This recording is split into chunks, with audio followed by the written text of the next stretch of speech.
पानी बारे इत्थों दे जिहड़ी मिथ आ कि जिहड़े हिंदू मिथिहास दे पहले अवतार ने कश ते मश जां ख्वाजा पीर आ, उदों बाद महाराज ने पानी नूं बख्शिश दित्ती आ कि पवन गुरु पानी पिता माता धरत महत।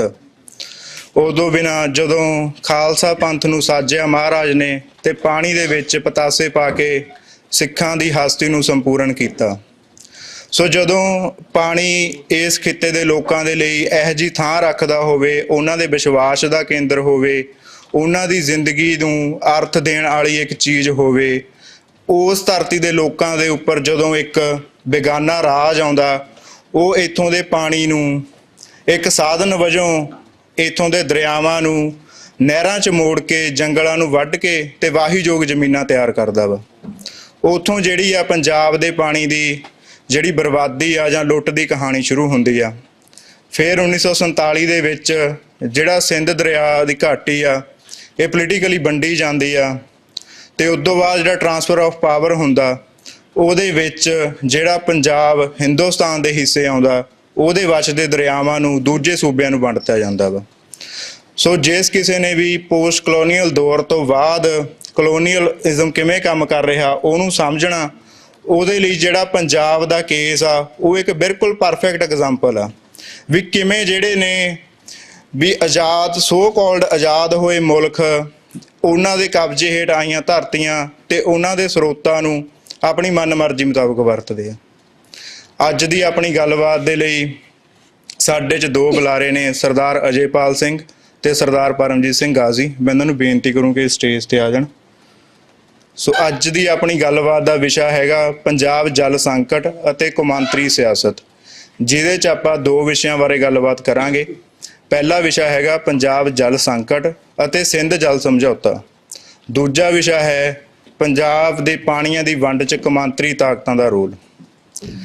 इस जिहड़ा पानी दा विषा इहदे बारे यूनीवर्सिटी च लगातार गलबात हुंदी रहिंदी आ। वख-वख विद्यार्थी जथेबंदियां ने इहदे ते प्रोग्राम पिछले लंबे समय तो कराए ने, जिहदे च इहदी संविधानक लुੱਟ इतिहासक तौर ते पानी दी की स्थिति आ ते जमीनी पानी दी पंजाब च की स्थिति आ, इहदे बारे गलबात पिछले समय च होई आ।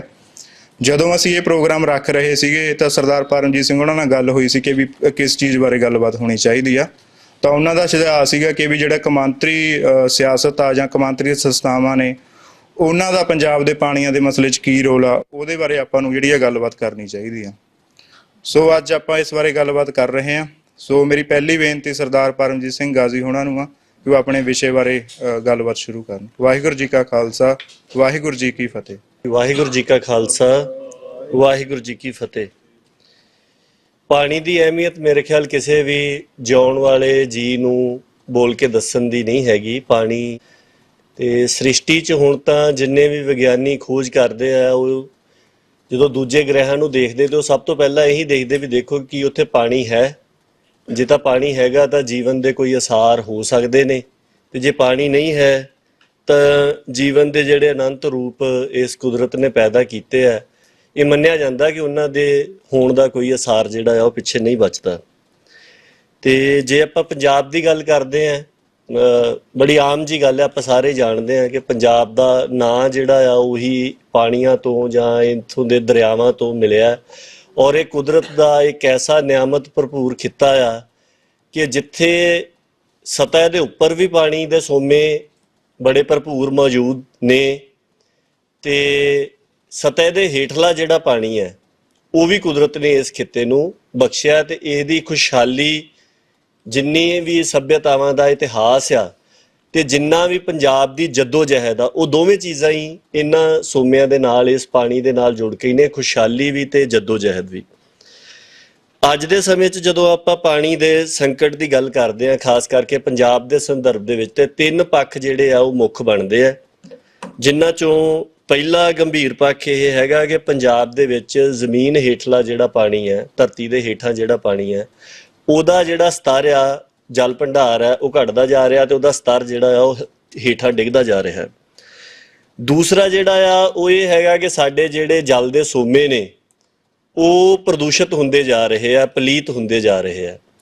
ते तीसरा ये हैगा कि पंजाब दा जिहड़ा दरियाई पानी सीगा ਉਹਦੀ ਗੈਰ ਰਾਈਪੇਰੀਅਨ ਸੂਬਿਆਂ ਨੂੰ ਕਾਨੂੰਨ, ਨਿਆਂ, ਵਿਚਾਰ ਤੇ ਜੋ ਕੁਦਰਤ ਦੇ ਨੇਮ ਨੇ ਉਹਨਾਂ ਨੂੰ ਛਿੱਕੇ ਟੰਗ ਕੇ ਉਹਨਾਂ ਨੂੰ ਦਿੱਤੇ ਗਏ ਪੰਜਾਬ ਦੇ ਦਰਿਆਈ ਪਾਣੀਆਂ ਦੀ ਲੁੱਟ ਹੋਈ ਹੈ। ਆਪਾਂ ਮੋਟੀ ਜੀ ਝਾਤ ਪਹਿਲਾਂ ਜਲ ਸੰਕਟ ਦੇ ਉੱਪਰ ਮਾਰਦੇ ਹਾਂ ਤੇ ਫਿਰ ਆਪਾਂ ਸਿੰਧ ਜਲ ਸੰਧੀ ਵੱਲ ਨੂੰ ਜਾਵਾਂਗੇ ਤੇ ਉਹਦਾ ਪੰਜਾਬ ਦੇ ਪਾਣੀਆਂ ਦੀ ਲੁੱਟ ਦੇ ਨਾਲ ਕੀ ਸੰਬੰਧ ਬਣਦਾ ਤੇ ਹੁਣ ਦੀ ਸਥਿਤੀ ਕੀ ਹੈਗੀ ਆ, ਇਹਦੇ ਬਾਰੇ ਦੇ ਵਿੱਚ ਆਪਾਂ ਗੱਲ ਕਰਾਂਗੇ। ਸੋ ਜੇ ਆਪਾਂ ਪਾਣੀ ਦਾ ਪੱਧਰ ਹੇਠਾਂ ਡਿੱਗਣ ਦੀ ਗੱਲ ਕਰੀਏ, ਉਹਦੇ ਵਿੱਚ ਮੋਟੀ ਜੀ ਸਥਿਤੀ ਇਹ ਹੈਗੀ ਕਿ 150 ਡਿਵੈਲਪਮੈਂਟ ਬਲਾਕ ਨੇ ਪੰਜਾਬ ਦੇ ਵਿੱਚ, ਜਿਨ੍ਹਾਂ ਦੇ ਵਿੱਚੋਂ 117 ਪੰਜਾਬ ਸਰਕਾਰ ਦੇ ਆਪਣੇ ਤੇ ਕੇਂਦਰ ਸਰਕਾਰ ਦੇ ਅੰਕੜਿਆਂ ਦੇ ਮੁਤਾਬਕ ਉਹ ਅਤ ਸ਼ੋਸ਼ਿਤ ਨੇ। ਉਹਨਾਂ ਦੇ ਵਿੱਚੋਂ ਜਿੰਨਾ ਪਾਣੀ ਧਰਤੀ ਦੇ ਹੇਠਾਂ ਜਾ ਰਿਹਾ ਆ, ਉਸ ਤੋਂ ਜ਼ਿਆਦਾ ਪਾਣੀ ਜ਼ਮੀਨ ਦੇ ਵਿੱਚੋਂ ਬਾਹਰ ਕੱਢਿਆ ਜਾ ਰਿਹਾ। ਆ ਇੱਕ ਨਕਸ਼ਾ ਆ, ਹੋ ਸਕਦਾ ਤੁਹਾਡੇ ਚੋਂ ਬਹੁਤਿਆਂ ਨੇ ਇਹ ਦੇਖਿਆ ਹੋਵੇ। ਇਹ ਹਾਲੀਆ ਨਕਸ਼ਾ ਜਿਹੜੀ ਪੰਜਾਬ ਵਿਧਾਨ ਸਭਾ ਦੇ ਵਿੱਚ ਇੱਕ ਰਿਪੋਰਟ ਜਾਰੀ ਹੋਈ ਸੀਗੀ, ਉਹਦੇ ਵਿੱਚ ਦਿੱਤਾ ਹੋਇਆ ਕੇਂਦਰੀ ਭੂਜਲ ਬੋਰਡ ਨੇ ਵੀ ਜਿਹੜੀ ਲੇਖਾ ਜਾਰੀ ਕੀਤਾ ਹੈ ਜ਼ਮੀਨੀ ਪਾਣੀ ਦੇ ਨਾਲ ਸੰਬੰਧਿਤ, ਉਹਦੇ ਵਿੱਚ ਵੀ ਇਹ ਨਕਸ਼ਾ ਹੈਗਾ। ਸੋ ਇਹਦੇ ਵਿੱਚ ਜਿੰਨਾ ਹਿੱਸਾ ਲਾ ਲਿਆ, ਇਹ ਸਾਰਾ ਪੰਜਾਬ ਦਾ ਉਹ ਹਿੱਸਾ ਆ ਜਿੱਥੋਂ ਧਰਤੀ ਦੇ ਹੇਠੋਂ ਜਿੰਨਾ ਪਾਣੀ ਸਿੰਜ ਕੇ ਹੇਠਾਂ ਜ਼ਮੀਨ ਦੇ ਹੇਠਾਂ ਜਾ ਰਿਹਾ, ਉਸ ਤੋਂ ਜ਼ਿਆਦਾ ਪਾਣੀ ਜ਼ਮੀਨ ਦੇ ਵਿੱਚੋਂ ਬਾਹਰ ਕੱਢਿਆ ਜਾ ਰਿਹਾ। ਤੇ ਜਿਹੜਾ ਇਹਦੇ ਵਿੱਚ ਕੁਝ ਹਿੱਸਾ ਚਿੱਟਾ, ਇਹ ਤੁਸੀਂ ਦੇਖੋਗੇ ਦੱਖਣ ਪੱਛਮ ਦੇ ਵਿੱਚ ਤੇ ਬਿਲਕੁਲ ਉੱਪਰਲੇ ਪਾਸੇ ਪਹਾੜਾਂ ਦੇ ਪੈਰਾਂ ਦੇ ਵਿੱਚ ਕੁਝ ਹਿੱਸਾ ਚਿੱਟਾ ਹੈਗਾ। ਚਿੱਟੇ ਦਾ ਭਾਵ ਹੈ ਸੇਫ। ਇੱਕ ਤਾਂ ਇਹ ਆ ਵੀ ਇਹ ਜਿਹੜਾ ਅੰਕੜਾ ਆ, ਇਹ ਆਪਣੇ ਆਪ ਦੇ ਵਿੱਚ ਬੇਸ਼ੱਕ ਆਪਾਂ ਇਹਨੂੰ ਵਰਤ ਲੈਂਦੇ ਆ ਪੰਜਾਬ ਦੇ ਜਲ ਸੰਕਟ ਨੂੰ ਪਰਿਭਾਸ਼ਿਤ ਕਰਨ ਦੇ ਲਈ ਜਾਂ ਉਹਨੂੰ ਜਾਣਨ ਦੇ ਲਈ, ਪਰ ਇਹ ਪੂਰੀ ਤਰ੍ਹਾਂ ਦੇ ਨਾਲ ਰੂਪਮਾਨ ਨਹੀਂ ਕਰਦਾ। ਮੈਂ ਇੱਕ ਮਿਸਾਲ ਦਿੰਦਾ ਕਿ ਜਿੱਦਾਂ ਮਜਾਰੀ ਬਲਾਕ ਹੈ ਕੁਰਾਲੀ ਦੇ ਨੇੜੇ, ਉਹ ਜਦੋਂ ਤੁਸੀਂ ਅੰਕੜੇ ਦੇਖਦੇ ਆ ਤੇ ਉਹ ਕਹਿੰਦੇ ਆ ਕਿ ਇਹ ਸੇਫ ਹੈ, ਇਹ ਸੁਰੱਖਿਅਤ ਹੈ, ਪਰ ਜਦੋਂ ਤੁਸੀਂ ਉੱਥੇ ਪਾਣੀ ਦਾ ਪੱਧਰ ਦੇਖਦੇ ਆ ਕਿ ਬੋਰ ਕਿੰਨੇ ਦੇ ਉੱਪਰ ਚੱਲ ਰਹੇ ਆ, ਉਹ 150 165 ਤੋਂ ਉੱਤੇ ਕੋਈ ਨਹੀਂ ਚੱਲ ਰਿਹਾ। ਪਾਣੀ ਉੱਥੇ ਡੂੰਘਾ ਆ, ਪਰ ਉਹ ਇਸ ਅੰਕੜੇ ਦੇ ਵਿੱਚ ਸੇਫ ਕੈਟਾਗਰੀ 'ਚ ਇਸ ਕਰਕੇ ਆ ਜਾਂਦਾ ਕਿਉਂਕਿ ਉੱਥੇ ਪਾਣੀ ਉੱਥੋਂ ਦੀ ਜ਼ਿਆਦਾ ਪਹਾੜਾਂ ਦੇ ਵਿੱਚ ਏਰੀਆ ਹੋਣ ਕਰਕੇ ਉੱਥੋਂ ਪਾਣੀ ਕੱਢਿਆ ਘੱਟ ਜਾ ਰਿਹਾ ਹੈ। ਸੋ ਤੁਸੀਂ ਦੇਖੋਗੇ ਕਿ ਕਿਹੜੇ ਪੰਜਾਬ ਦੇ ਕਿਹੜੇ ਹਿੱਸੇ ਸੇਫ ਨੇ। ਇਹ ਬਿਲਕੁਲ ਉਹ ਇਲਾਕਾ ਆ ਜਿੱਥੇ ਜ਼ਮੀਨ ਹੇਠਲਾ ਪਾਣੀ ਖਾਰਾ ਆ, ਖਾਰਾ ਹੋਣ ਕਰਕੇ ਪਾਣੀ ਜ਼ਮੀਨ ਦੇ ਵਿੱਚੋਂ ਕੱਢਿਆ ਹੀ ਨਹੀਂ ਜਾ ਰਿਹਾ। ਸੋ ਜਿੱਥੇ ਪਾਣੀ ਕੱਢਿਆ ਹੀ ਨਹੀਂ ਜਾ ਰਿਹਾ, ਉਹ ਆਪਣੇ ਆਪ ਹੀ ਸੇਫ ਹੋ ਗਿਆ। ਠੀਕ ਹੈ। ਇਸ ਇਲਾਕੇ 'ਚ ਸਾਡੀ ਇੱਕ ਰਿਸ਼ਤੇਦਾਰੀ ਵੀ ਰਹੀ।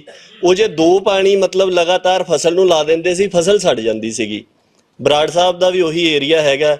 ਲੋਕ ਨਾ ਉਹ ਪਾਣੀ ਚਾਹ ਬਣਾਉਣ ਲਈ ਵਰਤਿਆ ਜਾ ਸਕਦਾ, ਨਾ ਪਾਣੀ ਸਬਜ਼ੀ ਬਣਾਉਣ ਲਈ ਵਰਤਿਆ ਜਾ ਸਕਦਾ। ਕੇਸੀ ਇਸ਼ਨਾਨ ਨਹੀਂ ਤੁਸੀਂ ਕਰ ਸਕਦੇ, ਸਿਵਾਏ ਜਾਨਵਰਾਂ ਨੂੰ ਪਿਆਉਣ ਤੇ ਉਹਨਾਂ ਨੂੰ ਨਵਾਉਣ ਤੋਂ ਇਲਾਵਾ, ਗੱਡੀਆਂ ਧੋਣ ਤੋਂ ਇਲਾਵਾ ਘਰ ਦੀ ਕਿਸੇ ਵੀ ਵਰਤੋਂ ਦੇ ਵਿੱਚ ਉਹ ਪਾਣੀ ਨਹੀਂ ਆਉਂਦਾ। ਸੋ ਇਸ ਕਰਕੇ ਇਹ ਇਲਾਕਾ ਸੇਫ ਹੋ ਗਿਆ। ਸੋ ਉਸ ਹਿਸਾਬ ਨਾਲ ਤਾਂ ਸੰਕਟ ਦੇ ਪੱਖੋਂ ਦੇਖਿਆ ਜਾਵੇ ਇਹ ਸਭ ਤੋਂ ਵੱਧ ਗਹਿਰੇ ਸੰਕਟ ਵਾਲਾ, ਕਿਉਂਕਿ ਪੀਣ ਲਈ ਪਾਣੀ ਵੀ ਨਹੀਂ ਹੈਗਾ।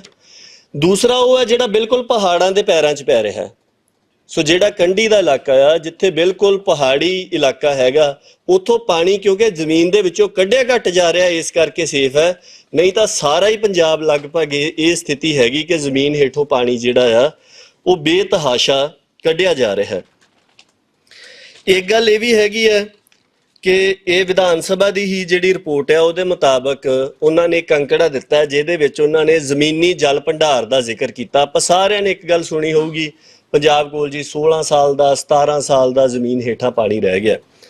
ਸੋ ਵਿਧਾਨ ਸਭਾ ਦੀ ਰਿਪੋਰਟ ਦੇ ਵਿੱਚ ਜੋ ਉਹਨਾਂ ਨੇ ਅੰਕੜੇ ਦਿੱਤੇ ਨੇ, ਉਹ ਕਹਿੰਦੇ ਜੀ 300 ਮੀਟਰ ਦੀ ਗਹਿਰਾਈ ਤੱਕ 3 ਪੱਤਣ ਪਾਣੀ ਦੇ ਜ਼ਮੀਨ ਦੇ ਹੇਠਾਂ ਉਹ ਮੰਨਦੇ ਆ, ਐਕਵੀਫਰ ਕਹਿ ਲਈਏ।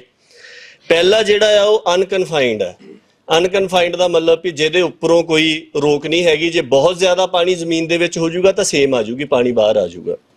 ਸੋ ਉਹਦੀ ਉਹ ਗਹਿਰਾਈ ਜਿਹੜੀ ਆ ਉਹ 100 ਮੀਟਰ ਤੱਕ ਗਹਿਰਾਈ ਮੰਨਦੇ ਆ। ਇਹਦੇ ਵਿੱਚ ਉਹ ਕਹਿੰਦੇ ਕਿ 171.53 ਬਿਲੀਅਨ ਕਿਊਬਿਕ ਮੀਟਰ ਪਾਣੀ ਹੈ।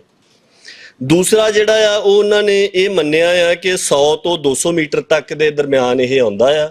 ਇਹ ਸੈਮੀ ਕਨਫਾਈਨਡ ਹੈ, ਇਹਦੇ ਉੱਪਰ ਲੇਅਰ ਹੈਗੀ ਹੈ, ਪਰ ਫਿਰ ਵੀ ਮਤਲਬ ਇਹਦੇ ਵਿੱਚ ਵੀ ਪਾਣੀ ਜਾਣ ਦੀ ਜਾਂ ਹੋਰ ਸਟੋਰ ਕਰਨ ਦੀ ਵੀ ਗੁੰਜਾਇਸ਼ ਜਿਹੜੀ ਉਹ ਹੈਗੀ ਹੈ। ਥੋੜਾ ਟੈਕਨੀਕਲ ਹੈ, ਆਪਾਂ ਉਹਦੀ ਟੈਕਨੀਕਲਿਟੀ 'ਚ ਨਹੀਂ ਜਾਵਾਂਗੇ। ਇਹਦੇ ਵਿੱਚ 75.83 ਬਿਲੀਅਨ ਕਿਊਬਿਕ ਮੀਟਰ ਪਾਣੀ ਹੈਗਾ। ਤੇ ਤੀਸਰਾ ਜਿਹੜਾ ਆ ਉਹ 200 ਤੋਂ 300 ਮੀਟਰ ਤੱਕ, 1000 ਫੁੱਟ ਦੀ ਡੂੰਘਾਈ ਤੱਕ ਲਾ ਲਓ ਕਿ ਉਹ ਮੰਨਦੇ ਆ। ਇਹਦੇ ਵਿੱਚ ਇਹਨੂੰ ਉਹਨਾਂ ਨੇ ਕਿਹਾ ਕਿ ਇਹ ਕਨਫਾਈਨਡ ਐਕਵੀਫਰ ਹੈ, ਜਿਹਦੇ ਉੱਪਰਲੇ ਪਾਸੇ ਵੀ ਇੱਕ ਸਖਤ ਪਰਤ ਹੈਗੀ ਆ, ਥੱਲੇ ਵੀ ਹੈਗੀ ਆ। ਤੇ ਇਹਦੇ ਹੀ ਉਹਨਾਂ ਨੇ ਜਿਹੜੀ ਦੱਸੀ ਆ ਮਿਕਦਾਰ ਪਾਣੀ ਦੀ, ਉਹ 51.76 ਬਿਲੀਅਨ ਕਿਊਬਿਕ ਮੀਟਰ ਹੈ। ਇਹ ਕੁੱਲ ਅੰਕੜਾ ਜਿਹੜਾ ਆ ਜ਼ਮੀਨੀ ਜਲ ਭੰਡਾਰ 2017 ਦੇ ਵਿੱਚ ਇਹ 299.12 ਬਿਲੀਅਨ ਕਿਊਬਿਕ ਮੀਟਰ ਬਣਦਾ ਆ। ਤੇ ਜਿਹੜਾ ਪਾਣੀ ਪੰਜਾਬ ਦੀ ਧਰਤੀ ਦੇ ਹੇਠਾਂ ਸਿੰਜ ਕੇ ਜਾ ਰਿਹਾ ਤੇ ਜਿੰਨਾ ਪਾਣੀ ਕੱਢਿਆ ਜਾ ਰਿਹਾ, ਸੋ ਪਾਣੀ ਜਿਹੜਾ ਕੱਢਿਆ ਜਾ ਰਿਹਾ ਉਹ 14.20 ਬਿਲੀਅਨ ਕਿਊਬਿਕ ਮੀਟਰ ਜ਼ਿਆਦਾ ਆ। ਸੋ 299 ਦਾ ਸਾਡੇ ਕੋਲ ਜਲ ਭੰਡਾਰ ਹੈ, 14.25 ਬਿਲੀਅਨ ਕਿਊਬਿਕ ਮੀਟਰ ਜਿਹੜਾ ਆ ਉਹ ਅਸੀਂ ਹਰ ਸਾਲ ਪਾਣੀ ਜ਼ਿਆਦਾ ਜ਼ਮੀਨ ਦੇ ਵਿੱਚੋਂ ਕੱਢ ਰਹੇ ਹਾਂ। ਕੋਈ ਇਹਦੇ ਵਿੱਚ ਬਹੁਤਾ ਜ਼ਿਆਦਾ ਵਿਚਾਰਨ ਦੀ ਲੋੜ ਨਹੀਂ। 299.12 ਨੂੰ 14.20 ਦੇ ਉੱਪਰ ਭਾਗ ਦੇ ਦਿਓ, ਉਹ 21-22 ਸਾਲ ਦਾ ਸਮਾਂ ਬਣਦਾ ਕਿ ਇੰਨੇ ਸਮੇਂ ਦੇ ਵਿੱਚ ਪੰਜਾਬ ਦਾ ਜਿਹੜਾ ਜ਼ਮੀਨੀ ਜਲ ਭੰਡਾਰ ਆ ਉਹ ਜਿਸ ਮਿਕਦਾਰ ਦੇ ਉੱਪਰ ਆਪਾਂ ਪਾਣੀ ਵਰਤ ਰਹੇ ਹਾਂ ਤੇ ਜਿਸ ਮਿਕਦਾਰ 'ਚ ਪਾਣੀ ਜ਼ਮੀਨ ਦੇ ਹੇਠਾਂ ਜਾ ਰਿਹਾ, ਪੰਜਾਬ ਬਿਲਕੁਲ ਇੱਕ ਜ਼ਮੀਨੀ ਪਾਣੀ ਦੇ ਸੰਕਟ ਦੀਆਂ ਬਰੂਹਾਂ ਦੇ ਉੱਪਰ ਖੜਾ ਆ। ਸੋ ਦੂਜੀ ਅਗਲੀ ਗੱਲ ਇਹ ਹੈਗੀ ਵੀ ਕਾਰਨ ਕੀ ਹੈ, ਕਿਉਂ ਪੰਜਾਬ ਦੇ ਵਿੱਚ ਜ਼ਮੀਨ ਹੇਠਲਾ ਜਿਹੜਾ ਪਾਣੀ ਹੈ ਉਹ ਘਟ ਰਿਹਾ। ਸਭ ਤੋਂ ਪਹਿਲਾ ਕਾਰਨ ਤਾਂ ਇਹ ਹੈਗਾ ਦਰਿਆਈ ਪਾਣੀ ਦਾ ਖੁੱਸਣਾ। ਉਹਦੇ ਵਿੱਚ ਜਿੰਨਾ ਪੰਜਾਬ ਦੇ ਦਰਿਆਵਾਂ ਦਾ ਪਾਣੀ ਹੈ, ਤਕਰੀਬਨ 50% ਪਾਣੀ ਜਿਹੜਾ ਆ ਉਹ ਗੈਰ ਰਾਈਪੇਰੀਅਨ ਸੂਬਿਆਂ ਨੂੰ, ਜਿਨ੍ਹਾਂ ਦੇ ਵਿੱਚ ਦਿੱਲੀ, ਹਰਿਆਣਾ ਤੇ ਰਾਜਸਥਾਨ ਤਿੰਨੇ ਸ਼ਾਮਲ ਨੇ, ਉਹਨਾਂ ਨੂੰ ਜਾ ਰਿਹਾ। ਦੂਜਾ ਵੱਡਾ ਕਾਰਨ ਇਹ ਹੈਗਾ ਕਿਉਂਕਿ ਪੰਜਾਬ ਵਿਧਾਨ ਸਭਾ ਦੀ ਹੀ ਜਿਹੜੀ ਇਹ ਰਿਪੋਰਟ ਆ ਉਹ ਕਹਿੰਦੇ ਕਿ ਪੰਜਾਬ 'ਚ ਜਿੰਨੀ ਪਾਣੀ ਦੀ ਵਰਤੋਂ ਹੁੰਦੀ ਹੈ ਉਹਦੇ ਵਿੱਚੋਂ 94% ਪਾਣੀ ਦੀ ਵਰਤੋਂ ਜਿਹੜੀ ਹੈ ਉਹ ਖੇਤੀ ਦੇ ਵਿੱਚ ਹੁੰਦੀ ਹੈ। ਖੇਤੀ ਬੜੀ ਬੁਨਿਆਦੀ ਚੀਜ਼ ਹੈ, ਸਾਰੀ ਦੁਨੀਆ ਦੇ ਵਿੱਚ ਹੀ ਸਭ ਤੋਂ ਮੁੱਢਲੀ ਚੀਜ਼ ਹੈ, ਕਿਉਂਕਿ ਮਨੁੱਖ ਦੀ ਜਿਹੜੀ ਅੰਨ ਦੀ ਮੁੱਢਲੀ ਜ਼ਰੂਰਤ ਹੈ ਉਹਦੀ ਪੂਰਤੀ ਖੇਤੀ ਤੋਂ ਹੀ ਹੋਣੀ ਹੈ। ਤੇ ਸਾਰੀ ਦੁਨੀਆ ਦੇ ਵਿੱਚ ਪਾਣੀ ਬੜੀ ਵੱਡੀ ਪੱਧਰ ਦੇ ਉੱਪਰ ਖੇਤੀ 'ਚ ਵਰਤਿਆ ਜਾਂਦਾ ਹੈ। ਪਰ ਪੰਜਾਬ ਦੀ ਸਥਿਤੀ ਇਸ ਤਰ੍ਹਾਂ ਹੈਗੀ ਕਿ ਇੱਥੇ ਇੱਕ ਗੈਰ ਇਲਾਕਾਈ ਫਸਲ ਜਿਹੜੀ ਝੋਨਾ ਆ ਉਹ ਬੜੀ ਵੱਡੀ ਗਿਣਤੀ ਦੇ ਵਿੱਚ, ਬੜੀ ਵੱਡੇ ਰਕਬੇ ਦੇ ਵਿੱਚ ਲੱਗਦੀ। ਪੰਜਾਬ ਦੇ ਵਿੱਚ 1 ਕਰੋੜ 5 ਲੱਖ ਏਕੜ ਖੇਤੀ ਹੇਠ ਰਕਬਾ ਆ, ਜਿਹਦੇ ਚੋਂ 77 ਲੱਖ ਏਕੜ ਦੇ ਕਰੀਬ ਜਿਹੜਾ ਆ ਉਹ ਝੋਨਾ ਲੱਗਦਾ। ਤੇ ਇੱਥੋਂ ਦਾ ਵਾਤਾਵਰਨ ਇਸ ਤਰ੍ਹਾਂ ਦਾ ਹੈਗਾ ਕਿਉਂਕਿ ਝੋਨਾ ਜ਼ਿਆਦਾਤਰ ਉੱਥੇ ਲੱਗਦਾ ਜਿੱਥੇ ਨਮੀ ਬਹੁਤ ਜ਼ਿਆਦਾ ਬਰਕਰਾਰ ਰਹਿੰਦੀ ਹੈ ਤੇ ਬਰਸਾਤ ਹੁੰਦੀ ਰਹਿੰਦੀ। ਆਪਾਂ ਦੇਖਿਆ ਬਹੁਤੀਆਂ ਥਾਵਾਂ ਤੇ ਉਹਨਾਂ ਦੇ ਉੱਪਰ ਹੀ ਲੱਗਦਾ, ਪਰ ਪੰਜਾਬ ਦੇ ਵਿੱਚ ਹੁਣ ਅੱਗੇ ਜਿਹੜਾ ਮੌਸਮ ਆ ਰਿਹਾ ਉਹ ਬਿਲਕੁਲ ਖੁਸ਼ਕ ਹੁੰਦਾ ਤੇ ਪਾਣੀ ਜਿਹੜਾ ਆ ਉਹ ਮਤਲਬ ਇਵੈਪੋਰੇਸ਼ਨ ਬਹੁਤ ਜ਼ਿਆਦਾ ਹੁੰਦੀ ਕਿਉਂਕਿ ਖੁਸ਼ਕ ਮੌਸਮ ਤੇ ਗਰਮੀ ਵਾਲਾ ਹੋਣ ਕਰਕੇ। ਸੋ ਇੱਕ ਤਾਂ ਇਹ ਵੱਡਾ ਕਾਰਨ ਹੈਗਾ ਕਿ ਇੰਨੀ ਵੱਡੀ ਮਿਕਦਾਰ ਦੇ ਵਿੱਚ ਝੋਨਾ ਲੱਗਣਾ। ਫਿਰ ਇਹ ਹੈਗਾ ਕਿ ਝੋਨਾ ਜਿਹੜਾ ਲੱਗ ਰਿਹਾ ਉਹ ਪੰਜਾਬ ਦੀ ਆਪਣੀ ਲੋੜ ਦੇ ਵਾਸਤੇ ਨਹੀਂ ਲੱਗ ਰਿਹਾ ਕਿਉਂਕਿ ਪੰਜਾਬ ਦੇ ਵਿੱਚ ਤਾਂ ਝੋਨੇ ਦੀ ਇੰਨੀ ਜ਼ਿਆਦਾ ਖਪਤ ਨਹੀਂ ਹੈਗੀ। ਇਹ ਇੱਕ ਕਮਰਸ਼ੀਅਲ ਕ੍ਰੌਪ ਦੇ ਤੌਰ ਤੇ ਲੱਗ ਰਿਹਾ ਤੇ ਇਹੀ ਕਮਰਸ਼ੀਅਲ ਕ੍ਰੌਪ ਕਿਉਂ ਵਾਇਬਲ ਆ, ਇਹਦੇ ਵਾਸਤੇ ਸਾਨੂੰ ਇਹ ਦੇਖਣਾ ਪੈਂਦਾ ਕਿ ਇੱਕ ਸੈਂਟਰ ਦੇ ਕੋਲ ਤਾਕਤ ਹੈ ਵਣਜ ਤੇ ਵਪਾਰ ਦੀ। ਆਪਾਂ ਉਹਦੀ ਪੂਰੀ ਗੱਲ ਨਹੀਂ ਕਰਾਂਗੇ, ਉਹਦੇ ਚੋਂ ਸਿਰਫ ਐਕਸਪੋਰਟ ਲਿਸਟ ਦੀ ਗੱਲ ਕਰ ਲੈਂਦੇ ਆ ਕਿ ਕੇਂਦਰ ਦੇ ਕੋਲ ਇੱਕ ਤਾਕਤ ਆ ਕਿ ਇੰਡੀਆ 'ਚੋਂ ਕਿਹੜੀ ਚੀਜ਼ ਐਕਸਪੋਰਟ ਹੋ ਸਕਦੀ ਆ ਤੇ ਕਿਹੜੀ ਨਹੀਂ ਹੋ ਸਕਦੀ, ਇਹਦਾ ਫੈਸਲਾ ਕੇਂਦਰ ਸਰਕਾਰ ਲੈ ਸਕਦੀ ਹੈ। ਪੰਜਾਬ ਦੀਆਂ 2 ਫਸਲਾਂ ਜਿਨ੍ਹਾਂ ਦੇ ਵਿੱਚੋਂ ਆਮ ਤੌਰ ਤੇ ਕਿਹਾ ਜਾਂਦਾ ਕਿ ਬਾਸਮਤੀ ਲਾ ਲਓ, ਹਨਾ, ਝੋਨੇ ਦੀ ਥਾਂ ਤੇ ਬਾਸਮਤੀ ਠੀਕ ਹੈ ਕਿਉਂਕਿ ਬਾਸਮਤੀ ਦੇਰੀ ਨਾਲ ਲੱਗਦੀ ਹੈ ਤੇ ਉਦੋਂ ਤੱਕ ਮੌਨਸੂਨ ਆ ਗਈ ਹੁੰਦੀ ਹੈ ਤੇ ਉਹ ਮਤਲਬ ਝੋਨੇ ਦੇ ਮੁਕਾਬਲੇ ਉਹਦੇ ਵਿੱਚ ਪਾਣੀ ਦੀ ਖਪਤ ਜਿਹੜੀ ਆ ਉਹ ਘੱਟ ਮੰਨੀ ਜਾਂਦੀ ਹੈ। ਪਰ ਬਾਸਮਤੀ ਦਾ ਮਸਲਾ ਇਹ ਹੈਗਾ ਕਿ ਇਹਦੀ ਕੋਈ MSP ਨਿਰਧਾਰਿਤ ਨਹੀਂ ਹੈਗੀ ਤੇ ਇਹਦਾ ਜਿਹੜੀ ਐਕਸਪੋਰਟ ਆ ਉਹ ਬਿਲਕੁਲ ਸੈਂਟਰ ਦੇ ਹੱਥ 'ਚ ਹੈ। ਇਸੇ ਤਰ੍ਹਾਂ ਹੀ ਕਪਾਹ ਆ, ਪੰਜਾਬ ਦੇ ਵਿੱਚ ਨਰਮਾ, ਕਪਾਹ ਇਹ ਵੱਡੀ ਫਸਲ ਸੀਗੀ ਖਾਸ ਕਰਕੇ ਮਾਲਵੇ ਦੇ ਵਿੱਚ, ਔਰ ਜਿਹਨੂੰ ਨਹਿਰੀ ਪਾਣੀ ਮਿਲਣ ਤੋਂ ਬਾਅਦ ਮਾਲਵੇ ਦੇ ਵਿੱਚ ਝੋਨੇ ਨੇ ਬਿਲਕੁਲ ਬਦਲ ਦਿੱਤਾ।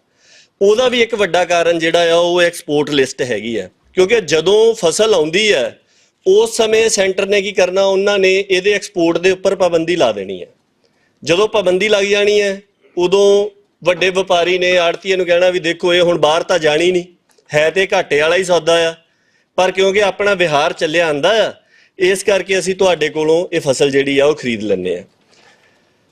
ਜਦੋਂ ਸਾਰੀ ਫਸਲ ਵਿਕ ਜਾਣੀ ਹੈ ਉਸ ਤੋਂ ਬਾਅਦ ਦੇ ਵਿੱਚ ਇਹੀ ਗੱਲ ਜਿਹੜੀ ਆੜਤੀਏ ਨੇ ਕਿਸਾਨ ਨੂੰ ਕਹਿਣੀ ਹੈ, ਉਹਨਾਂ ਨੇ ਉਹ ਫਸਲ ਜਿਹੜੀ ਆ ਉਹ ਆਪਦੇ ਘੱਟ ਰੇਟ ਦੇ ਉੱਪਰ ਖਰੀਦ ਲੈਣੀ ਹੈ।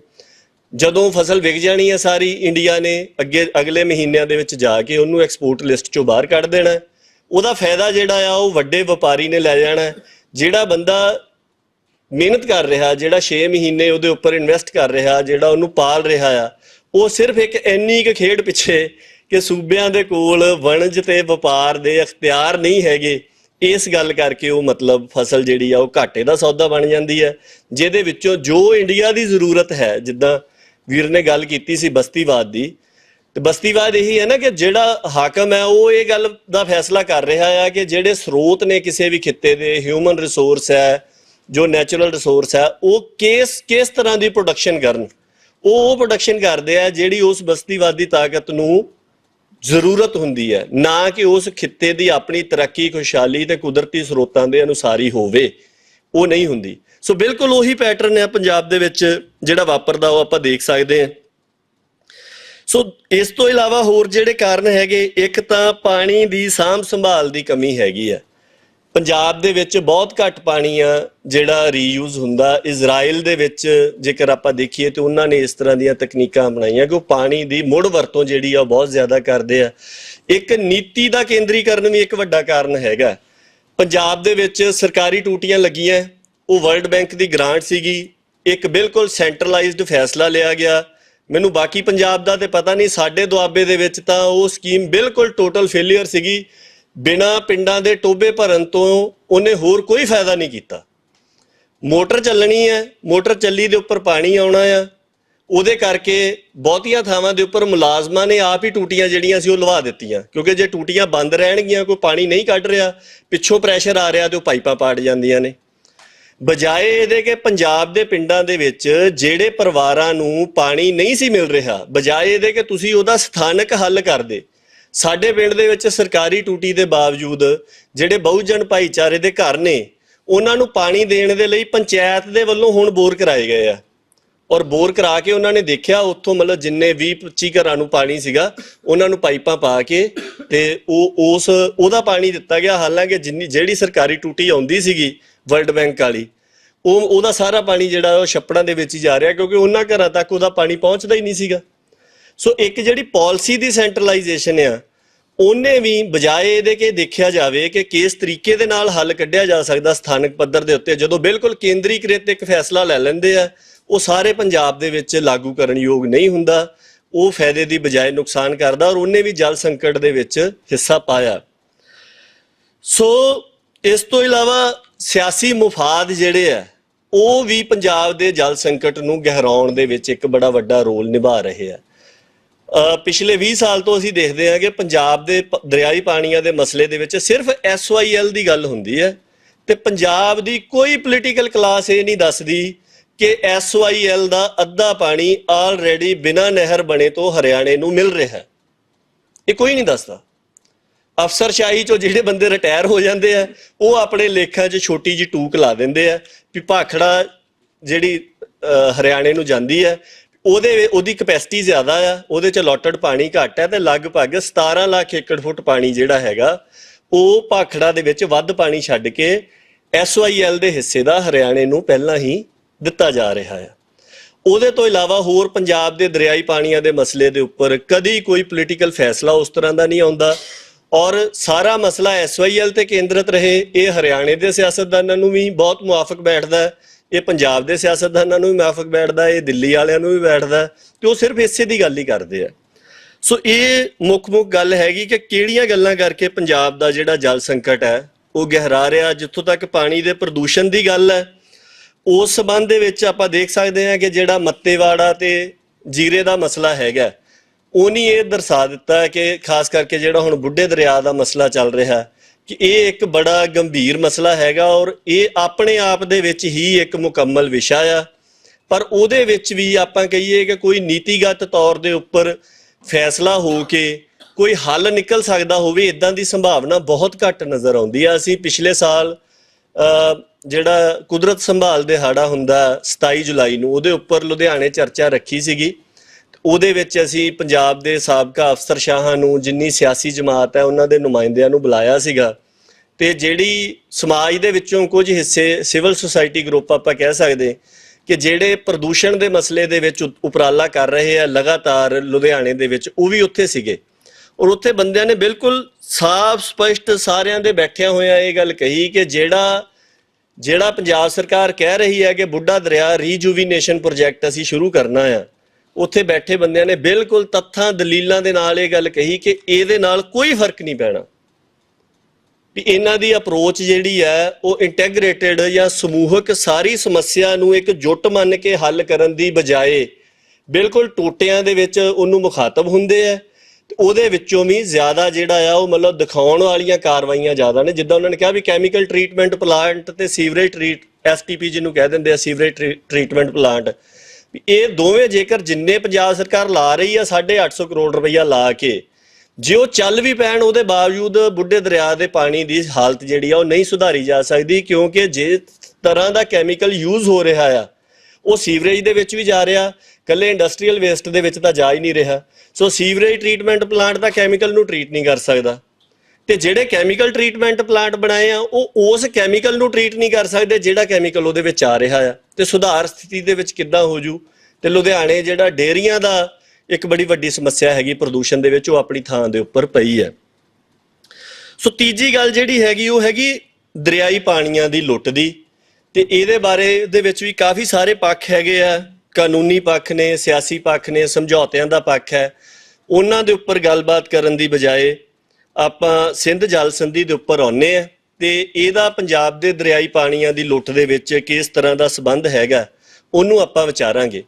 ਇਹਦੇ ਜਿਹੜੇ ਕੌਮਾਂਤਰੀ ਸਿਆਸਤ ਨਾਲ ਜੁੜੇ ਹੋਏ ਪੱਖ ਆ ਉਹ ਮੈਂ ਨਹੀਂ ਛੋਹਾਂਗਾ, ਉਹ ਭਾਜੀ ਮੇਰੇ ਅਜੇਪਾਲ ਸਿੰਘ ਬਰਾੜ, ਕਿਉਂਕਿ ਇਹਨਾਂ ਦਾ ਮੈਂ ਵਿਸ਼ਾ ਦੇਖਿਆ, ਉਸ ਵਿਸ਼ੇ ਦੇ ਵਿੱਚ ਮੇਥੋਂ ਬਿਹਤਰ ਇਹ ਕਵਰ ਕਰ ਸਕਦੇ ਨੇ। ਇੱਕ ਤਾਂ ਇਹ ਗੱਲ ਹੈਗੀ ਕਿ ਜਦੋਂ 1947 ਦੇ ਵਿੱਚ ਇਸ ਖਿੱਤੇ ਦੀ ਵੰਡ ਹੁੰਦੀ ਹੈ, ਤੇ ਜਿਹਦੇ ਵਿੱਚੋਂ ਪੰਜਾਬ ਦੇ 2 ਹਿੱਸੇ ਹੁੰਦੇ ਆ ਤੇ ਬੰਗਾਲ ਦੇ 2 ਹਿੱਸੇ ਹੁੰਦੇ ਆ, ਤੇ ਪੰਜਾਬ ਦੇ ਵਿੱਚੋਂ ਚੜ੍ਹਦੇ ਪੰਜਾਬ ਦਾ ਇਲਾਕਾ ਇੰਡੀਆ ਨੂੰ ਮਿਲ ਜਾਂਦਾ ਤੇ ਲਹਿੰਦੇ ਪੰਜਾਬ ਦਾ ਇਲਾਕਾ ਜਿਹੜਾ ਆ ਉਹ ਪਾਕਿਸਤਾਨ ਨੂੰ ਮਿਲ ਜਾਂਦਾ। 2 ਨਵੇਂ ਸਟੇਟਸ ਜਿਹੜੇ ਆ, ਸਟੇਟਸ ਭਾਵ ਕਿ 2 ਨਵੇਂ ਮੁਲਕ ਹੋਣ ਦੇ ਵਿੱਚ ਆ ਜਾਂਦੇ ਆ। ਉਸ ਤੋਂ ਬਾਅਦ ਦੇ ਵਿੱਚ ਥੋੜੇ ਸਮੇਂ ਬਾਅਦ ਹੀ, ਕਿਉਂਕਿ ਜਿਹੜਾ ਪੱਛਮੀ ਪੰਜਾਬ ਦੇ ਵਿੱਚ 12 ਵਸੀਆਂ ਸੀਗੀਆਂ, ਉਹਨਾਂ ਦਾ ਜਿਹੜਾ ਨਹਿਰੀ ਢਾਂਚਾ ਸੀਗਾ ਉਹ ਚੜ੍ਹਦੇ ਪੰਜਾਬ ਦੇ ਵਿੱਚੋਂ ਜਾਂਦੇ ਹੋਏ ਦਰਿਆਵਾਂ ਦੇ ਨਾਲ ਜੁੜਿਆ ਹੋਇਆ ਸੀਗਾ। ਸੋ ਇੰਡੀਆ ਦੇ ਵੱਲੋਂ ਹਾਲਾਂਕਿ ਕਾਰਜੀ ਸਮਝੌਤਾ ਹੋਇਆ ਸੀਗਾ ਵੀ ਜਿਸ ਤਰ੍ਹਾਂ ਪਾਣੀ ਜਾ ਰਿਹਾ ਆ ਉਹ ਜਾਂਦਾ ਰਹੂਗਾ, ਉਹਦੀ ਮਿਆਦ ਮੁੱਕਣ ਤੋਂ ਬਾਅਦ ਇੰਡੀਆ ਦੇ ਵੱਲੋਂ ਜਿਹੜੇ ਇਹਨਾਂ ਦੇ ਹੈਡਵਰਕ ਸੀਗੇ ਉਹਨਾਂ ਦੇ ਉੱਪਰੋਂ ਪਾਣੀ, ਜਦੋਂ ਪਾਣੀ ਵਰਤਣ ਦਾ ਆਹੀ ਦਿਨ ਜਿਹੜੇ ਆਉਣੇ ਸੀਗੇ ਜਦੋਂ ਖੇਤੀ ਦੇ ਵਾਸਤੇ ਪਾਣੀ ਵਰਤ ਹੋਣਾ ਸੀ, ਤਾਂ ਉਹਨਾਂ ਨੇ ਉਹਨਾਂ ਨਹਿਰਾਂ ਦੇ ਵਿੱਚ ਪਾਣੀ ਦੀ ਸਪਲਾਈ ਜਿਹੜੀ ਸੀਗੀ ਉਹ ਰੋਕ ਦਿੱਤੀ। ਉਸ ਨੂੰ ਲੈ ਕੇ ਦੋਵਾਂ ਮੁਲਕਾਂ ਦੇ ਵਿੱਚ ਝਗੜਾ ਸ਼ੁਰੂ ਹੋ ਗਿਆ। ਝਗੜਾ ਜਿਹੜਾ ਆ ਉਹ ਮਤਲਬ ਜਾਰੀ ਰਹਿੰਦਾ ਆ, ਦੋਵੇਂ ਪਾਸੇ ਤਣਾਅ ਵਧਣਾ ਸ਼ੁਰੂ ਹੋ ਜਾਂਦਾ ਆ। ਇਸ ਤਰ੍ਹਾਂ ਦੇ ਹਾਲਾਤ ਬਣ ਜਾਂਦੇ, ਲੱਗਦਾ ਕਿ ਸ਼ਾਇਦ ਇਹ ਜਿਹੜੇ 2 ਮੁਲਕ ਨਵੇਂ ਬਣੇ ਆ ਇਹ ਹੁਣ ਪਾਣੀ ਦੇ ਮਸਲੇ ਦੇ ਉੱਪਰ ਪਹਿਲੀ ਜੰਗ ਜਿਹੜੀ ਆ ਉਹ ਆਪਣੀ ਲੜਨਗੇ। ਉਸ ਸਮੇਂ ਦੇ ਦੌਰਾਨ ਵਰਲਡ ਬੈਂਕ ਜਿਹੜਾ ਸੀਗਾ ਉਹਦੇ ਵੱਲੋਂ ਦਖਲ ਦਿੱਤਾ ਜਾਂਦਾ, ਔਰ ਉਸ ਸਮੇਂ ਦੇ ਕੌਮਾਂਤਰੀ ਹਾਲਾਤ ਇਸ ਤਰ੍ਹਾਂ ਦੇ ਸੀਗੇ, ਬਹੁਤ ਸਾਰੀਆਂ ਜਿਹੜੀਆਂ ਤਾਕਤਾਂ ਸੀਗੀਆਂ ਉਹ ਇਸ ਖਿੱਤੇ ਨੂੰ ਬੜੀ ਘੋਖਵੀਂ ਨਜ਼ਰ ਦੇ ਨਾਲ ਦੇਖ ਰਹੀਆਂ ਸੀਗੀਆਂ ਕਿ ਇੱਥੇ 2 ਨਵੇਂ ਮੁਲਕ ਹੋਣ ਦੇ ਵਿੱਚ ਆਏ ਆ। ਪ੍ਰਤੱਖ ਰੂਪ ਦੇ ਵਿੱਚ ਜਿਹੜਾ ਬਸਤੀਵਾਦ ਆ ਉਹਦਾ ਮਤਲਬ ਖਾਤਮਾ ਹੋਇਆ ਆ ਦੇਸ਼ ਦੇ ਰੂਪ ਦੇ ਵਿੱਚ, ਤੇ ਹੁਣ ਮਤਲਬ ਇਹ ਖਿੱਤਾ ਕਿਸ ਪਾਸੇ ਨੂੰ ਜਾਊਗਾ। ਔਰ ਉਸ ਸਮੇਂ ਦੀ ਜੇਕਰ ਆਪਾਂ ਸਿਆਸਤ ਦੇਖਦੇ ਆ ਉਹਦੇ ਵਿੱਚ ਇਹ ਖਿੱਤੇ ਦਾ ਬਹੁਤ ਵੱਡਾ ਮਹੱਤਵ ਸੀਗਾ, ਕਿਉਂਕਿ ਉੱਪਰ ਰੂਸ ਵਰਗੀਆਂ ਤਾਕਤਾਂ ਜਿਹੜੀਆਂ ਹੈਗੀਆਂ ਉਹਨਾਂ ਦੇ ਇੰਟਰਸਟ ਇਸ ਖਿੱਤੇ ਦੇ ਵਿੱਚ ਸੀਗੇ, ਪੱਛਮੀ ਤਾਕਤਾਂ ਦੇ ਵੀ ਸੀਗੇ। ਸੋ ਸਾਰੇ ਦੇ ਚੱਲਦਿਆਂ ਹੋਇਆਂ ਵਰਲਡ ਬੈਂਕ ਦੇ ਵੱਲੋਂ ਸਾਲਸੀ ਕੀਤੀ ਜਾਂਦੀ ਹੈ, ਔਰ ਇੰਡੀਆ ਤੇ ਪਾਕਿਸਤਾਨ ਦੇ ਦਰਮਿਆਨ ਦਰਿਆਈ ਪਾਣੀਆਂ ਦੇ ਮਸਲੇ ਦੇ ਉੱਪਰ ਗੱਲਬਾਤ ਸ਼ੁਰੂ ਹੁੰਦੀ ਹੈ। ਉਹ ਗੱਲਬਾਤ 9 ਸਾਲ ਜਾਰੀ ਰਹਿੰਦੀ ਹੈ। 9 ਸਾਲ ਜਾਰੀ ਰਹਿਣ ਤੋਂ ਬਾਅਦ 19 ਸਤੰਬਰ 1960 ਨੂੰ ਇੱਕ ਸਮਝੌਤੇ ਦੇ ਉੱਪਰ ਦਸਤਖਤ ਹੁੰਦੇ ਨੇ, ਜਿਹਦੇ ਉੱਪਰ ਇੰਡੀਆ ਦੇ ਪ੍ਰਾਈਮ ਮਿਨਿਸਟਰ ਜਵਾਹਰ ਲਾਲ ਨਹਿਰੂ ਦੇ ਵੱਲੋਂ, ਪਾਕਿਸਤਾਨ ਦੀ ਤਰਫੋਂ ਅਯੂਬ ਖਾਨ ਦੇ ਵੱਲੋਂ, ਤੇ WA ਜਿਹੜੇ ਵਰਲਡ ਬੈਂਕ ਦੇ ਵੱਲੋਂ ਉਹਦੇ ਉੱਪਰ ਦਸਤਖਤ ਕਰਦੇ ਆ।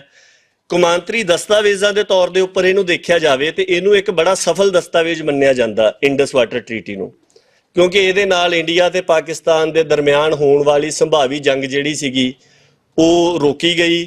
ਇਹਦੇ ਤਹਿਤ ਜਿਹੜਾ ਮੈਕੈਨਿਜ਼ਮ ਬਣਾਇਆ ਗਿਆ ਉਹ ਅਜੇ ਤੱਕ ਵੀ 60 ਸਾਲ ਬਾਅਦ ਤੱਕ ਵੀ ਉਹ ਫੰਕਸ਼ਨਲ ਹੈ। ਤੁਸੀਂ ਅਖਬਾਰਾਂ ਦੇਖੋ ਤੇ ਸਾਲ ਦੇ ਵਿੱਚ 2 ਵਾਰ ਤੁਹਾਨੂੰ ਖਬਰ ਪੜ੍ਹਨ ਨੂੰ ਮਿਲ ਜਾਂਦੀ ਹੈ। ਇੱਕ ਵਾਰ ਇੰਡੀਆ ਦੇ ਵਿੱਚ ਜਿਹੜਾ ਸਥਾਈ ਸਿੰਧ ਜਲ ਕਮਿਸ਼ਨ ਹੈਗਾ, ਪਰਮਾਨੈਂਟ ਇੰਡਸ ਕਮਿਸ਼ਨ, ਉਹਦੀ ਇੱਕ ਵਾਰ ਇੰਡੀਆ ਦੇ ਵਿੱਚ ਮੀਟਿੰਗ ਹੁੰਦੀ ਹੈ, ਇੱਕ ਵਾਰ ਪਾਕਿਸਤਾਨ ਦੇ ਵਿੱਚ ਹੁੰਦੀ ਹੈ। ਬਿਲਕੁਲ ਰੈਗੂਲਰ ਬੇਸਿਸ ਦੇ ਉੱਤੇ 6 ਮਹੀਨੇ ਬਾਅਦ ਉਹਦੀ ਖਬਰ ਜਿਹੜੀ ਆ ਉਹ ਅਖਬਾਰ ਦੇ ਵਿੱਚ ਲੱਗੀ ਹੁੰਦੀ ਹੈ। ਸੋ ਉਹਦੇ ਵਿੱਚ ਵੰਡ ਇਸ ਤਰ੍ਹਾਂ ਕੀਤੀ ਗਈ ਕਿ ਫੈਸਲਾ ਜੋ ਹੋਇਆ ਕਿ ਜਿਹੜੇ ਪੂਰਬੀ ਦਰਿਆ ਨੇ ਜਿਨ੍ਹਾਂ 'ਚ ਬਿਆਸ, ਸਤਲੁਜ ਤੇ ਰਾਵੀ, ਇਹਨਾਂ ਦੇ ਪਾਣੀ ਦੀ ਬੇਰੋਕ ਵਰਤੋਂ ਜਿਹੜੀ ਹੈ ਉਹ ਇੰਡੀਆ ਦੇ ਵੱਲੋਂ ਕੀਤੀ ਜਾਊਗੀ, ਤੇ ਜਿਹੜੇ ਪੱਛਮ ਦੇ ਵਿੱਚ ਜਿਨ੍ਹਾਂ ਦਾ ਜ਼ਿਆਦਾ ਵਹਿਣ ਜਿਹੜਾ ਆ ਉਹ ਪੱਛਮੀ ਹਿੱਸੇ ਦੇ ਵਿੱਚ ਵਗਦਾ ਆ, ਜਿਨ੍ਹਾਂ ਦੇ ਵਿੱਚ ਸਿੰਧ, ਝਨਾਹ ਤੇ ਜੇਹਲਮ ਹੈ, ਇਹਨਾਂ ਦੀ ਜਿਹੜੀ ਅਨਰਿਸਟ੍ਰਿਕਟਡ ਯੂਜ਼ ਹੈਗਾ ਪਾਣੀ ਦਾ ਉਹ ਪਾਕਿਸਤਾਨ ਦੇ ਵੱਲੋਂ ਕੀਤਾ ਜਾਊਗਾ। ਉਹਦੇ ਵਿੱਚ ਆਪਾਂ ਨੂੰ ਪਤਾ ਹੈ ਕਿ ਜਿਸ ਤਰ੍ਹਾਂ ਰਾਵੀ ਹੈ ਉਹ ਕਦੀ ਪਾਕਿਸਤਾਨ 'ਚ ਚਲਿਆ ਜਾਂਦਾ ਹੈ, ਕਦੀ ਇੱਧਰ ਦੁਬਾਰਾ ਪੂਰਬੀ ਪੰਜਾਬ ਦੇ ਵਿੱਚ ਆ ਜਾਂਦਾ ਹੈ। ਸੋ ਉਹਦੇ ਵਿੱਚ ਇਹ ਕਿਹਾ ਸੀ ਕਿ ਜਿੰਨਾ ਸਮਾਂ ਕੋਈ ਦਰਿਆ ਪੱਕੇ ਤੌਰ ਦੇ ਉੱਪਰ ਦੂਜੇ ਖੇਤਰ ਦੇ ਵਿੱਚ ਦਾਖਲ ਨਹੀਂ ਹੋ ਜਾਂਦਾ, ਕਿਉਂਕਿ ਜ਼ਾਹਰ ਜੀ ਗੱਲ ਆ ਪੱਛਮੀ ਪੰਜਾਬ ਦੇ ਵਿੱਚ ਹੀ ਪੱਕੇ ਤੌਰ ਤੇ ਦਾਖਲ ਹੋਣਾ ਹੈ, ਉਨੇ ਚਿਰ ਤੱਕ ਜਿਹੜੇ ਸੂਬੇ, ਮੰਨ ਲਓ ਕਿ ਪਾਕਿਸਤਾਨ ਦੇ ਵਿੱਚ ਕੁਝ ਹਿੱਸਾ ਦਰਿਆ ਦਾ ਚਲਿਆ ਗਿਆ ਜਿਹੜਾ ਦੁਬਾਰਾ ਫੇਰ ਪੂਰਬੀ ਪੰਜਾਬ ਦੇ ਵਿੱਚ ਆਉਣਾ ਹੈ, ਤੇ ਉਹਦੇ ਵਿੱਚ ਘਰੇਲੂ ਵਰਤੋਂ ਦੇ ਲਈ ਪਾਣੀ ਵਰਤ ਸਕਦੇ ਨੇ, ਤੇ ਨਾਨ ਕੰਜ਼ਪਟਿਵ ਯੂਜ਼ ਜਿਹੜਾ ਆ ਉਹ ਕਰ ਸਕਦੇ ਆ ਵੀ ਉਹਦੇ 'ਚ ਕੋਈ ਬੇੜੀ ਪਾ ਕੇ ਉਹਦੇ ਰਾਹੀਂ ਕੋਈ ਤੁਸੀਂ ਮਤਲਬ ਆਪਦਾ ਸਮਾਨ ਦੀ ਢੋਆ ਢੁਆਈ ਕਰ ਸਕਦੇ, ਵੀ ਉਹ ਪਾਣੀ ਨੂੰ ਖਪਤ ਨਹੀਂ ਕਰ ਸਕਦੇ, ਤੁਸੀਂ ਖੇਤੀ ਵਾਸਤੇ ਨਹੀਂ ਵਰਤ ਸਕਦੇ ਜਾਂ ਇਹੋ ਜਿਹੇ ਕਾਰਜਾਂ ਵਾਸਤੇ, ਜਾਂ ਉਹਨੂੰ ਮਤਲਬ ਤੁਸੀਂ ਲਿਜਾ ਕੇ ਕਿਸੇ ਹੋਰ ਖੇਤਰ ਨੂੰ ਪੀਣ ਦੇ ਵਾਸਤੇ ਜਾਂ ਘਰੇਲੂ ਵਰਤੋਂ ਦੇ ਵਾਸਤੇ ਜਿਹੜੇ ਉੱਥੋਂ ਦੇ ਸਥਾਨਕ ਲੋਕ ਹੈਗੇ ਉਹ ਵਰਤ ਸਕਦੇ ਨੇ। ਇਸੇ ਤਰ੍ਹਾਂ ਹੀ ਜਿਹੜਾ ਸਤਲੁਜ ਆ, ਕਿਉਂਕਿ ਉਹ ਵੀ ਆਪਾਂ ਨੂੰ ਪਤਾ ਵੀ ਹਰੀਕੇ ਤੋਂ ਬਾਅਦ ਇੱਕ ਵਾਰ ਪਾਕਿਸਤਾਨ ਦੇ ਵਿੱਚ ਦਾਖਲ ਹੋ ਜਾਂਦਾ ਤੇ ਫਿਰ ਅੱਗੇ ਜਾ ਕੇ ਜਿਹੜਾ ਫਿਰੋਜ਼ਪੁਰ ਹੈਡਵਰਕਸ ਹੈਗੇ ਆ ਉਹਨਾਂ ਤੋਂ ਬਾਅਦ 'ਚ ਪੱਕੇ ਤੌਰ ਦੇ ਉੱਪਰ ਪੱਛਮੀ ਪੰਜਾਬ ਦੇ ਵਿੱਚ ਦਾਖਲ ਹੁੰਦਾ। ਤੇ ਜਿਹੜੇ ਪੱਛਮੀ ਦਰਿਆ ਨੇ ਉਹਨਾਂ ਦੇ ਮਾਮਲੇ ਦੇ ਵਿੱਚ ਇੱਕ ਇਹ ਗੱਲ ਨਿਸ਼ਚਿਤ ਕੀਤੀ ਗਈ ਕਿ ਕੁੱਲ ਮਿਲਾ ਕੇ 35.5 ਲੱਖ ਏਕੜ ਫੁੱਟ ਤੱਕ ਦਾ ਜਿਹੜੇ ਸਿੰਧ, ਜੇਹਲਮ ਤੇ ਝਨਾਹ ਨੇ ਉਹਨਾਂ ਦੇ ਮਾਮਲੇ ਦੇ ਵਿੱਚ ਇੰਡੀਆ ਕੰਬਾਈਨਡ ਕਪੈਸਿਟੀ ਜਿਹੜੀ ਸਟੋਰੇਜ ਕਰ ਸਕਦਾ ਪਾਣੀ ਦੀ ਉਹ 37.5 ਲੱਖ ਏਕੜ ਫੁੱਟ ਹੋ ਸਕਦੀ ਹੈ। ਪਣ ਬਿਜਲੀ ਪ੍ਰੋਜੈਕਟ ਲਾਏ ਜਾ ਸਕਦੇ ਆ, ਪਰ ਉਹਦੇ ਵਿੱਚ ਸ਼ਰਤ ਇਹ ਹੈਗੀ ਕਿ ਜਿਹੜੇ ਪਣ ਬਿਜਲੀ ਪ੍ਰੋਜੈਕਟ ਲੱਗਣਗੇ ਉਹਦੇ ਉੱਪਰ ਦੋਵਾਂ ਮੁਲਕਾਂ ਦਾ ਆਪਸ ਦੇ ਵਿੱਚ ਉਹਦੇ ਡਿਜ਼ਾਈਨ ਦੇ ਬਾਰੇ ਦੇ ਵਿੱਚ ਸਹਿਮਤ ਹੋਣਾ ਜ਼ਰੂਰੀ ਹੈ। ਤੇ ਜੇਕਰ ਕਿਸੇ ਮਾਮਲੇ ਦੇ ਉੱਪਰ ਵਖਰੇਵਾਂ ਖੜਾ ਹੋ ਜਾਂਦਾ ਹੈ ਇੰਡੀਆ ਤੇ ਪਾਕਿਸਤਾਨ ਦੇ ਦਰਮਿਆਨ, ਉਹਨੂੰ ਦੋ ਹਿੱਸਿਆਂ ਦੇ ਵਿੱਚ ਵੰਡਿਆ ਗਿਆ ਤੇ ਉਹਦੇ ਵਿੱਚ ਪਹਿਲੀ ਗੱਲ ਤਾਂ ਇਹ ਕਹੀ ਗਈ ਕਿ ਵਖਰੇਵਾਂ ਡਿਫਰੈਂਸ ਪੈਦਾ ਹੋ ਸਕਦਾ ਹੈ। ਸਭ ਤੋਂ ਪਹਿਲਾਂ ਕੋਈ ਵੀ ਮਸਲਾ ਹੈਗਾ ਉਹ ਸਿੰਧ ਜਲ ਕਮਿਸ਼ਨ ਦੇ ਕੋਲ ਜਾਊਗਾ, ਉਹ ਆਪਸ ਦੇ ਵਿੱਚ ਉਹਦੇ ਤੇ ਵਿਚਾਰ ਵਟਾਂਦਰਾ ਕਰਨਗੇ, ਇੱਕ ਰਾਏ ਬਣਾਉਣਗੇ। ਜੇਕਰ ਸਿੰਧ ਜਲ ਕਮਿਸ਼ਨ ਦੇ ਵਿੱਚ ਰਾਏ ਨਹੀਂ ਬਣਦੀ ਫਿਰ ਉਹ ਮਸਲੇ ਦੇ ਉੱਪਰ ਇਹ ਮੰਨ ਲਿਆ ਜਾਂਦਾ ਕਿ ਹੁਣ ਇਹਨਾਂ 'ਚ ਡਿਫਰੈਂਸ ਪੈਦਾ ਹੋ ਗਿਆ, ਵਖਰੇਵਾਂ ਪੈਦਾ ਹੋ ਗਿਆ, ਤੇ ਉਸ ਵਖਰੇਵੇਂ ਦੇ ਹੱਲ ਦੇ ਵਾਸਤੇ ਇੱਕ ਨਿਰਪੱਖ ਮਾਹਰ ਜਿਹੜਾ ਆ ਉਹਦੀ ਨਿਯੁਕਤੀ ਵਰਲਡ ਬੈਂਕ ਦੇ ਵੱਲੋਂ, ਦੋਵਾਂ ਦੇ ਵੱਲੋਂ ਜਾਂ ਦੋਵਾਂ ਦੇ ਵਿੱਚੋਂ ਕਿਸੇ ਇੱਕ ਪਾਰਟੀ ਦੇ ਵੱਲੋਂ ਕਹਿਣ ਦੇ ਉੱਤੇ ਇੱਕ ਨਿਰਪੱਖ ਮਾਹਰ ਲਾਇਆ ਜਾਊਗਾ। ਉਹ ਉਸ ਮਾਮਲੇ ਦੇ ਉੱਪਰ ਆਪਣੀ ਰਾਏ ਦਊਗਾ ਤੇ ਉਸ ਰਾਏ ਦੇ ਮੁਤਾਬਕ ਉਹ ਵਖਰੇਵਾਂ ਜਿਹੜਾ ਉਹ ਹੱਲ ਕਰ ਲਿਆ ਜਾਊਗਾ। ਪਰ ਜੇਕਰ ਨਿਰਪੱਖ ਮਾਹਰ ਦੀ ਰਾਏ ਤੋਂ ਬਾਅਦ ਵੀ ਮਸਲਾ ਹੱਲ ਨਹੀਂ ਹੁੰਦਾ ਤੇ ਫਿਰ ਇਹ ਮੰਨ ਲਿਆ ਜਾਂਦਾ ਕਿ ਹੁਣ ਝਗੜਾ ਪੈਦਾ ਹੋ ਗਿਆ, ਹੁਣ ਡਿਸਪਿਊਟ ਪੈਦਾ ਹੋ ਗਿਆ, ਤੇ ਡਿਸਪਿਊਟ ਦੇ ਹੱਲ ਦੇ ਵਾਸਤੇ ਸਾਲਸੀ ਅਦਾਲਤ ਜਾਂ ਕੋਰਟ ਆਫ ਆਰਬਿਟ੍ਰੇਸ਼ਨ ਦਾ ਗਠਨ ਜਿਹੜਾ ਆ ਉਹ ਦੋਵਾਂ ਦੇ ਵਿੱਚੋਂ ਕਿਸੇ ਵੀ ਇੱਕ ਤੇ ਜਾਂ ਦੋਵਾਂ ਦੀ ਸਹਿਮਤੀ ਦੇ ਨਾਲ ਕਹਿਣ ਦੇ ਉੱਤੇ ਵਰਲਡ ਬੈਂਕ ਦੇ ਵੱਲੋਂ ਕੀਤਾ ਜਾਊਗਾ, ਤੇ ਉਹ ਅਦਾਲਤ ਜਿਹੜੀ ਹੈ ਫਿਰ ਉਸ ਮਾਮਲੇ ਦੀ ਸੁਣਵਾਈ ਕਰਕੇ ਫੈਸਲਾ ਜਿਹੜਾ ਆ ਉਹ ਦਊਗੀ। ਇਸ ਵੇਲੇ ਇੰਡੀਆ ਤੇ ਪਾਕਿਸਤਾਨ ਦੇ ਦਰਮਿਆਨ ਦੋ ਮਾਮਲਿਆਂ ਦੇ ਉੱਪਰ ਕਾਫੀ ਵੱਡਾ ਝਗੜਾ ਜਿਹੜਾ ਆ ਉਹ ਚੱਲ ਰਿਹਾ ਹੈ ਕਿ ਇੱਕ ਤਾਂ ਕਿਸ਼ਨ ਗੰਗਾ ਦੇ ਉੱਪਰ ਇੱਕ ਹਾਈਡਰੋ ਪਾਵਰ ਪ੍ਰੋਜੈਕਟ ਲੱਗਣਾ ਸੀਗਾ 2007 ਦੇ ਲਾਗੇ, ਇਹਦੇ ਉੱਪਰ ਕੰਮ ਸ਼ੁਰੂ ਹੋਣਾ ਸੀ। ਇਹਨੂੰ ਪਾਕਿਸਤਾਨ ਵਾਲੇ ਪਾਸੇ ਨੀਲਮ ਨਦੀ ਕਹਿੰਦੇ ਆ, ਆਪਣੇ ਵਾਲੇ ਪਾਸੇ ਇਹਨੂੰ ਮਤਲਬ ਕਿਸ਼ਨ ਗੰਗਾ ਕਹਿੰਦੇ ਆ। ਇਹ ਜਿਹੜੇ ਦਰਿਆ ਆਪਣੇ ਹੈਗੇ ਉਹਨਾਂ ਦੀ ਇੱਕ ਟ੍ਰਿਬਿਊਟਰੀ ਹੈਗੀ ਆ।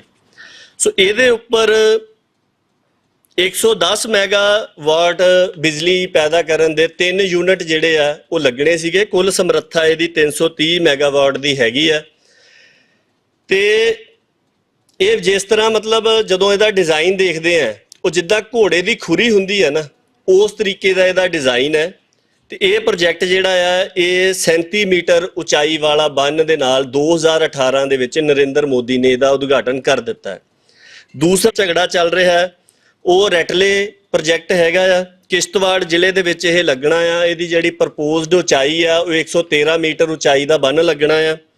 205 ਮੈਗਾਵਾਟ ਦੇ 4 ਯੂਨਿਟ ਲੱਗਣੇ ਨੇ, ਇੱਕ 30 ਮੈਗਾਵਾਟ ਦਾ ਲੱਗਣਾ ਆ। ਕੁੱਲ ਸਮਰੱਥਾ ਇਹਦੀ 850 ਮੈਗਾਵਾਟ ਬਿਜਲੀ ਪ੍ਰੋਡਕਸ਼ਨ ਦੀ ਹੈਗੀ ਹੈ। ਪਾਕਿਸਤਾਨ ਦੇ ਵੱਲੋਂ ਇਹਨਾਂ ਦੋਵਾਂ ਹੀ ਪ੍ਰੋਜੈਕਟਾਂ ਦੇ ਉੱਪਰ ਇਸ ਵੇਲੇ ਇਤਰਾਜ਼ ਜਤਾਇਆ ਜਾ ਰਿਹਾ ਹੈ ਔਰ 2007 ਦੇ ਵਿੱਚ ਇਹ ਮਾਮਲੇ ਦੇ ਉੱਪਰ ਪਾਕਿਸਤਾਨ ਨੇ ਜਿਹੜਾ ਕਿਸ਼ਨ ਗੰਗਾ ਪ੍ਰੋਜੈਕਟ ਹੈ ਉਹਦੇ ਉੱਪਰ ਇਤਰਾਜ਼ ਜਤਾਉਣਾ ਸ਼ੁਰੂ ਕੀਤਾ ਸੀ। 2010 ਦੇ ਵਿੱਚ ਇਹਦੇ ਵਿੱਚ ਸਾਲਸੀ ਅਦਾਲਤ ਕੋਰਟ ਆਫ ਆਰਬਿਟ੍ਰੇਸ਼ਨ ਦਾ ਗਠਨ ਹੋਇਆ। 2013 ਦੇ ਵਿੱਚ ਉਹਨਾਂ ਨੇ ਇਸ ਸਬੰਧ ਦੇ ਵਿੱਚ ਆਪਣਾ ਫੈਸਲਾ ਦਿੱਤਾ ਤੇ ਉਹਨਾਂ ਨੇ ਇੰਡੀਆ ਨੂੰ ਡਿਜ਼ਾਈਨ ਚੇਂਜਸ ਕਰਨ ਵਾਸਤੇ ਕਿਹਾ। ਜਦੋਂ ਤੁਸੀਂ ਇੰਡੀਅਨ ਮੀਡੀਆ ਨੂੰ ਪੜ੍ਹਦੇ ਹੋ, ਇੰਡੀਆ ਦੀਆਂ ਵੈਬਸਾਈਟਾਂ ਦੇਖਦੇ ਆ ਜਾਂ ਇਹਨਾਂ ਦੇ ਜਿਹੜੇ UPSC ਵਗੈਰਾ ਦੀ ਤਿਆਰੀ ਦੇ ਜਿਹੜੇ ਨੋਟਸ ਦਿੰਦੇ ਆ ਉਹ ਦੇਖਦੇ ਹੋ ਤੇ ਉਹਦੇ ਵਿੱਚ ਇਹ ਗੱਲ ਕਹੀ ਜਾਂਦੀ ਕਿ ਮਾਮੂਲੀ ਚੇਂਜਸ ਕਰਨ ਵਾਸਤੇ ਕਿਹਾ ਗਿਆ। ਉਹ ਮਾਮੂਲੀ ਚੇਂਜਸ ਕੀ ਨੇ ਇਹਦੀ ਕੋਈ ਡਿਟੇਲ ਨਹੀਂ ਮਿਲਦੀ, ਬਹੁਤ ਘੱਟ ਮਿਲੂਗੀ। ਪਰ ਜਦੋਂ ਤੁਸੀਂ ਪਾਕਿਸਤਾਨ ਦਾ ਮੀਡੀਆ ਦੇਖਦੇ ਆ ਫਿਰ ਤੁਹਾਨੂੰ ਪਤਾ ਲੱਗਦਾ ਕਿ ਓਰੀਜਨਲ ਡਿਜ਼ਾਈਨ ਜਿਹੜਾ ਆ ਉਹ 98 ਮੀਟਰ ਉਚਾਈ ਦਾ ਸੀਗਾ ਤੇ ਜਿਹਨੂੰ ਕੋਰਟ ਨੇ ਕਿਹਾ ਕਿ ਘਟਾ ਕੇ 35 ਮੀਟਰ ਉਚਾਈ ਜਿਹੜੀ ਆ ਉਹ ਕੀਤੀ ਜਾਵੇ। ਸੋ 98 ਤੋਂ 35 ਘਟਾਉਣ ਨੂੰ ਉਹ ਮਾਮੂਲੀ ਹੀ ਦੱਸਦੇ ਆ। ਸੋ ਇਹ ਮੇਰੇ ਕਹਿਣ ਦਾ ਭਾਵ ਇਹ ਹੈਗਾ ਕਿ ਜਿਹੜੀ ਮੀਡੀਆ ਰਿਪੋਰਟਿੰਗ ਆਉਂਦੀ ਹੈ ਉਹਦੇ ਆਧਾਰ ਤੋਂ ਤੁਸੀਂ ਜੇ ਇੰਡੀਅਨ ਮੀਡੀਆ ਨੂੰ ਫੋਲੋ ਕਰ ਰਹੇ ਆ ਤਾਂ ਤੁਸੀਂ ਸਥਿਤੀ ਦਾ ਬਿਲਕੁਲ ਸਹੀ ਅੰਦਾਜ਼ਾ ਨਹੀਂ ਲਾ ਸਕਦੇ, ਕਿਉਂਕਿ ਉਹਦੇ ਵਿੱਚ ਇੰਡੀਆ ਦੇ ਨੈਸ਼ਨਲਿਸਟਿਕ ਪੱਖ ਨੂੰ ਧਿਆਨ ਦੇ ਵਿੱਚ ਰੱਖਦਿਆਂ ਹੋਇਆਂ, ਜਿਹਨੂੰ ਨੈਸ਼ਨਲ ਇੰਟਰਸਟ ਕਹਿ ਦਿੰਦੇ ਆ, ਉਹ ਜਾਣਕਾਰੀ ਜਿਹੜੀ ਆ ਉਹ ਬੜੀ ਸੀਮਤ ਕਰਕੇ ਹੀ ਜਾਰੀ ਜਿਹੜੀ ਆ ਉਹ ਕੀਤੀ ਜਾਂਦੀ। ਇਸੇ ਤਰ੍ਹਾਂ ਹੀ ਜੇ ਪਾਕਿਸਤਾਨ ਦਾ ਮੀਡੀਆ ਦੇਖੋਗੇ ਉਹ ਜਿਹੜੀ ਉਹਨਾਂ ਦੇ ਪੱਖ ਤੋਂ ਕੋਈ ਇਸ ਤਰ੍ਹਾਂ ਦੀਆਂ ਚੀਜ਼ਾਂ ਹੁੰਦੀਆਂ ਉਹ ਉਹਨਾਂ ਨੂੰ ਪੇਸ਼ ਨਹੀਂ ਕਰਦੇ। ਸੋ ਸਥਿਤੀ ਇਹ ਬਣੀ ਜੀ ਕਿ 2013 ਦੇ ਵਿੱਚ ਉਹਨਾਂ ਨੇ ਕਿਹਾ, 2018 ਦੇ ਵਿੱਚ ਮੋਦੀ ਨੇ ਇਹਨੂੰ ਇਨੋਗਰੇਟ ਵੀ ਕਰ ਦਿੱਤਾ, ਪਰ ਰੇੜਕਾ ਜਿਹੜਾ ਆ ਦੋਵਾਂ ਮੁਲਕਾਂ ਦੇ ਦਰਮਿਆਨ ਉਹ ਜਾਰੀ ਰਿਹਾ।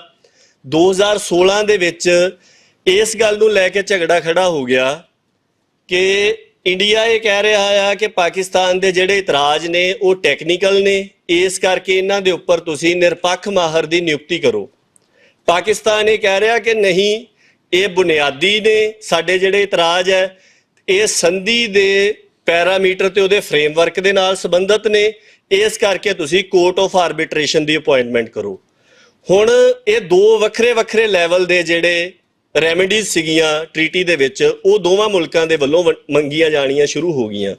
ਸੋ ਇਸ ਸਥਿਤੀ ਦੇ ਵਿੱਚ 2016 ਦੇ ਵਿੱਚ ਵਰਲਡ ਬੈਂਕ ਨੇ ਰੋਕ ਲਾ ਦਿੱਤੀ ਤੇ ਦੋਵਾਂ ਮੁਲਕਾਂ ਦੇ ਦਰਮਿਆਨ ਮੀਟਿੰਗਾਂ ਕਰਵਾਉਣੀਆਂ ਸ਼ੁਰੂ ਹੋਈਆਂ ਕਿ ਆਪਸ ਦੇ ਵਿੱਚ ਬੈਠ ਕੇ ਭਾਈ ਇਹਦਾ ਹੱਲ ਕਰੀਏ, ਕੋਈ ਦੇਖੀਏ, ਪਰ ਉਹ ਕਿਸੇ ਪਾਸੇ ਵੀ ਗੱਲ ਨਹੀਂ ਲੱਗੀ। ਜਦੋਂ ਨਹੀਂ ਲੱਗੀ ਤਾਂ 6 ਅਪ੍ਰੈਲ 2022 ਨੂੰ ਵਰਲਡ ਬੈਂਕ ਨੇ ਐਲਾਨ ਕੀਤਾ ਕਿ ਕਿਉਂਕਿ ਅਸੀਂ ਬਹੁਤ ਸਾਰੀਆਂ ਮੀਟਿੰਗਾਂ ਕਰਵਾ ਚੁੱਕੇ ਹਾਂ ਤੇ ਇਹ ਦੋਵੇਂ ਇੱਕ ਗੱਲ ਦੇ ਉੱਪਰ ਸਹਿਮਤ ਨਹੀਂ ਹੋ ਰਹੇ ਤੇ ਦੋਵਾਂ ਦੇ ਮੰਗ ਦੇ ਮੁਤਾਬਕ ਅਸੀਂ ਨਿਰਪੱਖ ਮਾਹਰ ਤੇ ਕੋਰਟ ਆਫ ਆਰਬਿਟ੍ਰੇਸ਼ਨ ਇਹ ਦੋਵੇਂ ਹੀ ਅਪਾਇੰਟ ਕਰ ਦੇਣੇ ਆ। ਹਾਲਾਂਕਿ ਵਰਲਡ ਬੈਂਕ ਦੀਆਂ ਜੇ ਸਟੇਟਮੈਂਟ ਆਪਾਂ ਪੜ੍ਹਦੇ ਆ ਉਹ ਵਾਰ-ਵਾਰ ਇਹ ਗੱਲ ਕਹਿ ਰਹੇ ਕਿ ਜੇਕਰ ਦੋ ਪੈਰਲਰ ਸੈਟਅਪ ਬਣਾ ਦਿੱਤੇ ਜਾਣਗੇ ਤੇ ਕੱਲ ਨੂੰ ਟਕਰਾਵੇਂ ਫੈਸਲੇ ਵੀ ਆ ਸਕਦੇ ਆ, ਉਹਦੇ ਨਾਲ ਹਾਲਾਤ ਹੋਰ ਵੀ ਜ਼ਿਆਦਾ ਉਲਝ ਸਕਦੇ ਆ। ਸੋ ਇਹਦੇ ਵਿੱਚ ਉਹਨਾਂ ਨੇ 27 ਜਨਵਰੀ 2023 ਨੂੰ ਸਾਲਸੀ ਅਦਾਲਤ ਜਿਹੜੀ ਇਸ ਮਾਮਲੇ ਦੇ ਵਿੱਚ ਗਠਿਤ ਕੀਤੀ ਗਈ ਆ ਉਹਦੇ ਵੱਲੋਂ ਸੁਣਵਾਈ ਹੋਣੀ ਸੀ ਤੇ ਉਸ ਤੋਂ ਪਹਿਲਾਂ 25 ਜਨਵਰੀ 2023 ਨੂੰ ਇੰਡੀਆ ਦੇ ਵੱਲੋਂ ਇੱਕ ਨੋਟਿਸ ਜਿਹੜਾ ਆ ਉਹ ਪਾਕਿਸਤਾਨ ਨੂੰ ਦਿੱਤਾ ਗਿਆ, ਜਿਹਦੇ ਵਿੱਚ ਉਹਨਾਂ ਨੇ ਇਹ ਗੱਲ ਕਹੀ ਆ ਕਿ ਤੁਸੀਂ ਪਿਛਲੇ 60-62 ਸਾਲ ਦਾ ਜਿਹੜਾ ਤਜਰਬਾ ਆ ਉਹਨੂੰ ਸਿੰਧ ਜਲ ਸੰਧੀ ਦੇ ਵਿੱਚ ਦਰਜ ਕਰਨ ਦੇ ਵਾਸਤੇ ਸੰਧੀ ਨੂੰ ਮੋਡੀਫਾਈ ਕਰਨ ਦੇ ਲਈ ਸਾਡੇ ਨਾਲ ਗੱਲਬਾਤ ਸ਼ੁਰੂ ਕਰੋ। ਹੁਣ ਇਹ ਇੱਕ ਇਦਾਂ ਦਾ ਕਦਮ ਹੈ ਜਿਹੜਾ ਪਿਛਲੇ 6 ਦਹਾਕਿਆਂ ਦੇ ਦੌਰਾਨ ਕਦੀ ਨਹੀਂ ਸੀ ਪੁੱਟਿਆ ਗਿਆ। ਇਹ ਇੱਕ ਡਾਕੂਮੈਂਟ ਜਿਹਨੂੰ ਬੜਾ ਸਕਸੈਸਫੁਲ ਮੰਨਿਆ ਜਾਂਦਾ ਸੀ, ਇਹ ਚੱਲਦਾ ਆ ਰਿਹਾ ਸੀ।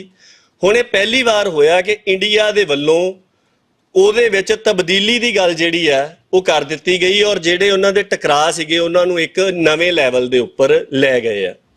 ਬਹੁਤ ਸਾਰੀਆਂ ਗੱਲਾਂ ਇਸ ਤਰ੍ਹਾਂ ਦੀਆਂ ਵੀ ਇੰਡੀਆ ਦੇ ਮਾਹਰਾਂ ਦੇ ਵੱਲੋਂ ਕੀਤੀਆਂ ਜਾਂਦੀਆਂ ਜਾਂ ਜਿਹੜੇ ਇਹਨਾਂ ਦੇ ਸਲਾਹਕਾਰ ਨੇ ਉਹ ਇਹ ਕਹਿੰਦੇ ਆ ਕਿ ਕਿਉਂਕਿ ਪਾਕਿਸਤਾਨ ਦੇ ਉੱਪਰ ਉਹ ਦੋਸ਼ ਲਾਉਂਦੇ ਆ ਕਿ ਇੰਡੀਆ ਦੇ ਵਿੱਚ ਗੜਬੜ ਕਰਵਾ ਰਿਹਾ, ਵਾਰ-ਵਾਰ ਕਰਵਾ ਰਿਹਾ, ਇਸ ਕਰਕੇ ਇੰਡੀਆ ਨੂੰ ਸਿੰਧ ਜਲ ਸੰਧੀ ਜਿਹੜੀ ਆ ਉਹ ਇੱਕ ਪਾਸੜ ਤਰੀਕੇ ਦੇ ਉੱਪਰ ਰੱਦ ਕਰ ਦੇਣੀ ਚਾਹੀਦੀ ਆ ਤੇ ਜਿਹੜਾ ਪਾਕਿਸਤਾਨ ਨੂੰ ਜਾਂਦਾ ਹੋਇਆ ਪਾਣੀ ਹੈਗਾ ਪੱਛਮੀ ਤਿੰਨਾਂ ਦਰਿਆਵਾਂ ਦਾ ਉਹ ਰੋਕ ਕੇ ਤੇ ਆਪ ਵਰਤਣਾ ਸ਼ੁਰੂ ਕਰ ਦੇਣਾ ਚਾਹੀਦਾ ਆ।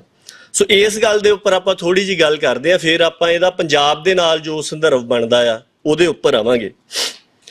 ਸੋ ਇੱਕ ਗੱਲ ਤਾਂ ਇਹ ਦੇਖਣ ਵਾਲੀ ਹੈਗੀ ਕਿ ਜੇਕਰ ਆਪਾਂ ਤਕਨੀਕੀ ਤੌਰ ਦੇ ਉੱਪਰ ਹੀ ਦੇਖੀਏ ਕਿ ਮੰਨ ਲਓ ਕਿ ਅੱਜ ਇੰਡੀਆ ਨੇ ਇਹ ਫੈਸਲਾ ਕਰ ਲਿਆ ਤੇ ਉਹਨਾਂ ਨੇ ਸਿੰਧ ਜਲ ਸੰਧੀ ਰੱਦ ਕਰ ਦਿੱਤੀ ਹੈ। ਇੰਡੀਆ ਦੇ ਕੋਲ ਇਦਾਂ ਦਾ ਕੋਈ ਟੈਕਨੀਕਲ ਢਾਂਚਾ ਹੀ ਨਹੀਂ ਹੈਗਾ, ਇਨਫਰਾਸਟ੍ਰਕਚਰ ਹੀ ਨਹੀਂ ਹੈਗਾ ਕਿ ਇੰਨੀ ਮਿਕਦਾਰ ਦੇ ਵਿੱਚ ਜਿਹੜਾ ਪਾਣੀ ਹੈਗਾ ਆ ਉਹਨੂੰ ਵਰਤਿਆ ਜਾ ਸਕੇ। ਤੇ ਨਾ ਹੀ ਇਸ ਤਰ੍ਹਾਂ ਦੇ ਢਾਂਚੇ ਮਤਲਬ ਅਗਲੇ 1-2 ਦਹਾਕੇ ਤੱਕ ਬਣਨ ਦੇ ਅਸਾਰ ਹੈਗੇ ਆ। ਸੋ ਇੱਕ ਗੱਲ ਤਾਂ ਇਹ ਹੈਗੀ ਕਿ ਜਿਹਦੇ ਤੋਂ ਇਹ ਲੱਗਦਾ ਕਿ ਇਦਾਂ ਦਾ ਕੋਈ ਵੀ ਐਕਸਟ੍ਰੀਮ ਕਦਮ ਜਿਹੜਾ ਹੈਗਾ ਉਹ ਹਾਲ ਦੀ ਘੜੀ ਪੁੱਟਿਆ ਜਾਣਾ, ਉਹ ਦਬਾਅ ਬਣਾਉਣ ਦੇ ਤੌਰ ਦੇ ਉੱਪਰ ਠੀਕ ਹੈ, ਪਰ ਹਾਲ ਦੀ ਘੜੀ ਨਹੀਂ ਲੱਗਦਾ। ਦੂਜਾ ਇਹਦੇ ਵਿੱਚ ਜਿਹੜਾ ਪਾਕਿਸਤਾਨ ਦਾ ਐਂਗਲ ਹੈ ਉਹਨੂੰ ਵੀ ਇੰਡੀਆ ਇਗਨੋਰ ਨਹੀਂ ਕਰ ਸਕਦਾ।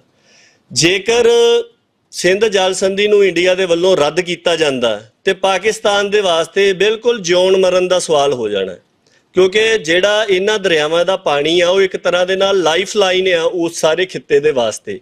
ਸੋ ਜੇ ਉਹ ਕੱਟ ਕੀਤੀ ਜਾਂਦੀ ਆ, ਉਹ ਜ਼ਾਹਰ ਜੀ ਗੱਲ ਹੈ ਕਿ ਪਾਕਿਸਤਾਨ ਦੀ ਸਟੇਟ ਉਹਨੂੰ ਡੈਕਲੇਰੇਸ਼ਨ ਆਫ ਵਾਰ ਹੀ ਇੱਕ ਤਰ੍ਹਾਂ ਦੇ ਨਾਲ ਜਾਂ ਐਕਟ ਆਫ ਵਾਰ ਜਾਂ ਐਕਟ ਆਫ ਅਗਰੈਸ਼ਨ ਹੀ ਮੰਨੂਗੀ। ਉਹਦੇ ਮੁਤਾਬਕ ਜੋ ਅੱਜ ਦੀ ਸਥਿਤੀ ਹੈਗੀ ਪਾਕਿਸਤਾਨ ਦੀ, ਉਹਦੇ ਵਿੱਚ ਤਾਂ ਮਤਲਬ ਉਹਨਾਂ ਦਾ ਅੰਦਰੂਨੀ ਕ੍ਰਾਈਸਿਸ ਜਿਹੜਾ ਆ ਉਹ ਬਹੁਤ ਜ਼ਿਆਦਾ ਗਹਿਰਾਇਆ ਹੋਇਆ। ਪਾਕਿਸਤਾਨ ਦੇ ਆਪ ਦੇ ਪੋਲੀਟੀਕਲ ਹਾਲਾਤ ਉੱਦਾਂ ਦੇ ਹੈਗੇ ਆ। ਸਿਕਿਉਰਿਟੀ ਪੱਖ ਤੋਂ ਅਫਗਾਨਿਸਤਾਨ ਦੇ ਵਿੱਚੋਂ ਜਿਹੜਾ ਵਿਡਰੋਲ ਹੋਇਆ ਅਮਰੀਕਾ ਦਾ, ਉਹ ਇੱਕ ਵਾਰ ਲੱਗਦਾ ਸੀਗਾ ਕਿ ਪਾਕਿਸਤਾਨ ਦੀ ਬੜੀ ਅਹਿਮ ਭੂਮਿਕਾ ਬਣ ਗਈ ਹੈ, ਪਰ ਹੁਣ ਉਹ ਸਥਿਤੀ ਜਿਹੜੀ ਆ ਅੱਜ ਜੇ ਆਪਾਂ ਗੱਲ ਕਰੀਏ ਤਾਂ ਬਿਲਕੁਲ ਹੀ ਸਿਰ ਪਰਨੇ ਹੋਈ ਪਈ ਹੈ। ਬਿਲਕੁਲ ਪੁੱਠੇ ਹਾਲਾਤ ਹੋਏ ਆ ਜਦੋਂ ਛੱਡ ਕੇ ਗਏ ਸੀ ਉਦੋਂ ਤੋਂ ਲੈ ਕੇ ਹੁਣ ਤੱਕ। ਸੋ ਇਸ ਸਥਿਤੀ ਦੇ ਵਿੱਚ ਬੇਸ਼ੱਕ ਪਾਕਿਸਤਾਨ ਇੱਕ ਕਮਜ਼ੋਰ ਜਾਂ ਦਬਾਅ ਦੀ ਸਥਿਤੀ ਦੇ ਵਿੱਚ ਤਾਂ ਹੈਗਾ ਆ, ਪਰ ਉਹ ਮਤਲਬ ਇਸ ਗੱਲ ਨੂੰ ਚੁੱਪ ਕਰਕੇ ਜਰ ਜਾਊਗਾ, ਇਸ ਗੱਲ ਦੀ ਸੰਭਾਵਨਾ ਜਿਹੜੀ ਆ ਉਹ ਬਹੁਤ ਘੱਟ ਆ। ਇੱਕ ਇਹ ਹੈਗਾ ਕਿਉਂਕਿ ਇਹ ਜਲ ਸੰਧੀ ਵਰਲਡ ਬੈਂਕ ਦੀ ਸਾਲਸੀ ਦੇ ਨਾਲ ਹੋਈ ਸੀ ਤੇ ਵਰਲਡ ਬੈਂਕ ਤੇ ਉਹਦੇ ਬਹੁਤ ਸਾਰੇ ਜਿਹੜੇ ਭਰਾਤਰੀ ਇੰਸਟੀਟਿਊਸ਼ਨ ਹੈਗੇ ਨੇ ਉਹ ਬੜੇ ਅਹਿਮ ਨੇ ਅੱਜ ਦੇ ਸਮੇਂ ਦੇ ਵਿੱਚ, ਖਾਸ ਕਰਕੇ ਵਿੱਤੀ ਮਾਮਲਿਆਂ ਦੇ ਵਿੱਚ। ਸੋ ਜੇ ਇੰਡੀਆ ਦੇ ਵੱਲੋਂ ਕੋਈ ਵੀ ਇੱਕ ਪਾਸੜ ਇਦਾਂ ਦਾ ਫੈਸਲਾ ਲਿਆ ਜਾਂਦਾ ਆ ਸੰਧੀ ਨੂੰ ਰੱਦ ਕਰਨ ਦਾ, ਤੇ ਉਹਦੇ ਵਿੱਚ ਜ਼ਾਹਰ ਜੀ ਗੱਲ ਹੈ ਕਿ ਵਰਲਡ ਬੈਂਕ ਤੇ ਉਹਦੇ ਜਿਹੜੇ ਸਹਿਯੋਗੀ ਸੰਗਠਨ ਹੈਗੇ ਆ ਉਹ ਇਸ ਗੱਲ ਦਾ ਸਹੀ ਨਹੀਂ ਮਨਾਉਣਗੇ, ਔਰ ਉਹਨਾਂ ਦਾ ਕੀ ਸੰਭਾਵੀ ਰਿਐਕਸ਼ਨ ਹੋ ਸਕਦਾ ਹੈ ਇਹ ਵੀ ਇੰਡੀਆ ਵੱਲੋਂ ਲਏ ਜਾਣ ਵਾਲੇ ਕਿਸੇ ਵੀ ਫੈਸਲੇ ਦੇ ਵਿੱਚ ਬੜੀ ਅਹਿਮ ਹੋਊਗਾ। ਅੱਛਾ, ਇੱਕ ਜਿਹੜਾ ਹੋਰ ਬਹੁਤ ਮਹੱਤਵਪੂਰਨ ਫੈਕਟਰ ਹੈਗਾ ਉਹ ਹੈਗਾ ਚੀਨ ਦਾ, ਕਿਉਂਕਿ ਪਾਕਿਸਤਾਨ ਕੱਲਾ ਇੰਡੀਆ ਕੱਲਾ ਅਪਰ ਰਾਈਪੇਰੀਅਨ ਨਹੀਂ ਹੈਗਾ। ਕਿ ਜੇ ਇੰਡੀਆ ਦੇ ਜੇ ਆਪਾਂ 4 ਦਰਿਆ ਘੱਟੋ ਘੱਟ ਦੇਖੀਏ ਜਿਨ੍ਹਾਂ ਦੇ ਵਿੱਚੋਂ ਪੱਛਮੀ ਜਿਹੜਾ ਦਰਿਆਵਾਂ ਦਾ ਨੈਟਵਰਕ ਹੈਗਾ ਉਹਦੇ ਵਿੱਚ ਸਿੰਧ ਤੇ ਸਤਲੁਜ, ਤੇ ਜਿਹੜੇ ਪੂਰਬੀ ਦਰਿਆ ਨੇ ਉਹਨਾਂ ਦੇ ਵਿੱਚ ਬ੍ਰਹਮਪੁੱਤਰ ਤੇ ਮੇਕੋਂਗ ਦਰਿਆ ਜਿਹੜੇ ਹੈਗੇ ਆ, ਇਹ ਤਿੱਬਤ ਦੇ ਵਿੱਚੋਂ ਜਾਂ ਚੀਨ ਦੇ ਪ੍ਰਭਾਵ ਦੇ ਹੇਠ ਜਿਹੜਾ ਇਲਾਕਾ ਹੈਗਾ ਆ, ਜਾਂ ਆਪਾਂ ਕਹਿ ਸਕਦੇ ਹਾਂ ਵੀ ਚੀਨ ਦਾ ਦਖਲ ਇਹਨਾਂ ਦੇ ਵਿੱਚ ਹੈਗਾ। ਔਰ ਚੀਨ ਪਹਿਲਾਂ ਹੀ ਇਹਨਾਂ ਦੇ ਉੱਪਰ ਕੁਝ ਇੱਕ ਆਪਣੇ ਪ੍ਰੋਜੈਕਟ ਬਣਾ ਰਿਹਾ, ਡੈਮ ਬਣਾ ਰਿਹਾ, ਜਿਨ੍ਹਾਂ ਨੂੰ ਇੰਡੀਆ ਦੇ ਵੱਲੋਂ ਆਪ ਦੀ ਸੁਰੱਖਿਆ ਦੇ ਲਈ ਵੀ ਖਤਰਾ ਦੱਸਿਆ ਜਾ ਰਿਹਾ ਹੈ। ਉਹ ਵੈਸੇ ਵੀ ਇਹਦੇ ਉੱਪਰ ਇਤਰਾਜ਼ ਜਤਾ ਰਹੇ ਹੈ। ਸੋ ਜੇਕਰ ਇੰਡੀਆ ਇੱਕ ਪਾਸੜ ਤੌਰ ਦੇ ਉੱਪਰ ਇਦਾਂ ਦੇ ਕਿਸੇ ਵੀ ਡਾਕੂਮੈਂਟ ਨੂੰ ਰੱਦ ਕਰਨ ਦੀ ਕੋਸ਼ਿਸ਼ ਕਰਦਾ, ਤੇ ਉਹ ਜ਼ਾਹਰ ਜੀ ਗੱਲ ਹੈ ਕਿ ਚੀਨ ਦਾ ਪੱਖ ਵੀ ਜੋ ਕਰ ਰਿਹਾ ਆ ਉਹ ਮਜ਼ਬੂਤ ਹੋਊਗਾ ਔਰ ਉਹਨੂੰ ਦਖਲ ਦੇਣ ਦਾ ਇੱਕ ਘੱਟੋ ਘੱਟ ਦਿਸਦੇ ਰੂਪ ਦੇ ਵਿੱਚ ਆਧਾਰ ਜਿਹੜਾ ਆ ਉਹ ਵਧੂਗਾ। ਇਸੇ ਤਰ੍ਹਾਂ ਹੀ ਜਿਹੜਾ ਪੱਛਮੀ ਤਾਕਤਾਂ ਦਾ ਫੈਕਟਰ ਹੈ, ਕਿਉਂਕਿ ਹੁਣ ਇਹ ਸਾਰਾ ਸਾਊਥ ਏਸ਼ੀਆ ਦਾ ਖਿੱਤਾ ਆਪਾਂ ਨੂੰ ਪਤਾ ਕਿ ਇੰਟਰਨੈਸ਼ਨਲ ਆਰਡਰ ਜਿਹੜਾ ਆ ਉਹ ਡੀਸਟੇਬਲਾਈਜ਼ ਹੋ ਰਿਹਾ। ਉਹਦੇ ਵਿੱਚੋਂ ਜਿਸ ਤਰ੍ਹਾਂ ਦੀ ਹਾਲਾਤ 5 ਮਈ 2020 ਤੋਂ ਬਾਅਦ ਲੱਦਾਖ ਦੇ ਵਿੱਚ ਬਣੀ ਹੋਈ ਹੈ, 3 ਸਾਲ ਇਦਾਂ ਦੇ ਲੰਘੇ ਕਿ ਜਿੱਥੇ ਇੰਡੀਆ ਦੀ ਚੀਨ ਉਹਨਾਂ ਹਾਈ ਅਲਟੀਟਿਊਡ ਤੇ ਬਹੁਤ ਜ਼ਿਆਦਾ ਠੰਡ ਵਾਲੇ ਇਲਾਕਿਆਂ ਦੇ ਵਿੱਚੋਂ ਵਾਪਸ ਨਹੀਂ ਆਈਆਂ। ਸੋ ਇਹ ਹਾਲਾਤ ਬਿਲਕੁਲ ਵੀ ਨਾਰਮਲ ਨਹੀਂ ਹੈਗੇ। ਇਸ ਸਥਿਤੀ ਦੇ ਵਿੱਚ ਪੱਛਮੀ ਤਾਕਤਾਂ ਦਾ ਇੰਟਰਸਟ ਕੀ ਹੋਊਗਾ ਇਸ ਖੇਤਰ ਦੇ ਵਿੱਚ, ਇਦਾਂ ਦਾ ਜੇ ਕੋਈ ਵੀ ਕਨਫਲਿਕਟ ਉੱਭਰਦਾ ਆ ਉਹਦੇ ਵਿੱਚ ਕੀ ਹੋਊਗਾ, ਤੇ ਇਸ ਗੱਲ ਨੂੰ ਵੀ ਧਿਆਨ ਦੇ ਵਿੱਚ ਰੱਖਿਆ ਜਾਊਗਾ। ਇਹ ਗੱਲ ਦੇ ਅਸਾਰ ਬਹੁਤ ਘੱਟ ਲੱਗਦੇ ਆ ਕਿ ਹਾਲ ਦੀ ਘੜੀ ਇੰਡੀਆ ਇਹਨੂੰ ਸੰਧੀ ਨੂੰ ਰੱਦ ਕਰਨ ਦੇ ਬਾਰੇ ਦੇ ਵਿੱਚ ਚੱਲ ਸਕਦਾ ਹੈ। ਪਰ ਇੱਕ ਗੱਲ ਹੈਗੀ ਆ ਕਿ ਇੱਕ ਨਵਾਂ ਆਸਪੈਕਟ ਇਹਦੇ ਵਿੱਚ ਇੰਡੀਆ ਨੇ ਜ਼ਰੂਰ ਸ਼ਾਮਲ ਕਰ ਦਿੱਤਾ ਹੈ। ਬੇਸ਼ੱਕ ਉਹਦੇ ਤੇ ਹਾਲ ਦੀ ਘੜੀ ਬਹੁਤੀ ਜ਼ਿਆਦਾ ਤਿੱਖੀ ਸਰਗਰਮੀ ਹੋਣ ਦੇ ਅਸਾਰ ਨਹੀਂ ਹੈਗੇ। ਜਿਹੜੀ ਇਹਨਾਂ ਨੇ ਕਿਹਾ ਆ ਕਿ 3 ਮਹੀਨੇ ਦਾ ਨੋਟਿਸ ਦਿੱਤਾ ਕਿ ਸਿੰਧ ਜਲ ਸੰਧੀ ਦੇ ਵਿੱਚ ਸਮਝੌਤਾ, ਇਹਦੇ ਵਿੱਚ ਜਿਹੜੀ ਤਰਮੀਮ ਆ ਜਾਂ ਸੋਧ ਜਿਹੜੀ ਆ ਉਹ ਕਰਨ ਦੇ ਵਾਸਤੇ ਗੱਲਬਾਤ ਸ਼ੁਰੂ ਕੀਤੀ ਜਾਵੇ। ਪੰਜਾਬ ਦੇ ਮਾਮਲੇ ਦੇ ਵਿੱਚ ਇਸ ਸੰਧੀ ਦਾ ਸਿੱਧਾ ਇੱਕ ਅਸਰ ਇਹ ਹੈਗਾ ਕਿ ਜਿਸ ਸਮੇਂ ਵਰਲਡ ਬੈਂਕ ਦੇ ਨਾਲ ਗੱਲਬਾਤ ਚੱਲ ਰਹੀ ਸੀਗੀ ਸਮਝੌਤੇ ਦੇ ਵਾਸਤੇ, ਉਸ ਸਮੇਂ ਪਾਕਿਸਤਾਨ ਤੇ ਇੰਡੀਆ ਦੋਵਾਂ ਨੇ ਹੀ ਵੱਧ ਦਰਿਆਈ ਪਾਣੀ ਦੇ ਉੱਪਰ ਆਪਣਾ ਹੱਕ ਜਤਾਉਣ ਦੇ ਵਾਸਤੇ ਆਪਣੇ ਦਾਅਵੇ ਜਿਹੜੇ ਸੀਗੇ ਉਹ ਬੜੇ ਵਧਾ ਚੜਾ ਕੇ ਪੇਸ਼ ਕੀਤੇ। ਔਰ ਉਹਦੇ ਵਿੱਚ ਜਿਹੜਾ ਰਾਜਸਥਾਨ ਦਾ ਬਹੁਤ ਸਾਰਾ ਇਲਾਕਾ ਹੈਗਾ, ਜੇਕਰ ਆਪਾਂ ਬੇਸਨਸ ਦੀ ਗੱਲ ਕਰੀਏ, ਜਿਹੜੇ ਦਰਿਆਵਾਂ ਦਾ ਵਹਾਅ ਇੱਕ ਪਾਸੇ ਨੂੰ ਵਗਦਾ ਉਹਨਾਂ ਦੇ ਸਮੁੱਚੇ ਖੇਤਰ ਨੂੰ ਇੱਕ ਬੇਸਨ ਮੰਨ ਲਿਆ ਜਾਂਦਾ। ਇੱਥੇ ਦੋ ਵੱਡੇ ਬੇਸਨ ਨੇ, ਇੱਕ ਸਿੰਧ ਜਲ ਬੇਸਨ ਹੈ ਜਿਹਦੇ ਵਿੱਚ ਸਿੰਧ, ਝਨਾਬ, ਜੇਹਲਮ, ਰਾਵੀ, ਬਿਆਸ ਤੇ ਸਤਲੁਜ ਇਹ ਦਰਿਆਵਾਂ ਦਾ ਵਹਾਅ ਜੇ ਆਪਾਂ ਦੇਖੀਏ ਵੀ ਇਹ ਪਹਾੜਾਂ ਚੋਂ ਨਿਕਲਦੇ ਆ ਤੇ ਪੱਛਮ ਵੱਲ ਨੂੰ ਜਾ ਕੇ ਅਰਬ ਸਾਗਰ ਦੇ ਵਿੱਚ ਡਿੱਗਦੇ ਆ। ਦੂਸਰੇ ਪਾਸੇ ਜਿਹੜੇ ਦਰਿਆ ਆ ਉਹ ਪਹਾੜਾਂ ਦੇ ਵਿੱਚੋਂ ਨਿਕਲਦੇ ਆ ਜਿਹਦੇ 'ਚ ਗੰਗਾ, ਯਮੁਨਾ, ਬ੍ਰਹਮਪੁੱਤਰ ਇਹ ਸਾਰੇ ਆਉਂਦੇ ਆ। ਉਹਨਾਂ ਦਾ ਜਿਹੜਾ ਵਹਾਅ ਆ ਉਹ ਬਿਲਕੁਲ ਦੂਜੀ ਦਿਸ਼ਾ ਨੂੰ ਚੜ੍ਹਦੇ ਵੱਲ ਨੂੰ ਜਾਂਦਾ ਆ ਤੇ ਉਹ ਜਾ ਕੇ ਬੰਗਾਲ ਦੀ ਖਾੜੀ ਦੇ ਵਿੱਚ ਡਿੱਗਦੇ ਆ। ਤੇ ਕੁਛ ਇੱਕ ਏਰੀਆ ਜਦੋਂ ਆਪਾਂ ਇੰਡੀਆ ਦਾ ਟੈਕਨੀਕਲ ਡਾਟਾ ਦੇਖਦੇ ਆ ਉਹਦੇ ਵਿੱਚ ਕੁਛ ਇੱਕ ਏਰੀਆ ਇਸ ਤਰ੍ਹਾਂ ਦਾ ਹੈਗਾ ਜਿੱਥੇ ਬੇਸਿਕਲੀ ਦੋ ਬੇਸਨ ਜਿਹੜੇ ਆ ਉਹ ਵੱਖ ਹੁੰਦੇ ਨੇ।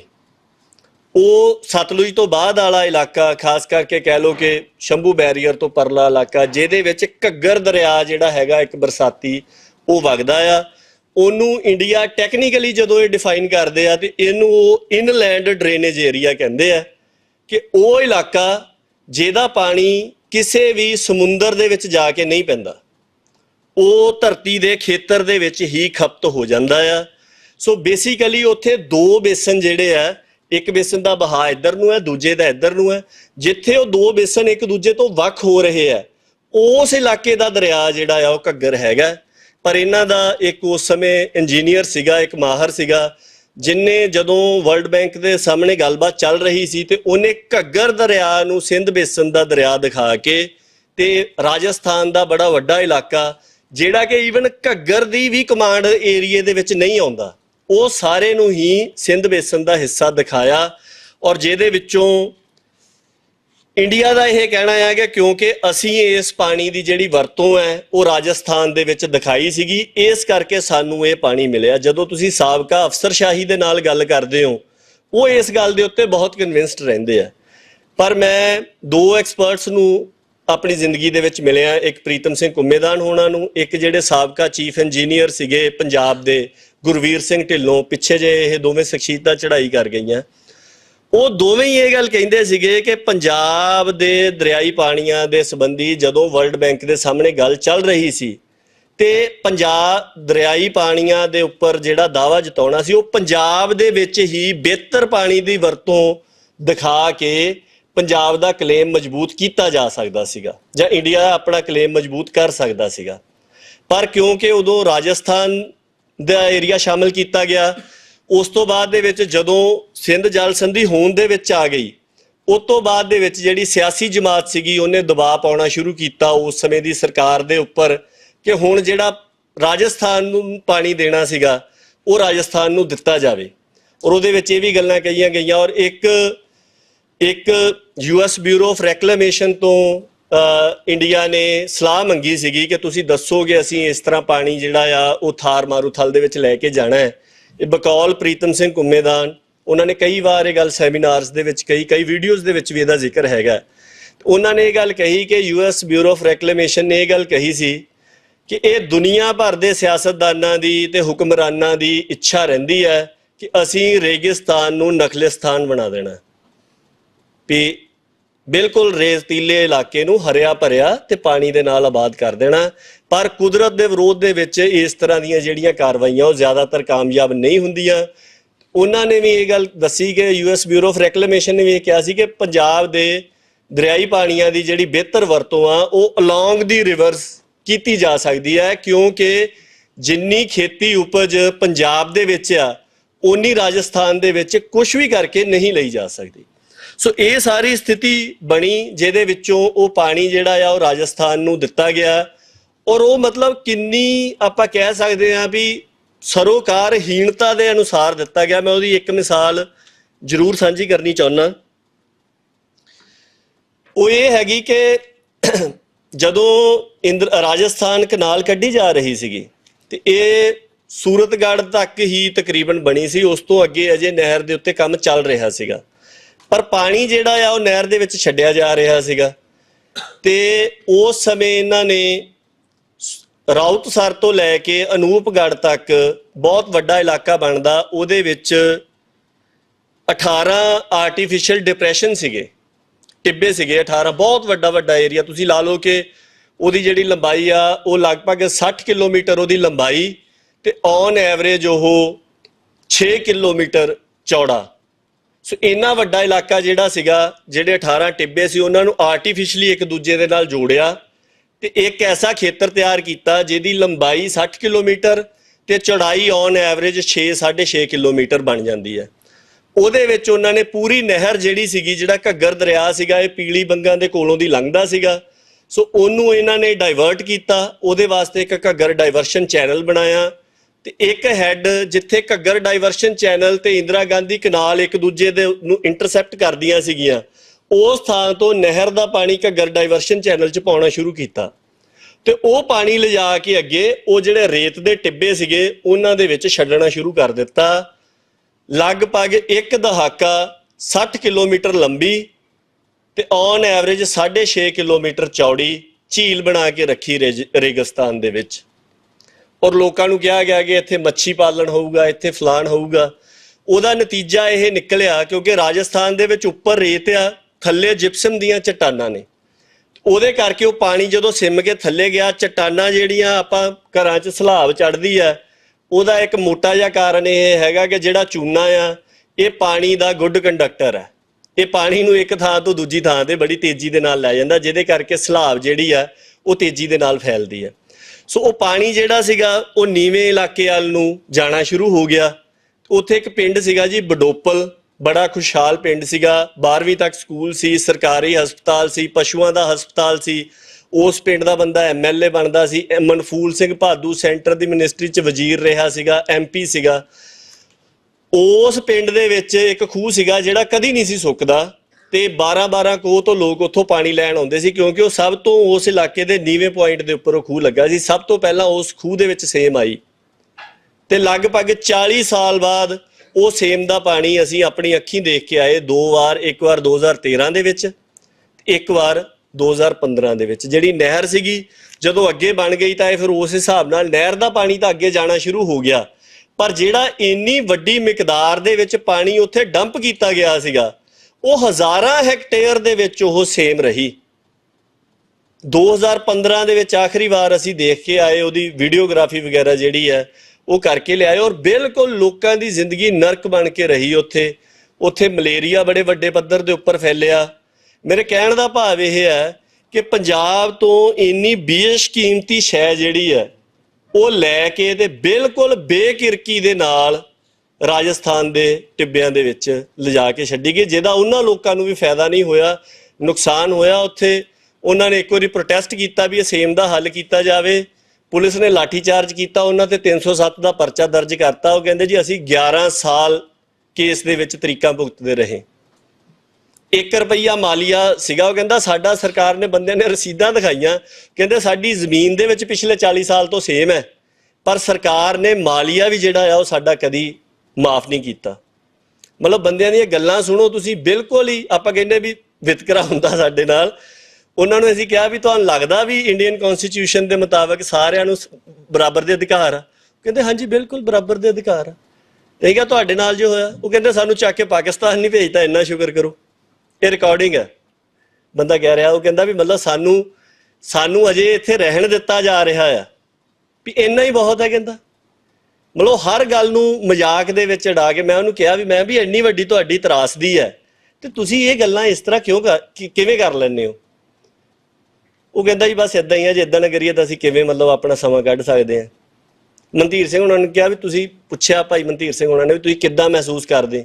ਉਹ ਕਹਿੰਦਾ ਜੀ ਮੈਂ 100 ਕਿੱਲੇ ਦਾ ਮਾਲਕ ਹੈ ਤੇ ਨਰੇਗਾ ਦੇ ਵਿੱਚ ਦਿਹਾੜੀ ਕਰਦਾ, ਤੁਸੀਂ ਮੈਨੂੰ ਦੱਸ ਦਿਓ ਵੀ ਮੈਂ ਕਿੱਦਾਂ ਦਾ ਮਹਿਸੂਸ ਕਰਾਂ। ਸੋ ਇਹ ਉਹਨਾਂ ਬੰਦਿਆਂ ਦੇ ਅਲਫਾਜ਼ ਨੇ। ਪਿਛਲੇ ਦਿਨਾਂ ਦੇ ਦੌਰਾਨ ਸ਼ਾਇਦ ਉਹ ਰਿਕਾਰਡਿੰਗ ਵੀ ਜਿਹੜੀ ਆ ਉਹ ਇੰਟਰਨੈਟ ਦੇ ਉੱਪਰ ਆਪਣੇ ਸਿੰਘਾਂ ਨੇ ਸਿੱਖ ਸਿਆਸਤ ਦੇ ਉੱਪਰ ਸਾਂਝੀ ਕੀਤੀ ਸੀਗੀ। ਸੋ ਮੇਰੇ ਕਹਿਣ ਦਾ ਭਾਵ ਕਿ ਬਿਲਕੁਲ ਬੇਕਿਰਕੀ ਦੇ ਨਾਲ ਪੰਜਾਬ ਦੇ ਇੰਨੇ ਬੇਸ਼ਕੀਮਤੀ ਪਾਣੀ ਦੀ ਜਿਹੜੀ ਆ ਉਹ ਵਰਤੋਂ ਕੀਤੀ ਗਈ। ਹੁਣ ਆਪਾਂ ਬਿਲਕੁਲ ਇਹਦੇ ਅਖੀਰ ਦੇ ਵਿੱਚ ਮੈਂ ਸਿਰਫ 2 ਮਿੰਟ ਦੇ ਵਿੱਚ ਹੀ ਸਮੇਟਣ ਦੀ ਕੋਸ਼ਿਸ਼ ਕਰੂੰਗਾ ਕਿ ਹੱਲ ਕਿੱਦਾਂ ਹੁੰਦਾ ਕਿਸੇ ਵੀ ਮਸਲੇ ਦਾ। ਇੱਕ ਤਾਂ ਦੇਖੋ ਨੀਤੀਗਤ ਹੱਲ ਹੁੰਦਾ ਕਿ ਕਿਸੇ ਵੀ ਢਾਂਚੇ ਨੂੰ, ਜਿੱਥੇ ਆਪਾਂ ਮੰਨਦੇ ਹਾਂ ਕਿ ਡੈਮੋਕ੍ਰੇਸੀ ਹੈ, ਜਿਹਦੇ 'ਚ ਲੈਜਿਸਲੇਚਰ ਹੈ, ਤੇ ਉੱਥੇ ਇੱਕ ਬਕਾਇਦਾ ਬਿਊਰੋਕ੍ਰੇਸੀ ਦਾ ਸਿਸਟਮ ਹੁੰਦਾ। ਉਹ ਦੇਖਦੇ ਆ ਕਿ ਆਹ ਮਸਲਾ ਸਮਾਜ ਦੇ ਸਾਹਮਣੇ ਦਰਪੇਸ਼ ਆ ਗਿਆ, ਉਹਦੇ ਉੱਪਰ ਅੰਡਰ ਸੈਕਟਰੀ ਲੈਵਲ ਤੋਂ ਇੱਕ ਨੋਟ ਬਣਨਾ ਸ਼ੁਰੂ ਹੁੰਦਾ, ਉਹ ਅੱਗੇ ਤੋਂ ਅੱਗੇ ਬਣਦਾ ਜਾਂਦਾ, ਫਿਰ ਉਹ ਪਾਲਿਸੀ ਬਣਦੀ ਹੈ, ਫਿਰ ਉਸ ਪਾਲਿਸੀ ਦੇ ਉੱਪਰ ਪਾਰਲੀਮੈਂਟ ਦੇ ਵਿੱਚ ਜਾਂ ਵਿਧਾਨ ਸਭਾ ਦੇ ਵਿੱਚ ਡਿਸਕਸ਼ਨ ਹੁੰਦੀ ਹੈ ਤੇ ਕਾਨੂੰਨ ਬਣਦਾ, ਉਹ ਕਾਨੂੰਨ ਲਾਗੂ ਹੋ ਜਾਂਦਾ ਤੇ ਮਸਲਾ ਹੱਲ ਹੋ ਜਾਂਦਾ। ਸੋ ਜੇ ਇਸ ਹਿਸਾਬ ਦੇ ਨਾਲ ਪੰਜਾਬ ਦਾ ਸੰਕਟ ਗਹਿਰਾ ਰਿਹਾ ਤੇ ਜੇ ਇਸ ਤਰੀਕੇ ਦੇ ਨਾਲ ਪਿਛਲੇ ਸਾਰੇ ਸਮੇਂ ਦੇ ਦੌਰਾਨ ਉਹ ਜਿੰਨੀ ਮੌਕਰੀ ਸਾਰੇ ਸਿਸਟਮ ਦੀ ਅੱਜ ਬਣੀ ਹੋਈ ਹੈ, ਉਹ ਇਸ ਮਸਲੇ, ਇਹਦੇ ਤੋਂ ਤਾਂ ਸਾਡੇ ਮਸਲੇ ਉਲਝੇ ਹੈ। 2004 ਦੇ ਵਿੱਚ ਅਮਰਿੰਦਰ ਸਿੰਘ ਹੋਣਾ ਨੇ ਕਾਨੂੰਨ ਪਾਸ ਕੀਤਾ, ਕਿਹਾ ਵੀ ਅਸੀਂ ਪਿਛਲੇ ਸਾਰੇ ਸਮਝੌਤੇ ਰੱਦ ਕਰਦੇ ਹਾਂ, ਪਰ ਇੱਕ ਧਾਰਾ 5 ਪਾਤੀ ਕਿ ਜਿੰਨਾ ਪਾਣੀ ਜਾ ਰਿਹਾ ਉਹ ਜਾਂਦਾ ਰਹੂਗਾ। ਸੋ ਜਿਹੜੀ ਗੱਲ ਪੰਜਾਬ ਵਿਧਾਨ ਸਭਾ ਨੇ ਕਦੀ ਵੀ ਨਹੀਂ ਸੀ ਮੰਨੀ ਕਿ ਜਿਹੜਾ ਪਾਣੀ ਜਾਂਦਾ ਆ ਉਹ ਜਾਂਦਾ ਰਹੂਗਾ, ਉਹਨਾਂ ਨੇ ਉਸ ਕਾਨੂੰਨ ਦੇ ਵਿੱਚ ਲਿਖ ਦਿੱਤੀ। ਜਦੋਂ ਸੁਪਰੀਮ ਕੋਰਟ ਦੇ ਵਿੱਚ ਚੈਲੰਜ ਹੋਇਆ, ਜਿੰਨਾ ਗਰਾਊਂਡਸ ਤੇ ਚੈਲੰਜ ਹੋਇਆ, ਉਹਨਾਂ ਗਰਾਊਂਡ ਦੇ ਉੱਤੇ ਕਾਨੂੰਨ ਦੇ ਉਹ ਪੋਰਸ਼ਨ ਰੱਦ ਕਰ ਦਿੱਤੇ ਸੁਪਰੀਮ ਕੋਰਟ ਨੇ। ਧਾਰਾ 5 ਕਿਉਂਕਿ ਚੈਲੰਜ ਨਹੀਂ ਸੀ ਹੋਈ, ਉਹ ਅਜੇ ਵੀ ਸਟੈਂਡ ਕਰਦੀ ਹੈ। ਜੇ ਬਿਲਕੁਲ ਟੈਕਨੀਕਲ ਤੇ ਕਾਨੂੰਨੀ ਪੱਖ ਤੋਂ ਦੇਖਿਆ ਜਾਵੇ, ਮੌਜੂਦਾ ਸਰਕਾਰ ਦਾ ਇੰਨਾ ਵੀ ਮਤਲਬ ਹੀਆ ਨਹੀਂ ਪਿਆ ਵੀ ਘੱਟੋ ਘੱਟ ਤੁਸੀਂ ਉਹਨੂੰ ਐਬਰੋਗੇਟ ਹੀ ਕਰ ਦਿਓ, ਆਪ ਕਰਕੇ ਰਿਪੀਲ ਕਰ ਦਿਓ। ਘੱਟੋ ਘੱਟ ਜਿਹੜੀ ਪੁਰਾਣੀ ਕਾਨੂੰਨੀ ਸਥਿਤੀ ਆ ਉਹ ਤਾਂ ਬਹਾਲ ਹੋਵੇ, ਉਹ ਨਹੀਂ ਹੋਈ। ਦੂਸਰੀ ਗੱਲ ਇਹ ਹੈਗੀ ਆ ਕਿ ਸਿਆਸੀ ਤੌਰ ਦੇ ਉੱਪਰ ਮਸਲੇ ਹੱਲ ਹੁੰਦੇ ਆ। ਸਰਕਾਰ ਕੋਈ ਆਪਦੀ ਨੀਤੀ ਬਣਾਉਂਦੀ ਆ, ਉਹਨੂੰ ਬਿਊਰੋਕ੍ਰੈਟਿਕ ਲੈਵਲ ਦੇ ਉੱਪਰ ਹੱਲ ਕਰਨ ਦੀ ਕੋਸ਼ਿਸ਼ ਕੀਤੀ ਜਾਂਦੀ। ਇੱਦਾਂ ਦਾ ਕੁਝ ਵੀ ਪੰਜਾਬ ਦੇ ਮਾਮਲੇ ਦੇ ਵਿੱਚ ਸਾਹਮਣੇ ਨਹੀਂ ਆ ਰਿਹਾ, ਨਾ ਪਿਛਲੇ ਸਮੇਂ ਦੇ ਦੌਰਾਨ ਆਇਆ ਆ। ਇੱਕ ਇਹ ਹੁੰਦਾ ਕਿ ਅਦਾਲਤੀ ਪ੍ਰਕਿਰਿਆ ਦੇ ਰਾਹੀਂ ਮਸਲੇ ਹੱਲ ਹੋ ਜਾਂਦੇ ਆ। ਸੋ ਉਹ ਤੇ ਆਪਾਂ ਮਤਲਬ ਮੈਂ ਇੱਕੋ ਹੀ ਮਿਸਾਲ ਦਿੰਦਾ ਆ। 2004 ਦੇ ਵਿੱਚ 4 ਜੂਨ ਨੂੰ ਛੁੱਟੀਆਂ ਦੇ ਵਿੱਚ ਕੋਰਟ ਲਾ ਕੇ ਜਸਟਿਸ ਅਰੀਜੀਤ ਪਸਚਾਤ ਦੀ ਅਦਾਲਤ ਨੇ SYL ਨਹਿਰ ਬਣਾਉਣ ਦੇ ਵਾਸਤੇ ਫੈਸਲਾ ਸੁਣਾਇਆ ਸੀ। ਉੱਥੇ ਅਖੀਰੀ ਆਰਗੂਮੈਂਟ ਦਾ ਤੌਰ ਦੇ ਉੱਪਰ ਪੰਜਾਬ ਦੇ ਵੱਲੋਂ ਇਹ ਸੀਗਾ ਕਿ ਪਹਿਲਾਂ ਹੱਕ ਡਿਸਾਈਡ ਕੀਤਾ ਜਾਵੇ ਤੇ ਸਥਿਤੀ ਡਿਸਾਈਡ ਕੀਤੀ ਜਾਵੇ ਕਿ ਕੀ ਪਾਣੀ ਦੇਣ ਦੇ ਵਾਸਤੇ ਹਰਿਆਣੇ ਨੂੰ ਪਾਣੀ ਦੇਣ ਦੇ ਵਾਸਤੇ ਪੰਜਾਬ ਦੇ ਕੋਲ ਵਾਧੂ ਪਾਣੀ ਹੈ। ਤੇ ਜੱਜ ਸਾਹਿਬ ਦੀ ਇਹ ਟਿੱਪਣੀ ਸੀਗੀ, ਉਹ ਕਹਿੰਦੇ ਜੀ ਮੇਰਾ ਫੈਸਲਾ ਨਹਿਰ ਬਣਾਉਣ ਵਾਸਤੇ ਆ, ਪਾਣੀ ਦੇਣ ਵਾਸਤੇ ਨਹੀਂ ਹੈਗਾ। ਕਰੋੜਾਂ ਰੁਪਏ ਲਾ ਕੇ ਇੱਕ ਨਹਿਰ ਪੁੱਟਣੀ ਹੈ, ਪਾਣੀ ਦਾ ਤੁਸੀਂ ਫੈਸਲਾ ਨਹੀਂ ਕਰ ਰਹੇ। ਲੈਂਡ ਲਾਜ਼ ਦੇ ਵਿੱਚ ਇੱਥੇ ਮੈਂ ਲਾ ਪੜਿਆ, ਉਹ ਸਭ ਤੋਂ ਮੁੱਢਲੀ ਗੱਲ ਇਹ ਸਿਖਾਉਂਦੇ ਆ ਕਿ ਪਹਿਲਾਂ ਹੱਕ ਡਿਸਾਈਡ ਹੋਊਗਾ, ਫਿਰ ਤਕਸੀਮ ਹੋਊਗੀ। ਤਕਸੀਮ ਉਹਨਾਂ ਦੇ ਵਿੱਚ ਹੀ ਹੋ ਸਕਦੀ ਹੈ ਜਿਨ੍ਹਾਂ ਦਾ ਹੱਕ ਹੋਊਗਾ। ਇੱਥੇ ਤੁਸੀਂ ਹੱਕ ਵੀ ਡਿਸਾਈਡ ਨਹੀਂ ਕਰ ਰਹੇ, ਅਵੇਲੇਬਿਲਟੀ ਵੀ ਡਿਸਾਈਡ ਨਹੀਂ ਕਰ ਰਹੇ, ਸਿੱਧਾ ਨਹਿਰ ਬਣਾਉਣ ਦਾ ਫੈਸਲਾ ਜਿਹੜਾ ਆ ਉਹ ਦਿੱਤਾ ਜਾ ਰਿਹਾ। ਸੋ ਜੁਡੀਸ਼ਰੀ ਦੀ ਇਹ ਅਪਰੋਚ ਰਹੀ ਹੈ। ਆਖਰੀ ਤਰੀਕਾ ਹੁੰਦਾ ਜੀ ਸੰਘਰਸ਼ ਦਾ। ਤੇ ਜਿਸ ਤਰ੍ਹਾਂ ਮੱਤੇਵਾੜੇ ਦੇ ਵਿੱਚ ਪ੍ਰੋਜੈਕਟ ਰੁਕਵਾਇਆ ਗਿਆ, ਜਿੱਦਾਂ ਜੀਰੇ ਦੇ ਵਿੱਚ ਬੰਦ ਹੋਈ ਪਈ ਹੈ ਫੈਕਟਰੀ, ਨਹੀਂ ਚੱਲ ਰਹੀ, ਲੋਕ ਬੈਠੇ ਆ, ਤੇ ਜਿਸ ਤਰ੍ਹਾਂ ਬਰਾੜ ਸਾਹਿਬ ਆਪਣੇ ਵਿੱਚ ਸਾਖਸ਼ਾਤ ਇਸ ਗੱਲ ਦੀ ਮਿਸਾਲ ਨੇ ਕਿ ਜਿਹੜਾ ਮੋਮਜਾਮਾ ਵਿਛਾ ਕੇ ਤੇ ਕੰਕਰੀਟੀਕਰਨ ਕੀਤਾ ਜਾ ਰਿਹਾ ਸੀਗਾ, ਜੇ ਉਹ ਰੁਕਿਆ ਆ, ਨਾ ਉਹ ਕਾਨੂੰਨ ਦੇ ਰਾਹੀਂ ਰੁਕਿਆ, ਨਾ ਉਹ ਅਦਾਲਤ ਦੇ ਰਾਹੀਂ ਰੁਕੇ, ਨਾ ਉਹ ਸਿਆਸੀ ਜਮਾਤ ਦੇ ਰਾਹੀਂ ਰੁਕੇ, ਨਾ ਉਹ ਅਫਸਰਸ਼ਾਹੀ ਦੇ ਰਾਹੀਂ ਰੁਕੇ। ਜੇ ਪੰਜਾਬ ਦੀ ਬਰਬਾਦੀ ਰੁਕਣੀ ਹੈ, ਉਹ ਸਟਰਗਲ ਦੇ ਸਿਰ ਤੇ ਰੁਕਣੀ ਹੈ। ਤੇ ਸਟਰਗਲ ਜਿਹੜੀ ਹੈ ਉਹ ਪੰਜਾਬ ਦੀਆਂ ਜਿੰਨੀਆਂ ਵੀ ਧਿਰਾਂ ਨੇ ਉਹਨਾਂ ਦੀ ਸਾਂਝੀ ਸਟਰਗਲ ਹੈ। ਇਹ ਕਿਸੇ ਇੱਕ ਧਿਰ ਦੀ, ਕਿਸੇ ਇੱਕ ਵਿਚਾਰ ਦੀ, ਕਿਸੇ ਇੱਕ ਵਿਸ਼ਵਾਸ ਦੀ, ਕਿਸੇ ਦੀ ਨਹੀਂ ਹੈ, ਇਹ ਸਭ ਦੀ ਸਾਂਝੀ। ਇਹ ਗੱਲ ਸਮਝਣੀ ਪੈਣੀ ਹੈ। ਔਰ ਦੂਸਰੀ ਗੱਲ ਇਹ ਹੈਗੀ ਕਿ ਸਾਰਿਆਂ ਦੇ ਇਕੱਠੇ ਰਲ ਕੇ ਚੱਲਣ ਦਾ ਇਸ ਵੇਲੇ ਸਮਾਂ ਹੈਗਾ। ਇੱਕ ਗੱਲ ਆਪਾਂ ਇਹ ਵੀ ਮੰਨੀਏ, ਆਪਾਂ ਕਹੀਏ ਕਿ ਕੱਲਾ ਸਿਆਸੀ ਪੱਧਰ ਦੇ ਉੱਪਰ ਹੀ ਇਹ ਮਸਲਾ ਹੱਲ ਹੋ ਜਾਊਗਾ ਜਾਂ ਸਿਆਸੀ ਨੁਕਤੇ ਚੱਕ ਕੇ ਹੀ ਹੋ ਜਾਊਗਾ।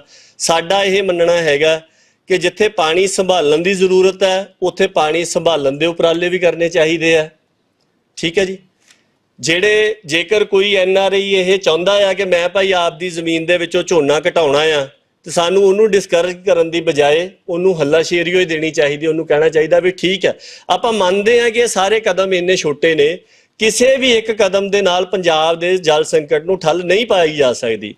ਪਰ ਆਪਾਂ ਕਹੀਏ ਵੀ ਕਿਸੇ ਇੱਕ ਦੂਸਰੇ ਕਦਮ ਦੇ ਰਾਹੀਂ ਹੀ ਸਿਰਫ ਠੱਲ ਪਾਈ ਜਾ ਸਕਦੀ ਹੈ, ਇਹ ਵੀ ਆਪਣੇ ਆਪ ਦੇ ਵਿੱਚੋਂ ਮੁਕੰਮਲ ਸੱਚ ਨਹੀਂ ਹੈਗਾ। ਜੇ ਪੰਜਾਬ ਦਾ ਸਾਰਾ ਦਰਿਆਈ ਪਾਣੀ ਆਪਾਂ ਨੂੰ ਮਿਲ ਵੀ ਜਾਵੇ, ਉਹਦੇ ਬਾਵਜੂਦ ਵੀ ਆਪਾਂ ਨੂੰ ਜਲ ਸੰਭਾਲ ਤੇ ਪੰਜਾਬ ਦੇ ਵਿੱਚ ਜਿਹੜੀ ਫਸਲੀ ਵਿਭਿੰਨਤਾ ਤੇ ਪੰਜਾਬ ਦੇ ਖੇਤੀ ਨਾਲ ਜੁੜੇ ਹੋਏ ਮਾਮਲਿਆਂ ਦੇ ਅਧਿਕਾਰ ਲੈਣੇ, ਇਹ ਫੇਰ ਵੀ ਸਾਡੇ ਸਾਹਮਣੇ ਸਵਾਲ ਰਹਿਣੇ ਆ।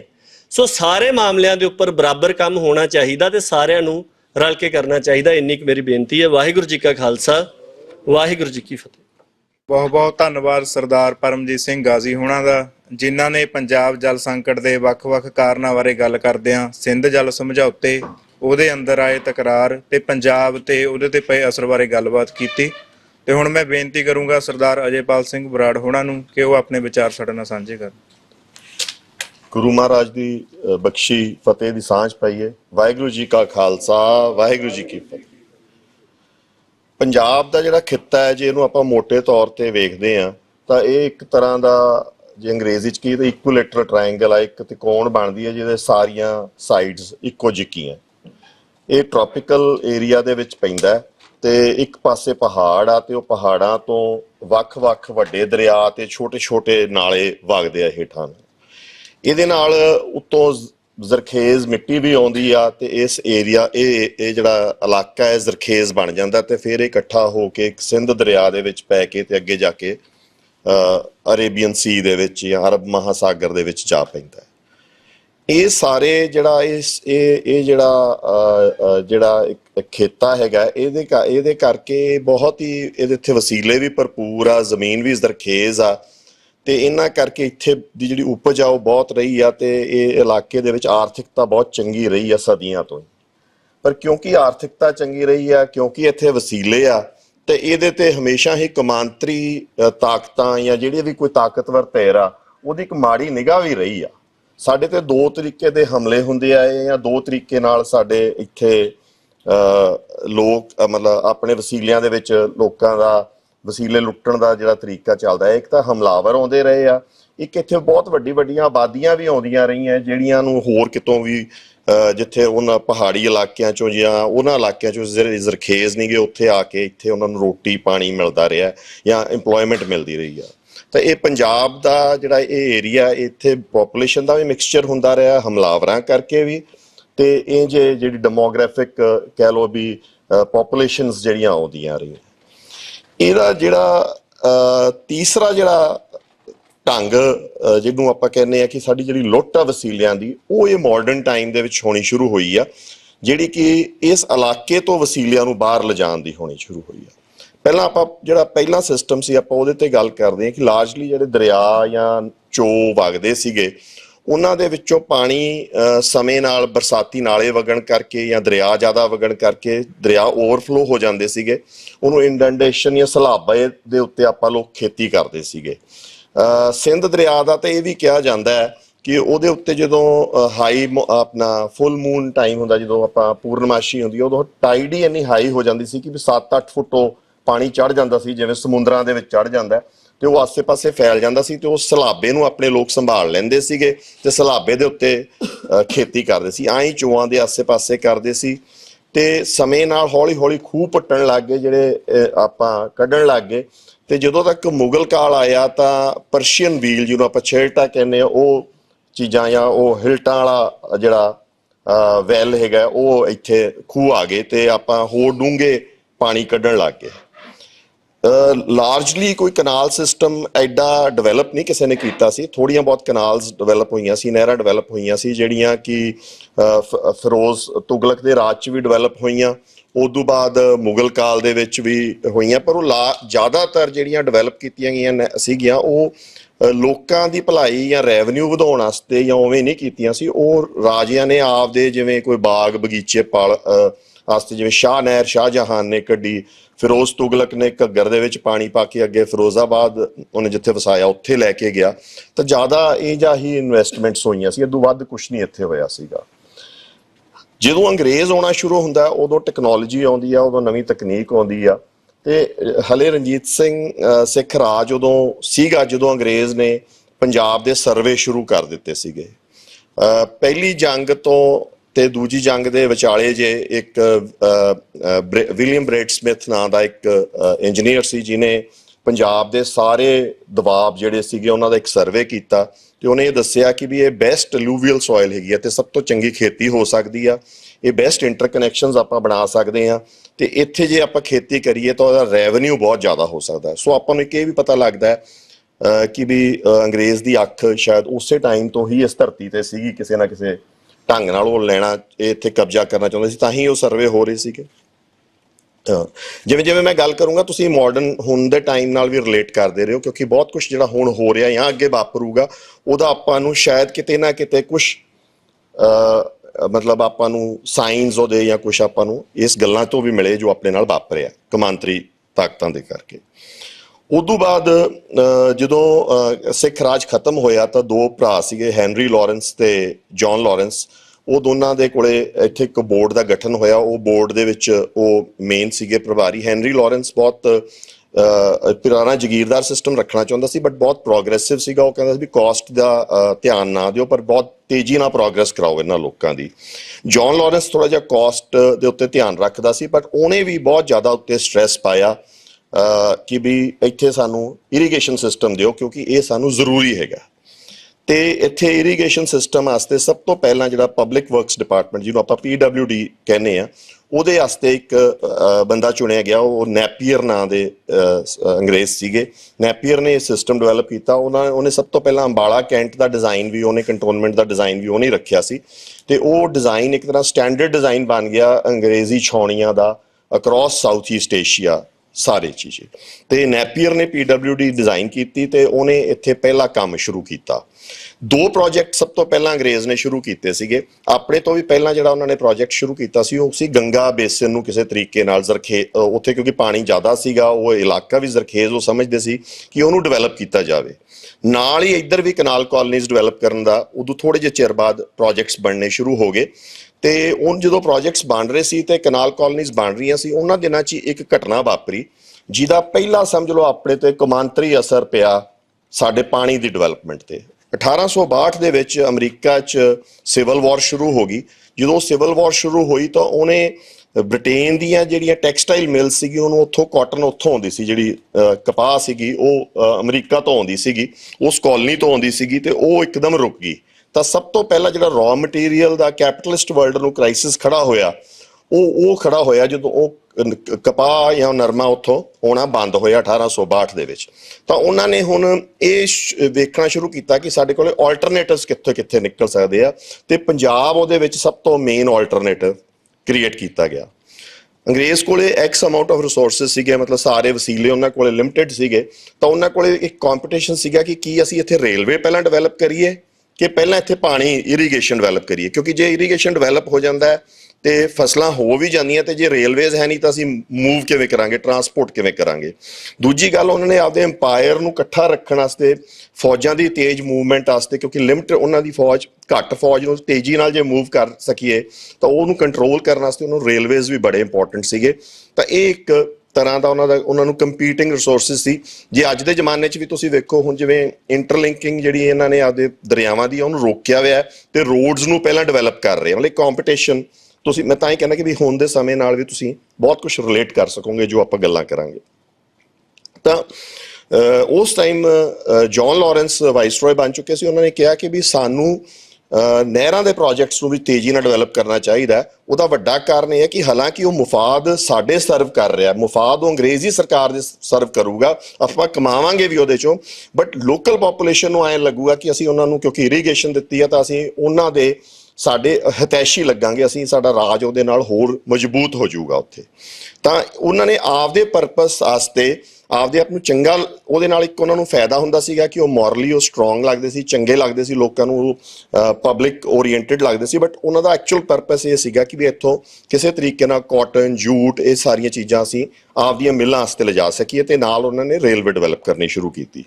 ਉਹਨਾਂ ਦਿਨਾਂ ਦੇ ਵਿੱਚ ਜਦੋਂ ਕਨਾਲ ਕਾਲੋਨੀਜ਼ ਪਹਿਲੀਆਂ ਡਿਵੈਲਪ ਹੋਈਆਂ, ਜਿਹੜੀ ਸਭ ਤੋਂ ਪਹਿਲਾ ਕਨਾਲ ਪ੍ਰੋਜੈਕਟ ਆਇਆ ਉਹ ਸਰਹੰਦ ਕਨਾਲ ਦਾ ਪ੍ਰੋਜੈਕਟ ਸੀਗਾ। ਇਹ 1873 ਦੇ ਵਿੱਚ ਡਿਵੈਲਪ ਕੀਤਾ ਗਿਆ, ਇਹਨੂੰ ਸ਼ੁਰੂ ਕੀਤਾ ਗਿਆ, ਡਿਜ਼ਾਈਨ ਕੀਤਾ ਗਿਆ, ਤੇ ਤਕਰੀਬਨ 1880-82 ਦੇ ਵਿੱਚ ਪੂਰਾ ਮਤਲਬ ਚੱਲ ਪਿਆ ਸੀ ਕਾਫੀ।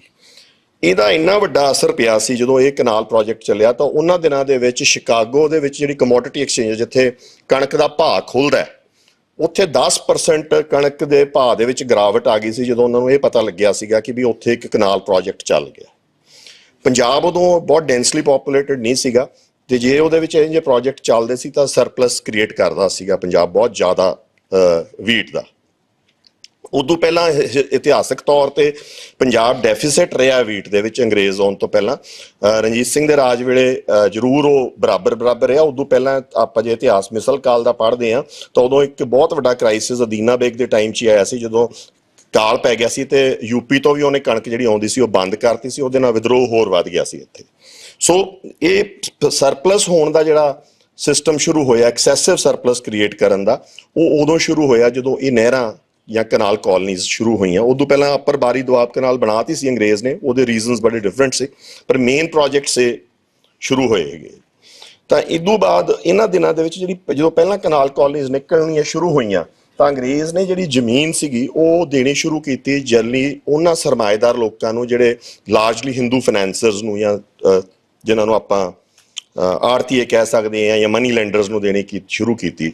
ਉਹਦੇ ਵਿੱਚ ਉਸ ਸਮੇਂ ਦੇ ਇੱਕ DC ਸੀਗੇ ਥੌਨਬਰਨ, ਉਹਨਾਂ ਨੇ ਬਹੁਤ ਵੱਡਾ ਰਿਮਾਰਕ ਲਿਖਿਆ ਜਿਹੜਾ ਕਿ ਅੱਜ ਦੀਆਂ ਸਰਕਾਰਾਂ ਨੂੰ ਵੀ ਸਮਝਣਾ ਚਾਹੀਦਾ। ਉਹ ਕਹਿੰਦੇ ਕਿ ਵੀ ਜੇ ਤੁਸੀਂ ਲੋਕਲ ਪੋਪੂਲੇਸ਼ਨ ਨੂੰ ਪੱਟ ਕੇ, ਇੱਥੋਂ ਦੇ ਨੇਟਿਵਸ ਨੂੰ ਤੋਂ ਜ਼ਮੀਨ ਖੋ ਕੇ ਇਹ ਜੇ ਵੱਡੇ ਪੂੰਜੀਪਤੀਆਂ ਨੂੰ ਦਿਓਗੇ ਤਾਂ ਇੱਕ ਤਾਂ ਉਹਦੇ ਨਾਲ ਤੁਹਾਨੂੰ ਪ੍ਰੋਡਕਸ਼ਨ ਨਹੀਂ ਮਿਲਣੀ, ਕਿਉਂਕਿ ਉਹਨਾਂ ਦੇ ਇੰਟਰਸਟਸ ਬਹੁਤ ਡਿਫਰੈਂਟ ਹੋਣਗੇ ਕਲੋਨੀਅਲ ਇੰਟਰਸਟਸ ਨਾਲੋਂ। ਸੈਕਿੰਡ, ਤੁਸੀਂ ਇੱਥੇ ਬਹੁਤ ਵੱਡਾ ਵਿਦਰੋਹ ਖੜਾ ਕਰ ਦੋਗੇ, ਕਿਉਂਕਿ ਜਿਹੜਾ ਕਿਸਾਨ ਹੈਗਾ ਉਹ ਆਪਦੇ ਆਪ ਨੂੰ, ਉਹ ਕੱਲਾ ਜ਼ਿਮੀਦਾਰ ਨਹੀਂ ਹੁੰਦਾ, ਉਹ ਰਾਜਾ ਵੀ ਹੁੰਦਾ ਉਸ ਕਿਸਾਨ ਦਾ। ਉਹਦੀ ਫੀਲਿੰਗ ਹੋਰ ਤਰ੍ਹਾਂ ਦੀ ਹੁੰਦੀ ਆ। ਤਾਂ ਜਦੋਂ ਤੁਸੀਂ ਇਹ ਜਿਹਾ ਕੁਝ ਕਰੋਗੇ, ਜਿਹੜਾ ਕਿ ਆਪਾਂ ਵੇਖਿਆ ਕਿ ਤਕਰੀਬਨ 1.5 ਸਦੀ ਬਾਅਦ ਹੁਣ ਦੁਬਾਰਾ ਸਰਕਾਰ ਨੇ ਉਹੀ ਕੋਸ਼ਿਸ਼ ਕੀਤੀ, ਤਾਂ ਤਕਰੀਬਨ ਉਸੇ ਤਰੀਕੇ ਦਾ ਵਿਦਰੋਹ ਜੋ ਥੌਨਬਰਨ ਦੀਆਂ ਜਿਹੜੀਆਂ ਉਹ ਗੱਲਾਂ ਹੈਗੀਆਂ ਉਹਨਾਂ ਤੇ ਨਿਗਾਹ ਮਾਰੀ ਹੁੰਦੀ ਤਾਂ ਸ਼ਾਇਦ ਇਹ ਜਾਂ ਉਹ ਨਾ ਕਰਨ ਦੀ ਕੋਸ਼ਿਸ਼ ਕਰਦੇ।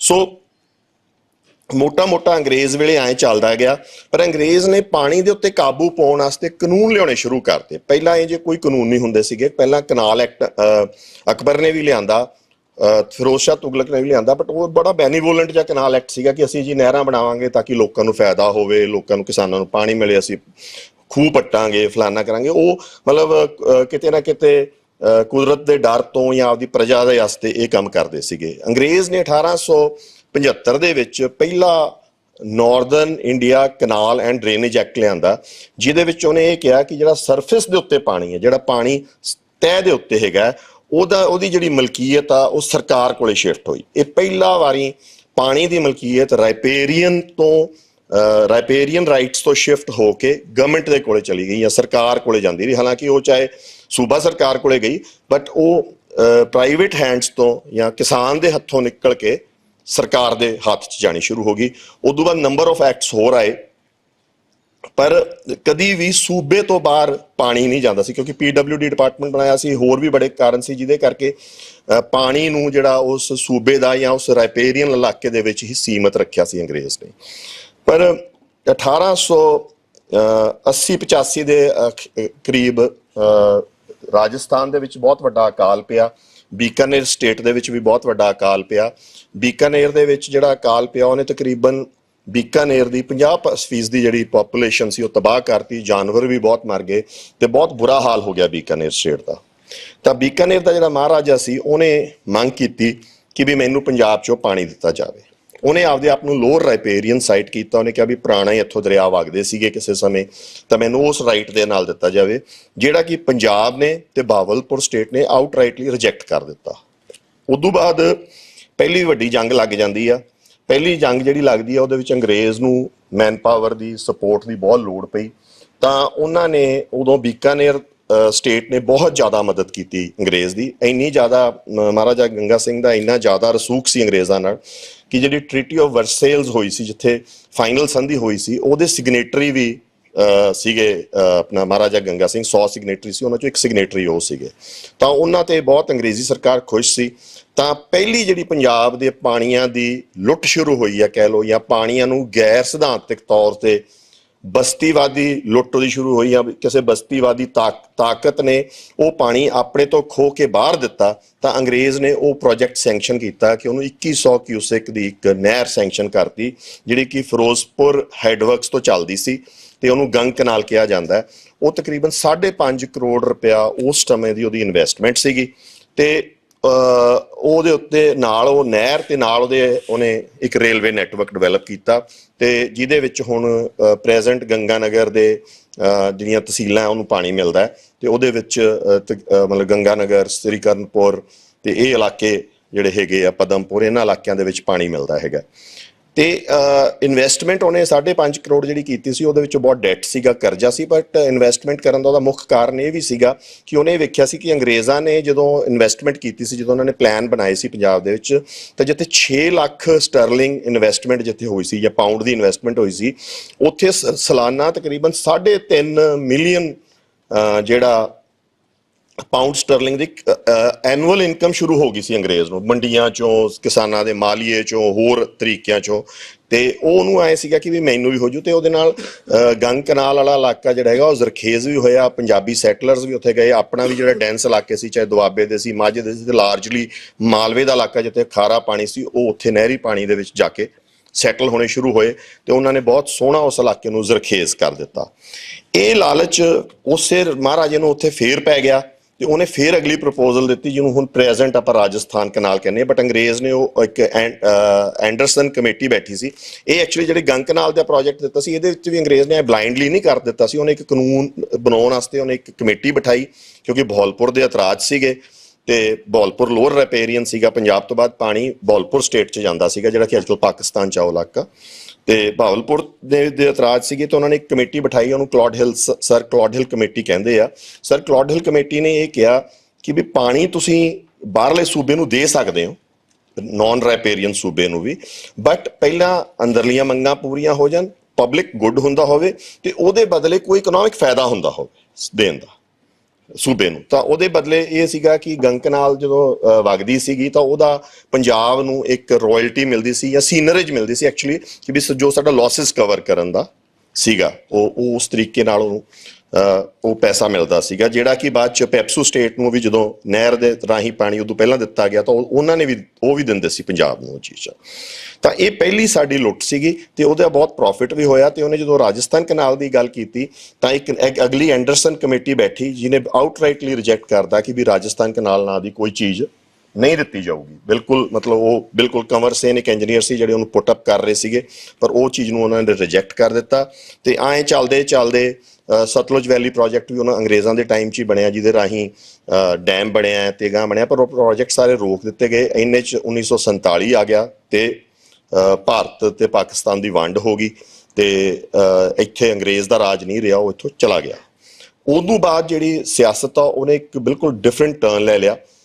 ਨਹਿਰੂ ਪ੍ਰਧਾਨ ਮੰਤਰੀ ਸੀਗੇ ਭਾਰਤ ਦੇ, ਤੇ ਉਦੋਂ ਦੀ ਆਪਾਂ ਥੋੜਾ ਜਿਹਾ ਕੌਮਾਂਤਰੀ ਸਿਆਸਤ ਨੂੰ ਸਮਝ ਲੈਂਦੇ ਹਾਂ, ਥੋੜਾ ਜਿਹਾ ਭਾਰਤ ਦੀ ਆਰਥਿਕਤਾ ਨੂੰ ਸਮਝ ਲੈਂਦੇ ਹਾਂ, ਫਿਰ ਆਪਾਂ ਨੂੰ ਇਹ ਸਮਝਣਾ ਸੌਖਾ ਹੋ ਜਾਊਗਾ ਕਿ ਵੀ ਇਹ ਪਾਣੀ ਕਿਉਂ ਗਿਆ ਸਾਡਾ ਤੇ ਇਹਦਾ ਅੱਗੇ ਕੀ ਸਾਡੇ ਕੋਲ ਰਸਤੇ ਆ। ਜਦੋਂ ਦੂਜੀ ਜੰਗ ਖਤਮ ਹੁੰਦੀ ਆ ਤਾਂ ਜਿਹੜਾ ਟਕਰਾਅ ਪਹਿਲਾਂ ਨਾਜ਼ੀ ਜਰਮਨੀ ਨਾਲ ਸੀਗਾ, ਉਹ ਵੈਸਟਰਨ ਤਾਕਤਾਂ ਦਾ ਜਿਹੜਾ ਟਕਰਾਅ ਉਹ ਘੁੰਮ ਕੇ ਰੂਸ ਨਾਲ ਹੋ ਗਿਆ, ਕਮਿਊਨਿਜ਼ਮ ਨਾਲ ਹੋ ਗਿਆ ਉਹਨਾਂ ਦਾ ਟਕਰਾਅ। ਜਦੋਂ ਉਹ ਟਕਰਾਅ ਹੋਇਆ, ਪਰ ਉਦੋਂ ਉਹਨਾਂ ਦਿਨਾਂ 'ਚ ਹੀ ਅਮਰੀਕਾ ਨੇ ਆਪਦੇ ਆਪ ਨੂੰ ਵਰਲਡ ਪੋਲਿਟਿਕਸ 'ਚੋਂ ਵੀ ਕੱਢਣ ਦੀ ਕੋਸ਼ਿਸ਼ ਕੀਤੀ, ਇੰਪੀਰੀਅਲਿਜ਼ਮ 'ਚੋਂ ਵੀ ਕੱਢਣ ਦੀ ਕੋਸ਼ਿਸ਼ ਕੀਤੀ। ਅਮਰੀਕਾ ਨਵਾਂ ਹੀ ਆਇਆ ਸੀਗਾ ਵਰਲਡ ਪੋਲਿਟਿਕਸ ਦੇ ਵਿੱਚ ਤੇ ਬਾਈ ਫੋਰਸ ਸਮਝਦਾ ਸੀ, ਪਰਲ ਹਾਰਬਰ ਦੇ ਅਟੈਕ ਕਰਕੇ ਉਹਨੂੰ ਆਉਣਾ ਪੈ ਗਿਆ ਸੀਗਾ। ਤਾਂ ਉਹਨੇ ਨਿਕਲਣ ਦੀ ਕੋਸ਼ਿਸ਼ ਕੀਤੀ, ਪਰ ਇਹ ਨਿਕਲ ਨਹੀਂ ਹੋ ਸਕਿਆ। ਉਹਨਾਂ ਦਿਨਾਂ 'ਚ ਹੀ ਉਹਨੇ ਇੱਕ ਫਿਰ ਟਰੂਮੈਨ ਡਾਕਟਰਾਈਨ, ਪ੍ਰੈਜ਼ੀਡੈਂਟ ਟਰੂਮੈਨ ਸੀਗੇ, ਉਹਨਾਂ ਨੇ ਇੱਕ ਟਰੂਮੈਨ ਡਾਕਟਰਾਈਨ ਦਿੱਤੀ, ਜਿਹਦੇ ਵਿੱਚ ਉਹਨਾਂ ਨੇ ਆਖਿਆ ਕਿ ਜਿਹੜੇ ਮੁਲਕ ਜਾਂ ਜਿਹੜੇ ਖਿੱਤੇ ਡੈਮੋਕ੍ਰੇਸੀ ਨੂੰ ਜਾਂ ਜਮਹੂਰੀਅਤ ਨੂੰ ਤਰਜੀਹ ਦੇਣਗੇ, ਅਸੀਂ ਉਹਨਾਂ ਨੂੰ ਅਸੀਂ ਰਾਜਨੀਤਿਕ ਤੌਰ ਤੇ, ਸਮਾਜਿਕ ਤੌਰ ਤੇ, ਵਾਰ ਦੇ ਵਿੱਚ ਹੋਰ ਥਾਵਾਂ ਤੇ ਅਸੀਂ ਉਹਨਾਂ ਨੂੰ ਸਪੋਰਟ ਦੇਵਾਂਗੇ ਤਾਂ ਕਿ ਕਮਿਊਨਿਜ਼ਮ ਨਾ ਫੈਲ ਸਕੇ। ਇਹ ਬੜਾ ਪੈਸਿਵ ਜਿਹਾ ਸੀਗਾ, ਮਤਲਬ ਕੋਈ ਅਗਰੈਸਿਵ ਨਹੀਂ ਸੀ, ਪਰ ਉਹ ਸਪੋਰਟ ਦੇਣੀ ਸ਼ੁਰੂ ਕੀਤੀ।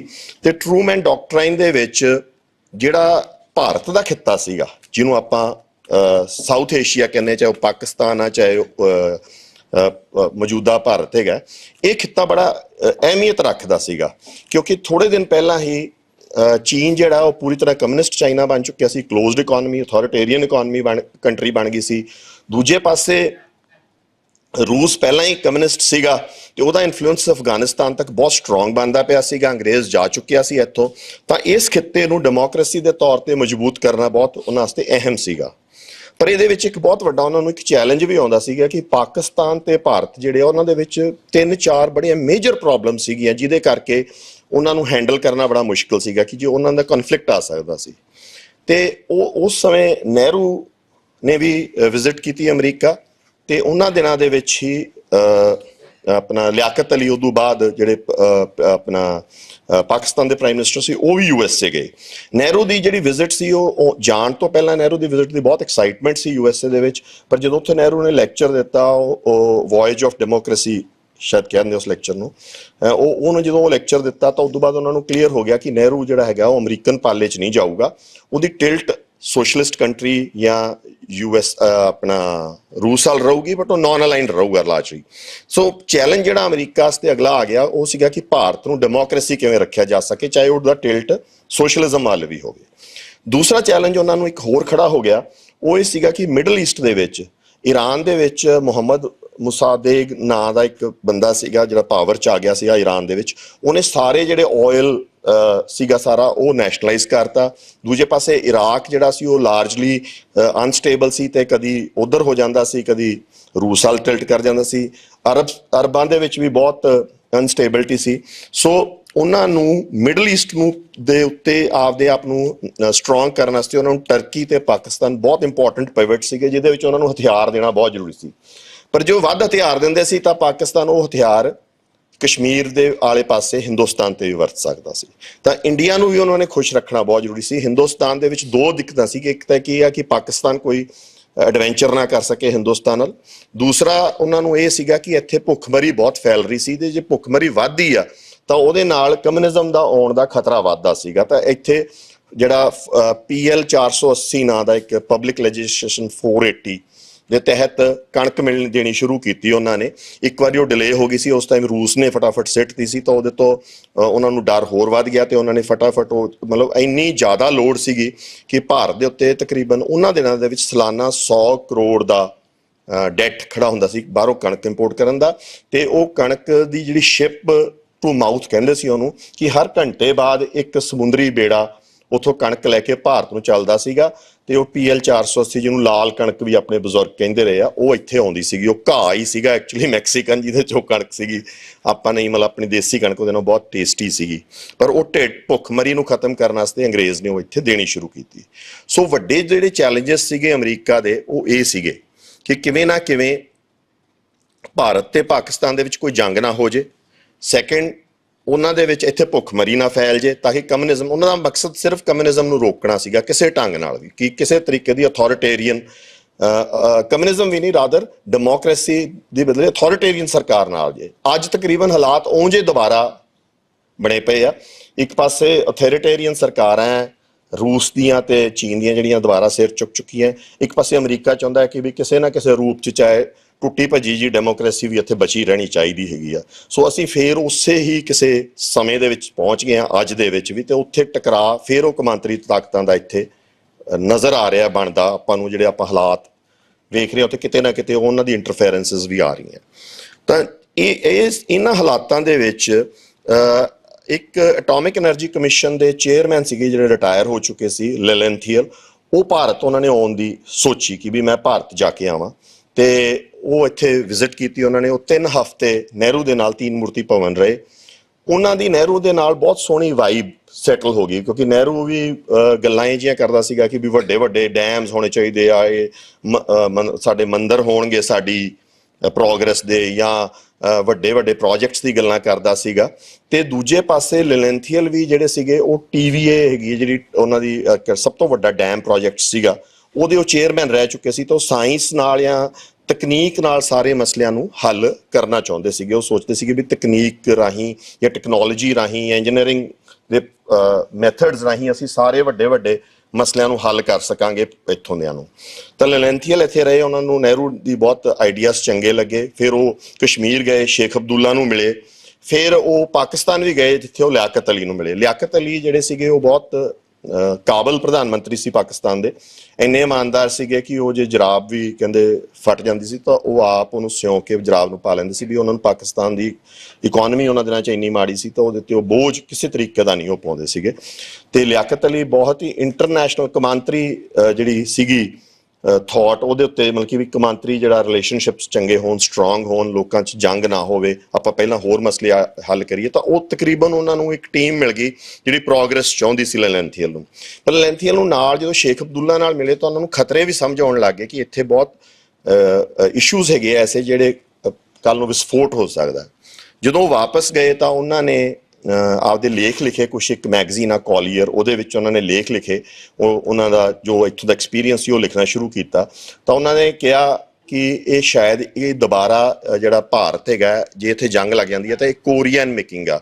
ਉਦੋਂ ਪਹਿਲਾਂ ਇੱਕ ਕੋਰੀਆ ਦੇ ਵਿੱਚ ਜੰਗ ਹੋ ਚੁੱਕੀ ਸੀਗੀ ਜਿਹਨੇ ਅਮਰੀਕਾ ਨੂੰ ਵਾਪਸ ਇੰਟਰਨੈਸ਼ਨਲ ਪੋਲਿਟਿਕਸ ਦੇ ਵਿੱਚ ਲਿਆਂਦਾ। ਕੋਰੀਆ ਦੇ ਵਿੱਚ ਕੀ ਸੀਗਾ ਕਿ ਰੂਸ ਦੇ ਆਪਣਾ ਹੱਲਾਸ਼ੇਰੀ ਨਾਲ ਕੋਰੀਅਨ ਪੈਨਿਨਸੂਲਾ ਦੇ ਉੱਤੇ ਜਿਹੜਾ ਕੋਰੀਆ ਦਾ ਇਲਾਕਾ ਉਹਦੇ ਉੱਤੇ ਲੈਫਟ ਦੀਆਂ ਜਿਹੜੀਆਂ ਕਮਿਊਨਿਸਟ ਫੋਰਸਿਸ ਸੀ ਉਹ ਪਾਵਰਫੁਲ ਹੋਣ ਲੱਗ ਗਈਆਂ। ਉਹਨਾਂ ਨੇ ਤਕਰੀਬਨ ਸਿਓਲ ਸਾਰਾ ਉਹ ਕਾਬਜ ਹੋ ਗਏ ਸੀਗੇ। ਫਿਰ ਅਮਰੀਕਾ ਨੇ ਉੱਥੇ ਰੈਜ਼ਿਸਟੈਂਸ ਖੜੀ ਕੀਤੀ ਤਾਂ ਉਹਨਾਂ ਨੇ ਉਹਨੂੰ ਵਾਪਸ ਧੱਕ ਕੇ ਤੇ 38th ਪੈਰਲਲ ਤੇ ਲਿਆਂਦਾ। ਹਾਲਾਂਕਿ ਉਹ ਅਗਾਂਹ ਵੀ ਧੱਕ ਸਕਦੇ ਸੀ, ਪਰ ਉਹਨੇ ਦਿਨ ਸਮੇਂ ਦੇ ਵਿੱਚ ਚੀਨ ਐਂਟਰ ਕਰ ਗਿਆ ਤੇ ਬਹੁਤ ਵੱਡੀ ਤਾਕਤ ਨਾਲ ਚੀਨ ਨੇ ਐਂਟਰ ਕੀਤਾ।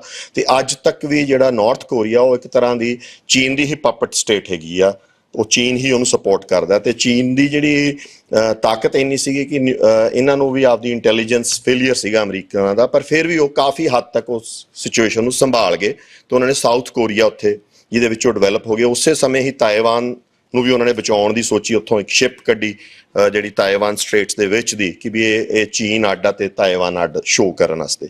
ਸੋ ਇਹ ਸਾਰੀਆਂ ਚੀਜ਼ਾਂ ਨੇ ਅਮਰੀਕਾ ਨੂੰ ਫੇਰ ਸੈਂਟਰ ਸਟੇਜ ਤੇ ਲਿਆਂਦਾ ਸੀ ਇੰਟਰਨੈਸ਼ਨਲ ਪੋਲਿਟਿਕਸ ਦੀ।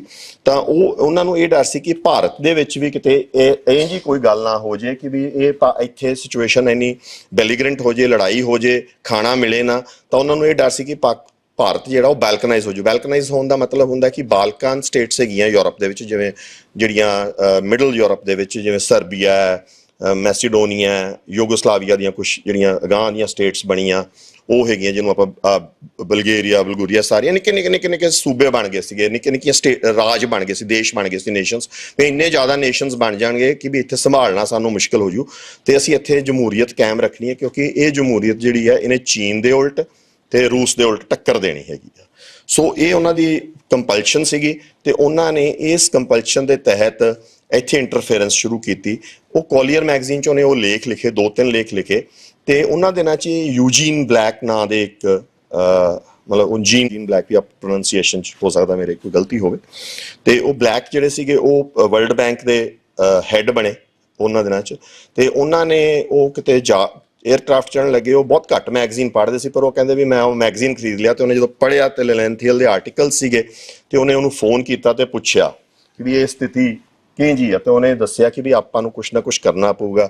ਤਾਂ 3-4 ਟੌਪਿਕਸ ਸੀਗੇ ਉਹਦੇ ਵਿੱਚ। ਉਹ ਕਹਿੰਦਾ ਵੀ ਆਪਾਂ ਪਾਣੀ ਦਾ ਮਸਲਾ ਹੱਲ ਕਰ ਦਈਏ। ਪਾਣੀ ਦਾ ਮਸਲੇ ਤੇ ਕਿਉਂ ਉਹਨਾਂ ਨੇ ਲਿਖਿਆ, ਬਿਕੋਜ਼ ਪਾਣੀ ਦਾ ਬੈਕਗਰਾਊਂਡ 'ਚ ਆਪਾਂ ਜਾਣਦੇ ਹਾਂ ਕਿ ਜਦੋਂ 47 ਦੇ ਵਿੱਚ ਵੰਡ ਹੋ ਗਈ ਸੀ ਤਾਂ ਵੈਸੇ ਤਾਂ 47 ਤੋਂ ਪਹਿਲਾਂ ਜਿਨ੍ਹਾਂ ਨੂੰ ਆਖਿਆ ਗਿਆ ਵੀ ਪਾਣੀ ਬਾਰੇ ਕਿਵੇਂ ਕਰੋਗੇ ਤੁਸੀਂ, ਜੋ ਸਵਾਲ ਪੁੱਛਿਆ, ਤਾਂ ਜਿਨ੍ਹਾਂ ਕਹਿੰਦਾ ਵੀ ਮੈਂ ਭਾਰਤ ਤੋਂ ਪਾਣੀ ਲੈਣਾ ਨਹੀਂ ਪਸੰਦ ਕਰੂੰਗਾ, ਮੈਨੂੰ ਚਾਹੇ ਰੇਗਿਸਤਾਨ ਵਰਗਾ ਪਾਕਿਸਤਾਨ ਮਿਲ ਜੇ। ਪਰ ਇਹ ਗੱਲਾਂ ਹੁੰਦੀਆਂ, ਰਿਟੋਰਿਕ ਹੁੰਦੀਆਂ, ਨਾਰੇ ਹੁੰਦੇ ਆ। ਜਦੋਂ ਐਕਚੁਅਲ ਹਾਲਾਤ ਆਏ ਤਾਂ ਪਾਣੀ ਜੇ ਨਾ ਮਿਲਦਾ ਤਾਂ ਪ੍ਰੋਬਲਮ ਸੀਗੀ। ਤਾਂ ਇੱਕ ਐਗਰੀਮੈਂਟ ਹੋਇਆ, ਉਹਨੂੰ ਸਟੈਂਡ ਸਟਿਲ ਐਗਰੀਮੈਂਟ ਕਹਿੰਦੇ ਆ। ਜਦੋਂ ਵੰਡ ਹੋਈ ਤਾਂ ਸਟੈਂਡ ਸਟਿਲ ਐਗਰੀਮੈਂਟ 'ਚ ਇਹ ਹੋਇਆ ਕਿ ਵੀ ਪਾਣੀ ਜਿਵੇਂ ਪਹਿਲੇ ਪਾਣੀ ਵਾਸਤੇ ਨਹੀਂ ਸੀ, ਜੋ ਐਡਮਿਨਿਸਟ੍ਰੇਟਿਵ ਪ੍ਰੋਸੈਸਿਸ ਚੱਲ ਰਹੇ ਉਹ ਐਡਮਿਨਿਸਟ੍ਰੇਟਿਵ ਪ੍ਰੋਸੈਸ ਐਂ ਚੱਲਦੇ ਰਹਿਣਗੇ ਜਿੰਨੀ ਦੇਰ ਆਪਣੇ ਕੋਲੇ ਕੋਈ ਰਿਪਲੇਸਮੈਂਟ ਪ੍ਰੋਸੈਸ ਨਹੀਂ ਹੋਊਗਾ ਜਾਂ ਰਿਪਲੇਸਮੈਂਟ ਦਾ ਤਰੀਕਾ ਨਹੀਂ ਹੋਊਗਾ। ਸੋ ਪਾਣੀ ਵੀ ਉਹਨਾਂ ਦੇ ਵਿੱਚ ਵਗਦਾ ਰਿਹਾ। 20 ਦਸੰਬਰ 1947 ਨੂੰ ਇੱਕ ਐਗਰੀਮੈਂਟ ਫੇਰ ਹੋਇਆ। ਉਹ ਫਿਰ ਉਹ ਸਟੈਂਡ ਸਟਿਲ ਐਗਰੀਮੈਂਟ ਸੀ। ਉਹਦੇ 'ਚ ਇਹ ਹੋਇਆ ਕਿ ਆਪਾਂ 1 ਅਪ੍ਰੈਲ 1948 ਤੱਕ ਇੱਕ ਇੰਟਰਮ ਐਗਰੀਮੈਂਟ ਕਰ ਲੈਂਦੇ ਹਾਂ। ਉਹ ਐਗਰੀਮੈਂਟ 30 ਮਾਰਚ ਤੱਕ 31 ਮਾਰਚ ਤੱਕ ਸੀਗਾ ਕਿ ਉਨੀ ਦੇਰ ਆਪਾਂ ਫਸਲ ਨੂੰ ਹਾੜੀ ਐਂ ਕੱਢ ਲੈਂਦੇ ਹਾਂ। 1 ਅਪ੍ਰੈਲ 1948 ਨੂੰ ਭਾਰਤ ਨੇ ਅਚਾਨਕ ਉਹ ਪਾਣੀ ਰੋਕਤਾ, ਜਿਹੜਾ ਦਿਪਾਲਪੁਰ ਕਨਾਲਸ ਤੋਂ ਜਾਂ ਇੱਧਰ ਪਾਕਿਸਤਾਨ ਨੂੰ ਜਾਂਦਾ ਸੀ। ਸਰਦਾਰ ਸਰੂਪ ਸਿੰਘ ਆਪਣੇ ਚੀਫ ਇੰਜੀਨੀਅਰ ਸੀ, ਜਿਨ੍ਹਾਂ ਨੇ ਉਹ ਪਹਿਲਾ ਐਗਰੀਮੈਂਟ ਕੀਤਾ ਸੀ। ਉਦੋਂ ਵੀ ਉਹ ਚੀਫ ਇੰਜੀਨੀਅਰ ਸੀ ਪੰਜਾਬ ਦੇ। ਜਦੋਂ ਪਾਣੀ ਰੁਕ ਗਿਆ, ਹਾਹਾਕਾਰ ਮਚ ਗਈ, ਰੌਲਾ ਪੈ ਗਿਆ। ਤਾਂ ਉਹ ਮਹੀਨਾ ਪ੍ਰੋਸੈਸਿਸ ਹੋਏ। ਸਿਮਲੇ ਦੇ ਵਿੱਚ 2 ਐਗਰੀਮੈਂਟ ਹੋਏ, ਜਿਨ੍ਹਾਂ ਵਿੱਚੋਂ ਮੇਨ ਇਹ ਸੀਗਾ ਕਿ ਪਾਣੀ ਉਵੇਂ ਜਾਊਗਾ, ਬਟ ਆਪਾਂ ਇਹਦੇ ਤੇ ਹੋਰ ਐਗਰੀਮੈਂਟਸ ਕਰਦੇ ਹਾਂ। ਤੇ ਉਹ ਡਿਸਕਸ਼ਨਸ ਚੱਲਦੀਆਂ ਹੀ ਪਈਆਂ ਸੀ। ਪਾਕਿਸਤਾਨ ਕੋਈ ਮੰਗਾਂ ਕਰਦਾ ਸੀ, ਇੱਧਰੋਂ ਮਾਧੋਪੁਰ ਹੈਡ ਵਰਕਸ ਦਾ ਵੀ ਰੌਲਾ ਸੀ। ਮਤਲਬ ਕਈ, ਕਿਉਂਕਿ ਉਹ ਆਏ ਨਾ ਇੰਟਰਲਿੰਕਡ ਸੀਗੇ। ਇੱਕ ਸਟੇਟ ਨੂੰ ਤੁਸੀਂ ਸਡਨਲੀ ਵਿੱਚੋਂ ਮਤਲਬ ਸਰੀਰ ਨੂੰ ਵੱਢਤਾ ਹੈ, ਤਾਂ ਹੁਣ ਉਹਦੇ ਨਵੇਂ ਆਰਗਨਸ ਤਾਂ ਬਣਾਉਣ 'ਚ ਬਣ ਨਹੀਂ ਨਾ ਸਕਦੇ ਸੀ, ਤਾਂ ਕਿਵੇਂ ਨਾ ਕਿਵੇਂ ਉਹਨੂੰ ਸੈਟਲਮੈਂਟ ਕਰਨੀ ਸੀਗੀ। ਤਾਂ ਉਹ ਸਾਰਾ ਜਿਹੜਾ ਪ੍ਰੋਸੈਸ ਸੀਗਾ ਉਹ ਚੱਲਦਾ ਪਿਆ ਸੀ। ਉਹਦਾ ਡਰ ਸੀਗਾ ਕਿ ਇਹ ਵਾਰ 'ਚ ਨਾ ਜਾਏ, ਕਿਉਂਕਿ ਭਾਰਤ ਵੀ ਪਾਕਿਸਤਾਨ ਦੇ ਉੱਤੇ ਕਈ ਸਟ੍ਰੈਸਸ ਪਾਉਂਦਾ ਸੀ। ਇੱਕ ਤਾਂ ਉਹ ਕਹਿੰਦਾ ਸੀਗਾ ਕਿ ਕਸ਼ਮੀਰ ਖਾਲੀ ਕਰਤਾ ਪਾਣੀ ਦਿੰਨੇ ਆ, ਉਹ ਹੋਰ ਤਰ੍ਹਾਂ ਦੇ ਸਟ੍ਰੈਸ ਪੈਂਦੇ ਸੀ, ਜਿਹਦੇ ਕਰਕੇ ਇਹ ਡਰ ਸੀਗਾ ਕਿ ਪਾਕਿਸਤਾਨ ਨਾਲ ਉੱਠ ਕੇ ਲੜਾਈ ਸ਼ੁਰੂ ਕਰ ਦੇ ਜਾਂ ਇਹਨਾਂ ਦੀ ਕੋਈ ਰੌਲਾ ਮਤਲਬ ਇੱਕ ਦੂਜੇ ਨਾਲ ਝਗੜਾ ਵੱਧ ਨਾ ਜਾਵੇ। ਤਾਂ ਇਹਨਾਂ ਸਿਚੁਏਸ਼ਨਸ ਦੇ ਵਿੱਚ ਲੈਲੈਂਥੀਅਲ ਇੱਥੇ ਆਏ ਸੀਗੇ, ਤਾਂ ਉਹਨਾਂ ਨੂੰ ਇਹ ਸਹੀ ਲੱਗਿਆ ਕਿ ਵੀ ਇਹ ਕਹਾਣੀ ਵਿਗੜ ਸਕਦੀ ਆ। ਤਾਂ ਉਹਦੇ ਵਿੱਚ ਉਹਨਾਂ ਨੇ ਯੂਜੀਨ ਬਲੈਕ ਨੇ ਉਹਨਾਂ ਨਾਲ ਗੱਲ ਕੀਤੀ। ਉਹ ਕਹਿੰਦੇ ਵੀ ਮੈਂ ਇਹਦੀ ਸਾਲਸੀ ਕਰਦਾ ਤੇ ਆਪਾਂ ਇਹਨਾਂ ਦੀ ਟਰੀਟੀ ਕਰਾਈਏ। ਉਹ ਕੰਮ ਸ਼ੁਰੂ ਹੋ ਗਿਆ। 1953 ਦੇ ਵਿੱਚ ਟਰੂਮੈਨ ਦੀ ਜਗ੍ਹਾ ਆਈਜ਼ਨਹਾਵਰ, ਡੋਰਾਈਟ ਆਈਜ਼ਨਹਾਵਰ ਜਿਹੜੇ ਸੀਗੇ ਉਹ ਪ੍ਰੈਜ਼ੀਡੈਂਟ ਬਣ ਗਏ USA ਦੇ। ਆਈਜ਼ਨਹਾਵਰ ਜਿਹੜੇ ਸੀਗੇ ਉਹਨਾਂ ਨੇ ਦੂਜੀ ਜੰਗ ਵਿੱਚ ਉਹ ਅਲਾਈਡ ਟਰੂਪਸ ਦੇ ਕਮਾਂਡਰ ਰਹੇ ਸੀ ਯੂਰਪ 'ਚ, ਤੇ ਸਭ ਤੋਂ ਮੇਨ ਅਹਿਮ ਰੋਲ ਪਲੇ ਕੀਤਾ ਸੀ ਉਹਨਾਂ ਨੇ ਇਸ ਜੰਗ ਦੇ ਵਿੱਚ। ਤਾਂ ਉਹਨਾਂ ਦੀ ਜਿਹੜੀ ਪਾਲਿਸੀ ਸੀਗੀ ਟੂਵਰਡਸ ਕਮਿਊਨਿਜ਼ਮ ਉਹ ਬਹੁਤ ਅਗਰੈਸਿਵ ਸੀ। ਉਹਨਾਂ ਨੇ ਮਿਲਟਰੀ ਏਡ ਦੇਣ ਤੱਕ ਤੇ ਇਹ ਗੱਲਾਂ ਕਰਨੀਆਂ ਸ਼ੁਰੂ ਕਰਤੀਆਂ। 1957 'ਚ ਉਹਨਾਂ ਨੇ ਆਈਜ਼ਨਹਾਵਰ ਡਾਕਟਰਾਈਨ ਵੀ ਦਿੱਤੀ, ਜਿਹੜੀ ਕਿ ਮਾਡਰਨ ਕੋਲਡ ਵਾਰ ਸਮਝ ਲਓ ਜਿੱਥੋਂ ਸ਼ੁਰੂ ਹੋ ਜਾਂਦੀ ਸੀਗੀ। ਤਾਂ ਆਈਜ਼ਨਹਾਵਰ ਨੇ ਕਰਕੇ ਵਰਲਡ ਬੈਂਕ ਨੇ ਜਿਹੜਾ ਹੈ ਨਾ ਬਹੁਤ ਸਟਰੋਂਗ ਰੋਲ ਪਲੇ ਕਰਨਾ ਸ਼ੁਰੂ ਕਰਤਾ। ਹਾਲਾਂਕਿ ਹਿੰਦੁਸਤਾਨ ਨੂੰ ਇਸ ਇੰਡੀਅਨ ਪੋਲਿਟਿਕਸ ਜਿਹੜੀ ਸੀ ਉਹ ਲੈਫਟ ਓਰੀਐਂਟਡ ਸੀ, ਸੋਸ਼ਲਿਸਟ ਓਰੀਐਂਟ ਸੀ। ਉਹਨਾਂ ਨੂੰ ਐਂ ਲੱਗਦਾ ਸੀ ਕਿ ਵਰਲਡ ਬੈਂਕ ਦੀ ਇੰਟਰਫੇਰੈਂਸ ਬਹੁਤ ਜ਼ਿਆਦਾ ਹੈ, ਬਟ ਹਾਲਾਤ ਐਸੇ ਸੀ, ਰੋਟੀ ਇੰਪੋਰਟੈਂਟ ਸੀ, ਤਾਂ ਵਰਲਡ ਬੈਂਕ ਦੀ ਵੀ ਸਾਲਸੀ ਨੂੰ ਮੰਨ ਲਿਆ ਗਿਆ। ਨਹਿਰੂ ਵੀ ਐਗਰੀ ਕਰ ਗਿਆ, ਲਿਆਕਤ ਅਲੀ ਵੀ ਐਗਰੀ ਕਰ ਗਏ, ਤੇ ਬਲੈਕ ਨੇ ਉਹਦੇ ਤੇ ਕੰਮ ਸ਼ੁਰੂ ਕਰ ਦਿੱਤਾ। ਉਹਦੇ ਵਿੱਚ ਪਹਿਲਾ ਜਿਹੜਾ ਪ੍ਰਪੋਜ਼ਲ ਦਿੱਤੀ ਗਈ ਸੀਗੀ ਉਹ ਇਹ ਸੀਗੀ ਕਿ ਇੰਡਸ ਵੈਲੀ ਦਾ ਜਿਹੜਾ ਪ੍ਰੋਜੈਕਟ ਹੈਗਾ ਜਾਂ ਇੰਡਸ ਵੈਲੀ ਜਿਹੜਾ ਸਾਰੀ ਇੰਡਸ ਵੈਲੀ ਆ ਉਹਨੂੰ ਇੱਕ ਹੋਲਿਸਟਿਕ ਪ੍ਰੋਜੈਕਟ, ਇੱਕ ਸਾਰਾ ਇਕੱਠਾ ਖਿੱਤਾ ਗਿਣਿਆ ਜਾਵੇ ਤੇ ਇਕੱਠੇ ਖਿੱਤੇ ਦੀ ਕਿਸੇ ਢੰਗ ਨਾਲ ਉਹਦਾ ਮਤਲਬ ਆਪਾਂ ਹੱਲ ਲੱਭੀਏ। ਪਾਣੀ ਉੱਥੇ ਕਿਵੇਂ ਵੰਡਿਆ ਜਾਵੇ, ਉੱਥੇ ਰਿਸੋਰਸਿਸ ਕਿਵੇਂ ਵੰਡੇ ਜਾਣ। ਉਹਦੇ ਤੇ ਬਹਿਸਾਂ ਹੁੰਦੀਆਂ ਗਈਆਂ। ਉਹਨਾਂ ਨੇ ਵੇਖ ਲਿਆ ਕਿ ਵੀ ਇਹ ਸਾਰੀਆਂ ਧਿਰਾਂ ਮੰਨਦੀਆਂ ਨਹੀਂ, ਕਿਉਂਕਿ ਇਹਨਾਂ 'ਚ ਜਿਹੜੇ ਟਕਰਾਅ ਆ ਜਾਂ ਜਿਹੜੇ ਇਹਨਾਂ ਦੇ ਭਾਵਨਾਵਾਂ ਦੇ ਟਕਰਾਅ ਉਹ ਇੰਨੇ ਵੱਡੇ ਆ ਕਿ ਇਹ ਕੋਈ ਚੰਗਾ ਹੱਲ ਨਹੀਂ ਕੱਢ ਸਕਦੇ। ਇਹ ਅਸਲ ਸਹੀ ਹਾਲ ਤਾਂ ਇਹ ਹੋਣਾ ਸੀ ਨਾ ਕਿ ਸਿੰਧ ਘਾਟੀ ਦੇ ਜਿਹੜਾ ਸਿੰਧ ਦਰਿਆ ਦੀ ਜਾਂ ਜਿੰਨੀਆਂ ਡਿਸਟ੍ਰੀਬਿਊਟਰੀਜ਼ ਆ ਜਾਂ ਜਿੰਨਾ ਕੁਛ ਆ ਉਹਨੂੰ ਇੱਕ ਹੋਲਿਸਟਿਕ ਪੂਰਾ ਇੱਕ ਨੂੰ ਲੈ ਕੇ ਇੱਕੋ ਤਰ੍ਹਾਂ ਦਾ ਕੋਈ ਸਿਸਟਮ ਡਿਵੈਲਪ ਕੀਤਾ ਜਾਵੇ, ਬੈਸਟ ਵਰਤ ਹੁੰਦਾ, ਪਰ ਉਹ ਨਹੀਂ ਹੋ ਸਕਿਆ। ਫਿਰ ਅਗਲਾ ਜਿਹੜਾ ਮੈਥਡ ਅਡਾਪਟ ਕੀਤਾ ਗਿਆ ਉਹ ਇਹ ਸੀ, ਇਹਨੇ 'ਚ ਲਿਆਕਤ ਅਲੀ ਦੀ ਡੈਥ ਹੋ ਜਾਂਦੀ ਆ ਤੇ ਨਵੇਂ ਪ੍ਰੈਜ਼ੀਡੈਂਟ ਆ ਜਾਂਦੇ ਆ ਉੱਥੇ, ਜਿਹੜੇ ਕਿ ਆਰਮੀ ਅਯੂਬ ਦੇ ਸਮਝ ਲਓ ਪਪਟੀ ਕਹਿ ਲਓ ਜਾਂ ਉਹਨਾਂ ਦੇ ਆਪਾਂ ਅਯੂਬ ਆਰਮੀ ਨੇ ਇੰਸਟਾਲ ਕੀਤੇ ਸੀਗੇ। ਤਾਂ ਉਹ ਜਦੋਂ ਅਗਲਾ ਜਿਹੜੇ ਮੈਥਡ ਅਡਾਪਟ ਕੀਤੇ ਗਏ, ਪਹਿਲਾਂ ਉਹਨਾਂ ਨੇ ਸੋਚਿਆ ਵੀ ਆਪਾਂ ਰਾਈਪੇਰੀਅਨ ਕਾਨੂੰਨ ਦੇ ਹਿਸਾਬ ਨਾਲ ਪਾਣੀ ਨੂੰ ਵੰਡੀਏ। ਜੇ ਰਾਈਪੇਰੀਅਨ ਦੇ ਹਿਸਾਬ ਨਾਲ ਵੰਡਦੇ ਸੀ ਤਾਂ ਉਹ ਵੀ ਖਿੱਤੇ ਦੀ ਪ੍ਰੋਬਲਮਸ ਨੂੰ ਸੋਲਵ ਨਹੀਂ ਕਰਦਾ ਸੀ। ਉਹ ਨਾ ਭਾਰਤ ਨੂੰ ਮਨਜ਼ੂਰ ਸੀ ਨਾ ਪਾਕਿਸਤਾਨ ਨੂੰ ਮਨਜ਼ੂਰ ਸੀ। ਜਿਹੜਾ ਦੂਜਾ ਮੈਥਡ ਅਡਾਪਟ ਕੀਤਾ ਗਿਆ ਉਹ ਸੀਗਾ ਕਿ ਵੀ ਆਪਾਂ ਬੇਸਿਨ ਦਾ ਮੈਥਡ ਅਡਾਪਟ ਕਰ ਲਈਏ। ਬੇਸਿਨ ਦੇ ਮੈਥਡ ਵਿੱਚ ਪਾਕਿਸਤਾਨ ਨੇ ਵੀ ਬੇਸਿਨ ਤੋਂ ਬਾਹਰ ਪਾਣੀ ਲਿਜਾਣਾ ਸੀ, ਭਾਰਤ ਵੀ ਬੇਸਿਨ ਤੋਂ ਬਾਹਰ ਪਾਣੀ ਲਿਜਾਣਾ ਜ਼ਰੂਰੀ ਸੀ ਉਹਨੂੰ, ਤਾਂ ਉਹਨਾਂ ਨੇ ਉਹ ਵੀ ਰੱਦ ਕਰ ਦਿੱਤਾ। ਤੀਜਾ ਜਿਹੜਾ ਮੈਥਡ ਅਡਾਪਟ ਕਰਨ ਦੀ ਗੱਲ ਹੋਈ ਉਹ ਇਹ ਹੋਈ ਕਿ ਆਪਾਂ ਯੂਟਿਲਿਟੇਰੀਅਨ ਮੈਥਡ ਅਡਾਪਟ ਕਰੀਏ ਕਿ ਆਪਾਂ ਨੂੰ ਜ਼ਰੂਰਤ ਕਿੰਨੀ ਆ ਪਾਣੀ ਦੇ ਵਿੱਚ, ਜਿਹਦੇ ਵਿੱਚ ਆਪਣੀ ਇਹ ਗੱਲ ਆਉਂਦੀ ਹੈ ਕਿ ਵੀ ਭਾਰਤ ਨੇ ਆਪਦੇ ਕਲੇਮ ਦਿੱਤੇ ਵੀ ਸਾਨੂੰ ਰਾਜਸਥਾਨ ਨੂੰ ਵੀ ਪਾਣੀ ਦੇਣਾ ਪੈਣਾ, ਸਾਨੂੰ ਫਲਾਨੀ ਨੂੰ ਵੀ ਦੇਣਾ ਪੈਣਾ ਹੈ, ਇੱਧਰ ਵੀ ਦੇਣਾ ਪੈਣਾ। ਉਹਨਾਂ ਨੇ ਵੀ ਆਪਦੇ ਕਲੇਮਸ ਪੁੱਟ ਕੀਤੇ। ਮੈਨੂੰ ਇਹ ਗੱਲ ਵੈਰੀਫਾਈਡ ਤਾਂ ਨਹੀਂ ਗਈ, ਬਟ ਮੈਨੂੰ ਇੱਕ ਬਹੁਤ ਮਾਹਰ ਵਕੀਲ ਆ ਖਹਿਰਾ ਸਾਹਿਬ, ਉਹਨਾਂ ਨੇ ਦੱਸਿਆ ਸੀ ਕਿ ਐਂਡੀ ਗੁਲਾਟੀ ਨੇ ਇਹ ਵੀ ਕਲੇਮ ਕੀਤਾ ਸੀਗਾ ਕਿ ਵੀ ਸਾਡੀ ਬਹੁਤ ਵੱਡੀ ਪੋਪੂਲੇਸ਼ਨ ਕਨਾਲ ਕਾਲਨੀਸ 'ਚ ਉੱਠ ਕੇ ਆਈ ਆ ਤੇ ਸਾਨੂੰ ਰਾਜਸਥਾਨ ਨੂੰ ਦੇ ਵਿੱਚ ਪਾਣੀ ਦੇ ਕੇ ਉੱਥੇ ਉਹਨਾਂ ਨੂੰ ਵਸਾਉਣਾ ਹੈਗਾ, ਜਿਹੜੀ ਗੱਲ ਤੋਂ ਹੁਣ ਉਹ ਤਕਰੀਬਨ ਮੁੱਕਰੇ ਹੋਏ ਆ। ਪਰ ਇਹਦਾ ਮੇਰੇ ਕੋਲੇ ਕੋਈ ਵੈਰੀਫਾਈਡ ਸੋਰਸ ਹੈ ਨਹੀਂਗਾ, ਕਿਉਂਕਿ ਕਹਿੰਦੇ ਐਂਡੀ ਗੁਲਾਟੀ ਦੀ ਕਿਤਾਬ 'ਚ ਲਿਖਿਆ, ਪਰ ਮੈਨੂੰ ਐਂਡੀ ਗੁਲਾਟੀ ਦੀ ਕਿਤਾਬ ਮਿਲ ਨਹੀਂ ਸਕੀ। ਠੀਕ ਹੈ ਜੀ। ਤਾਂ ਇਹ ਸਿਚੁਏਸ਼ਨ ਹੋ ਗਈ। ਪਰ ਇਹ ਸਾਰੀਆਂ ਜਿਹੜੀਆਂ ਮੈਥਡ ਸੀ ਸਾਰੇ ਫੇਲ ਹੋ ਗਏ। ਜਿਹੜਾ ਅੱਜ ਦੇ ਤੁਹਾਡੇ ਅਫਸਰ, ਤੁਹਾਡਾ ਕੋਈ ਮਿਨਿਸਟਰ ਜਾਂ ਤੁਹਾਡਾ ਕੋਈ ਵੀ ਬੰਦਾ ਆ ਕੇ ਇਹ ਕਹਿੰਦਾ ਹੈ ਕਿ ਇਹ ਰਾਜਸਥਾਨ ਨੂੰ ਪਾਣੀ ਇਸ ਕਰਕੇ ਦੇਣਾ ਪਿਆ ਕਿਉਂਕਿ ਅਸੀਂ ਵਰਲਡ ਬੈਂਕ ਨੂੰ ਇਹ ਕਲੇਮ ਦਿੱਤਾ ਸੀ, ਉਹ ਬਿਲਕੁਲ ਤੁਹਾਨੂੰ ਮਿਸਲੀਡ ਕਰ ਰਿਹਾ, ਉਹ ਤੁਹਾਨੂੰ ਗਲਤ ਗੱਲਾਂ ਕਹਿ ਰਿਹਾ। ਜਿਹੜੀ ਫਾਈਨਲ ਵੰਡ ਹੋਈ, ਪੰਜਾਬ ਨੇ ਭਾਰਤ ਨੇ ਮੰਗ ਕੀਤੀ ਕਿ ਸਾਨੂੰ ਸਾਰੇ ਜਿਹੜੇ ਪੂਰਬ ਵਾਲੇ ਦਰਿਆ ਰਾਵੀ, ਬਿਆਸ, ਸਤਲੁਜ ਇਹ ਦੇ ਕੇ, ਇਹਦੇ ਇਲਾਵਾ ਸਾਨੂੰ ਚਨਾਬ ਦੇ ਵਿੱਚੋਂ ਚੰਦਰਾ ਤੇ ਭਾਗਾ ਜਿਹੜੀ ਉਹਦੀਆਂ ਟ੍ਰਿਬਿਊਟਰੀਜ਼ ਆ, ਕਿਉਂਕਿ ਉਹ ਹਿਮਾਚਲ ਚੋਂ ਉੱਠਦੀਆਂ, ਉਹਦਾ ਪਾਣੀ ਦੇ ਦਿੱਤਾ ਜਾਵੇ। ਉਹ ਤਕਰੀਬਨ 5.5-6 MAF ਪਾਣੀ ਹੈ, 20,000 ਕਿਊਸਿਕ ਮੈਕਸਿਮਮ ਉਹਦੇ ਚੋਂ ਫਲੋ ਹੁੰਦਾ। ਤੇ ਪਾਕਿਸਤਾਨ ਨੇ ਇਹ ਕਿਹਾ ਕਿ ਵੀ ਸਾਨੂੰ ਜਿਹੜੇ ਆਪਣਾ ਪੱਛਮ ਵਾਲੇ ਦਰਿਆ ਚਨਾਬ, ਜੇਹਲਮ, ਸਿੰਧ ਇਹ ਦੇ ਕੇ ਪਲੱਸ ਸਾਨੂੰ ਇਹਨਾਂ ਦਰਿਆਵਾਂ ਚੋਂ ਵੀ 70% ਪਾਣੀ ਦਿੱਤਾ ਜਾਵੇ ਜਿਹੜਾ ਪੰਜਾਬ ਦੇ ਹੈਗੇ। ਉਹ 90% ਪਾਣੀ ਮੰਗਦਾ ਸੀ। ਦੂਜੇ ਪਾਸੇ ਜਿਹੜਾ ਭਾਰਤ ਸੀ ਉਹ 40% ਸਾਰੇ ਸਿਸਟਮ ਦਾ ਪਾਣੀ ਮੰਗਦਾ ਸੀ। ਤੇ ਅੰਗਰੇਜ਼ ਨੇ ਬਹੁਤ ਸਿੰਪਲ ਕੰਮ ਕੀਤਾ, ਉਹਨੇ ਕੋਈ ਇਹਨਾਂ ਦੀ ਗੱਲ ਨਹੀਂ ਸੁਣੀ, ਉਹਨੇ ਕੁਛ ਨਹੀਂ ਕੀਤਾ। ਉਹਨੇ ਇੱਕ ਸਿੰਪਲ ਫਾਰਮੂਲਾ ਲਾਇਆ, ਉਹ ਕਹਿੰਦਾ ਉਹਨੇ ਜਿੱਥੇ ਤੁਸੀਂ ਭਾਰਤ ਦਾ ਨਕਸ਼ਾ ਵੇਖੋ ਤਾਂ ਇੱਕ ਜਗ੍ਹਾ ਉਹ ਆ ਕੇ ਐਂ ਭੀੜਾ ਜਿਹਾ ਹੋ ਜਾਂਦਾ ਹੈ, ਆਪਣਾ ਜੰਮੂ ਦੇ ਨੀਚੇ ਆ ਕੇ ਐਂ ਜੇ ਹੋ ਜਾਂਦਾ ਜਿੱਥੇ ਹਿਮਾਚਲ ਸ਼ੁਰੂ ਹੋ ਜਾਂਦਾ ਹੈ, ਉੱਥੇ ਉਹਨੇ ਲਾਈਨ ਵਾਹਤੀ। ਉਹਦੇ ਨੀਚੇ ਜਿਹੜੇ ਦਰਿਆ ਸ਼ੁਰੂ ਹੁੰਦੇ ਆ, ਹਿਮਾਚਲ ਚੋਂ ਜਿਹੜੇ ਦਰਿਆ ਸ਼ੁਰੂ ਹੁੰਦੇ ਆ, ਉਹਦਾ ਪਾਣੀ ਆਪਾਂ ਨੂੰ ਇੱਧਰ ਦੇਤਾ। ਜਿਹੜੇ ਦਰਿਆ ਕਸ਼ਮੀਰ ਚੋਂ ਸ਼ੁਰੂ ਹੁੰਦੇ ਆ, ਓਰੀਜਿਨੇਟ ਹੁੰਦੇ ਆ ਹੈ, ਜਾਂ ਜ਼ਿਆਦਾ ਪਾਣੀ ਜਾਂਦਾ ਚਨਾਬ, ਜੇਹਲਮ ਤੇ ਸਿੰਧ ਦਾ, ਉਹ ਦੇਤਾ ਪਾਕਿਸਤਾਨ ਨੂੰ। ਕਿਉਂਕਿ ਮੈਂਟਲੀ ਉਹ ਪੁਰਾਣੀ ਜੇ ਵੇਖਿਆ ਜਾਵੇ ਤਾਂ ਉਹ ਕਿਸੇ ਤਰੀਕੇ ਨਾਲ ਜਿਹੜਾ ਇੰਸਟਰੂਮੈਂਟ ਆਫ ਅਸੈਸ਼ਨ ਹੈ ਕਸ਼ਮੀਰ ਦੇ ਨੂੰ, ਉਹ ਆਏ ਅੰਦਰ ਖਾਤੇ ਬ੍ਰਿਟਿਸ਼ ਮੰਨਦੇ ਨਹੀਂ ਸੀ, ਤੇ ਉਹਨਾਂ ਨੇ ਬੜੇ ਤਰੀਕੇ ਨਾਲ ਨਹਿਰੂ ਨੂੰ ਭੇਜਲ ਕੇ ਉਹ ਸੀਜ਼ ਫਾਇਰ ਕਰਵਾਈ ਸੀ ਜਦੋਂ ਇਹਨੇ ਵਾਪਸ ਅਗਾਂਹ ਵਧਣਾ ਸ਼ੁਰੂ ਕੀਤਾ ਸੀ। ਤਾਂ ਮੋਟੇ ਤੌਰ ਤੇ ਉੱਥੇ ਉਹ ਪਾਕਿਸਤਾਨ ਦਾ ਫਾਇਦਾ ਕਰਕੇ, ਕਿਉਂਕਿ ਪਾਕਿਸਤਾਨ ਕਿਤੇ ਨਾ ਕਿਤੇ ਉਹਨਾਂ ਨੂੰ ਲੋੜੀਦਾ ਸੀ।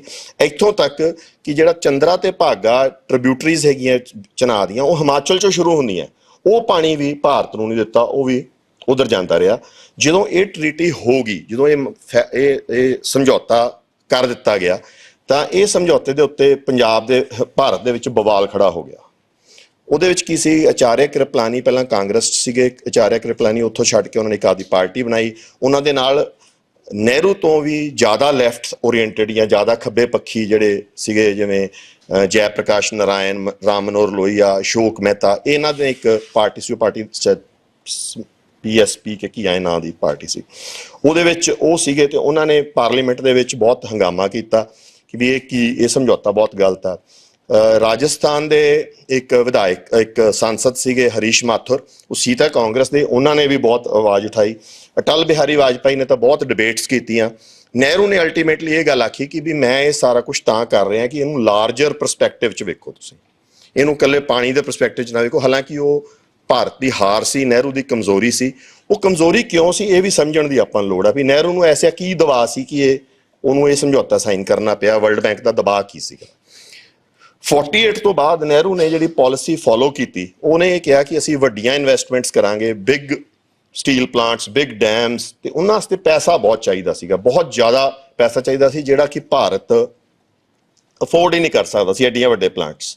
ਉਹਨੇ ਵੱਡੇ ਵੱਡੇ ਯੂਨੀਵਰਸਿਟੀਜ਼ ਬਣਾਉਣੀਆਂ ਸ਼ੁਰੂ ਕਰਤੀਆਂ, ਜਿਵੇਂ GNU ਜਾਂ ਇਹ ਜੀਆਂ, ਮਤਲਬ ਬਾਅਦ 'ਚ ਹੋਰ ਸਟਰੋਂਗ ਵੱਡੀਆਂ, ਉਹਨੇ ਮਤਲਬ ਇਹਨਾਂ ਨੂੰ ਉਹਨੇ ਟੈਂਪਲਸ ਆਫ ਪ੍ਰੋਗਰੈਸ ਕਹਿਣਾ ਸ਼ੁਰੂ ਕਰਤਾ ਕਿ ਵੱਡੇ ਪ੍ਰੋਜੈਕਟਸ ਨੂੰ, ਇਹਨਾਂ ਵਾਸਤੇ ਬਹੁਤ ਪੈਸਾ ਚਾਹੀਦਾ ਸੀਗਾ। ਸੋ ਪਹਿਲੀ ਵਾਰ ਭਾਰਤ ਨੂੰ ਪੈਸਾ ਲੈਣਾ ਪਿਆ ਵਰਲਡ ਬੈਂਕ ਤੋਂ। 49 ਦੇ ਵਿੱਚ ਲੋਨ ਮਿਲਿਆ, ਉਦੋਂ ਬਾਅਦ ਵਿੱਚ ਜੇ ਇੱਕ ਹੋਰ ਮਿਲਿਆ। ਤਾਂ ਜਦੋਂ ਤੱਕ ਇਹ ਟ੍ਰੀਟੀ ਆਈ, ਇੰਡਸ ਵਾਟਰ ਟ੍ਰੀਟੀ ਆਈ, ਉਦੋਂ IMF ਲੋਨ ਨਹੀਂ ਦੇ ਰਿਹਾ ਸੀਗਾ ਇੰਡੀਆ ਨੂੰ। ਤੇ ਇੰਡੀਆ ਦੀ ਜਿਹੜੀ ਸੈਕੰਡ 5 ਈਅਰ ਪਲਾਨ ਸੀ, ਉਹ ਤਕਰੀਬਨ ਡਿਸਐਰੇਜ ਹੋ ਰਹੀ ਸੀ, ਬਹੁਤ ਦਿੱਕਤ ਸੀ। ਦੂਸਰੀ ਗੱਲ ਆ ਕਿ ਅਮਰੀਕਾ ਦੇ ਉੱਤੇ ਤੁਸੀਂ ਕਣਕ ਵਾਸਤੇ ਡਿਪੈਂਡੈਂਟ ਸੀਗੇ।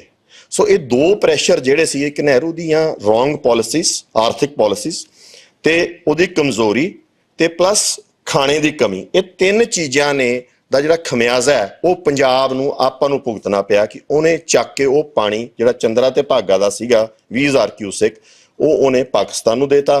ਤੇ ਜਿਹੜੀ ਰਾਜਸਥਾਨ ਕੈਨਾਲ ਜਿਹਨੇ ਉਹ ਪਾਣੀ ਕੈਰੀ ਕਰਨ ਵਾਸਤੇ ਬਣਾਈ ਸੀ ਰਾਜਸਥਾਨ ਨੂੰ, ਉਹ ਉਧਰ ਦੇ ਸੰਸਦਾਂ ਦੇ ਤੇ ਆਪਦੇ ਭਾਰਤੀ ਜਿਹੜੇ ਉਹਦੇ ਇਲਾਕੇ ਦੇ ਦਬਾਅ ਕਰਕੇ ਜਾਂ ਉਹਦੇ ਵੋਟਾਂ ਦੇ ਦਬਾਅ ਕਰਕੇ ਚੱਕ ਕੇ ਪੰਜਾਬ ਚੋਂ ਉਧਰ ਨੂੰ ਦੇਤਾ। ਸੋ ਆਪਾਂ ਪਹਿਲੀ ਗੱਲ ਤਾਂ ਕੌਮਾਂਤਰੀ ਰਾਜਨੀਤੀ ਦੇ ਸ਼ਿਕਾਰ ਹੋ ਗਏ।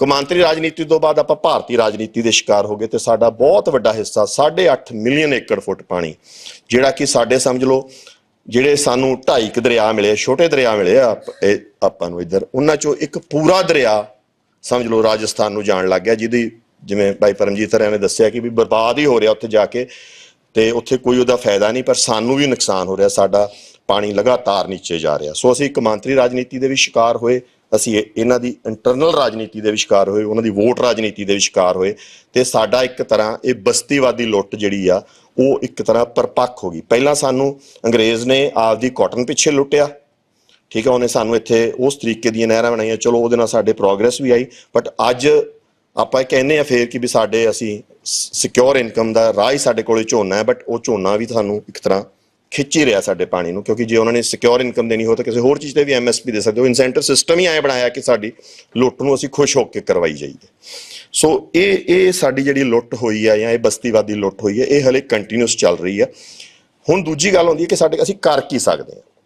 ਪਹਿਲੀ ਗੱਲ ਤਾਂ ਜਿਹੜੀ ਇੰਡਸ ਵਾਟਰ ਟ੍ਰੀਟੀ ਆ, ਇਹ ਇਹਦੇ ਤੇ ਬੜੀ ਵਾਰੀ ਭਾਰਤ ਕੋਸ਼ਿਸ਼ ਕਰਦਾ ਹੈ ਕਿ ਅਸੀਂ ਇਹਦੀ ਭੰਨਤੋੜ ਕਰ ਦਈਏ, ਨਾ ਕਰੀਏ, ਨਾ ਮੰਨੀਏ।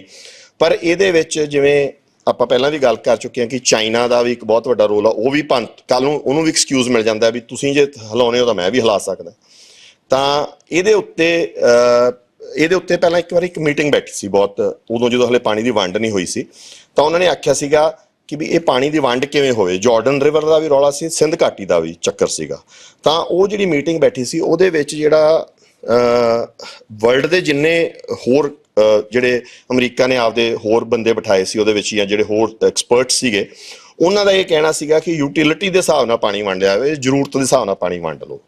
ਉਹਨਾਂ ਦੇ ਵਿੱਚ ਇੱਕ MM ਸਿਕਰੀ ਨਾਂ ਦੇ ਭਾਰਤੀ ਸਮਝ ਲਓ ਸੀਗੇ ਇੱਕ ਪ੍ਰਤੀਨਿਧੀ।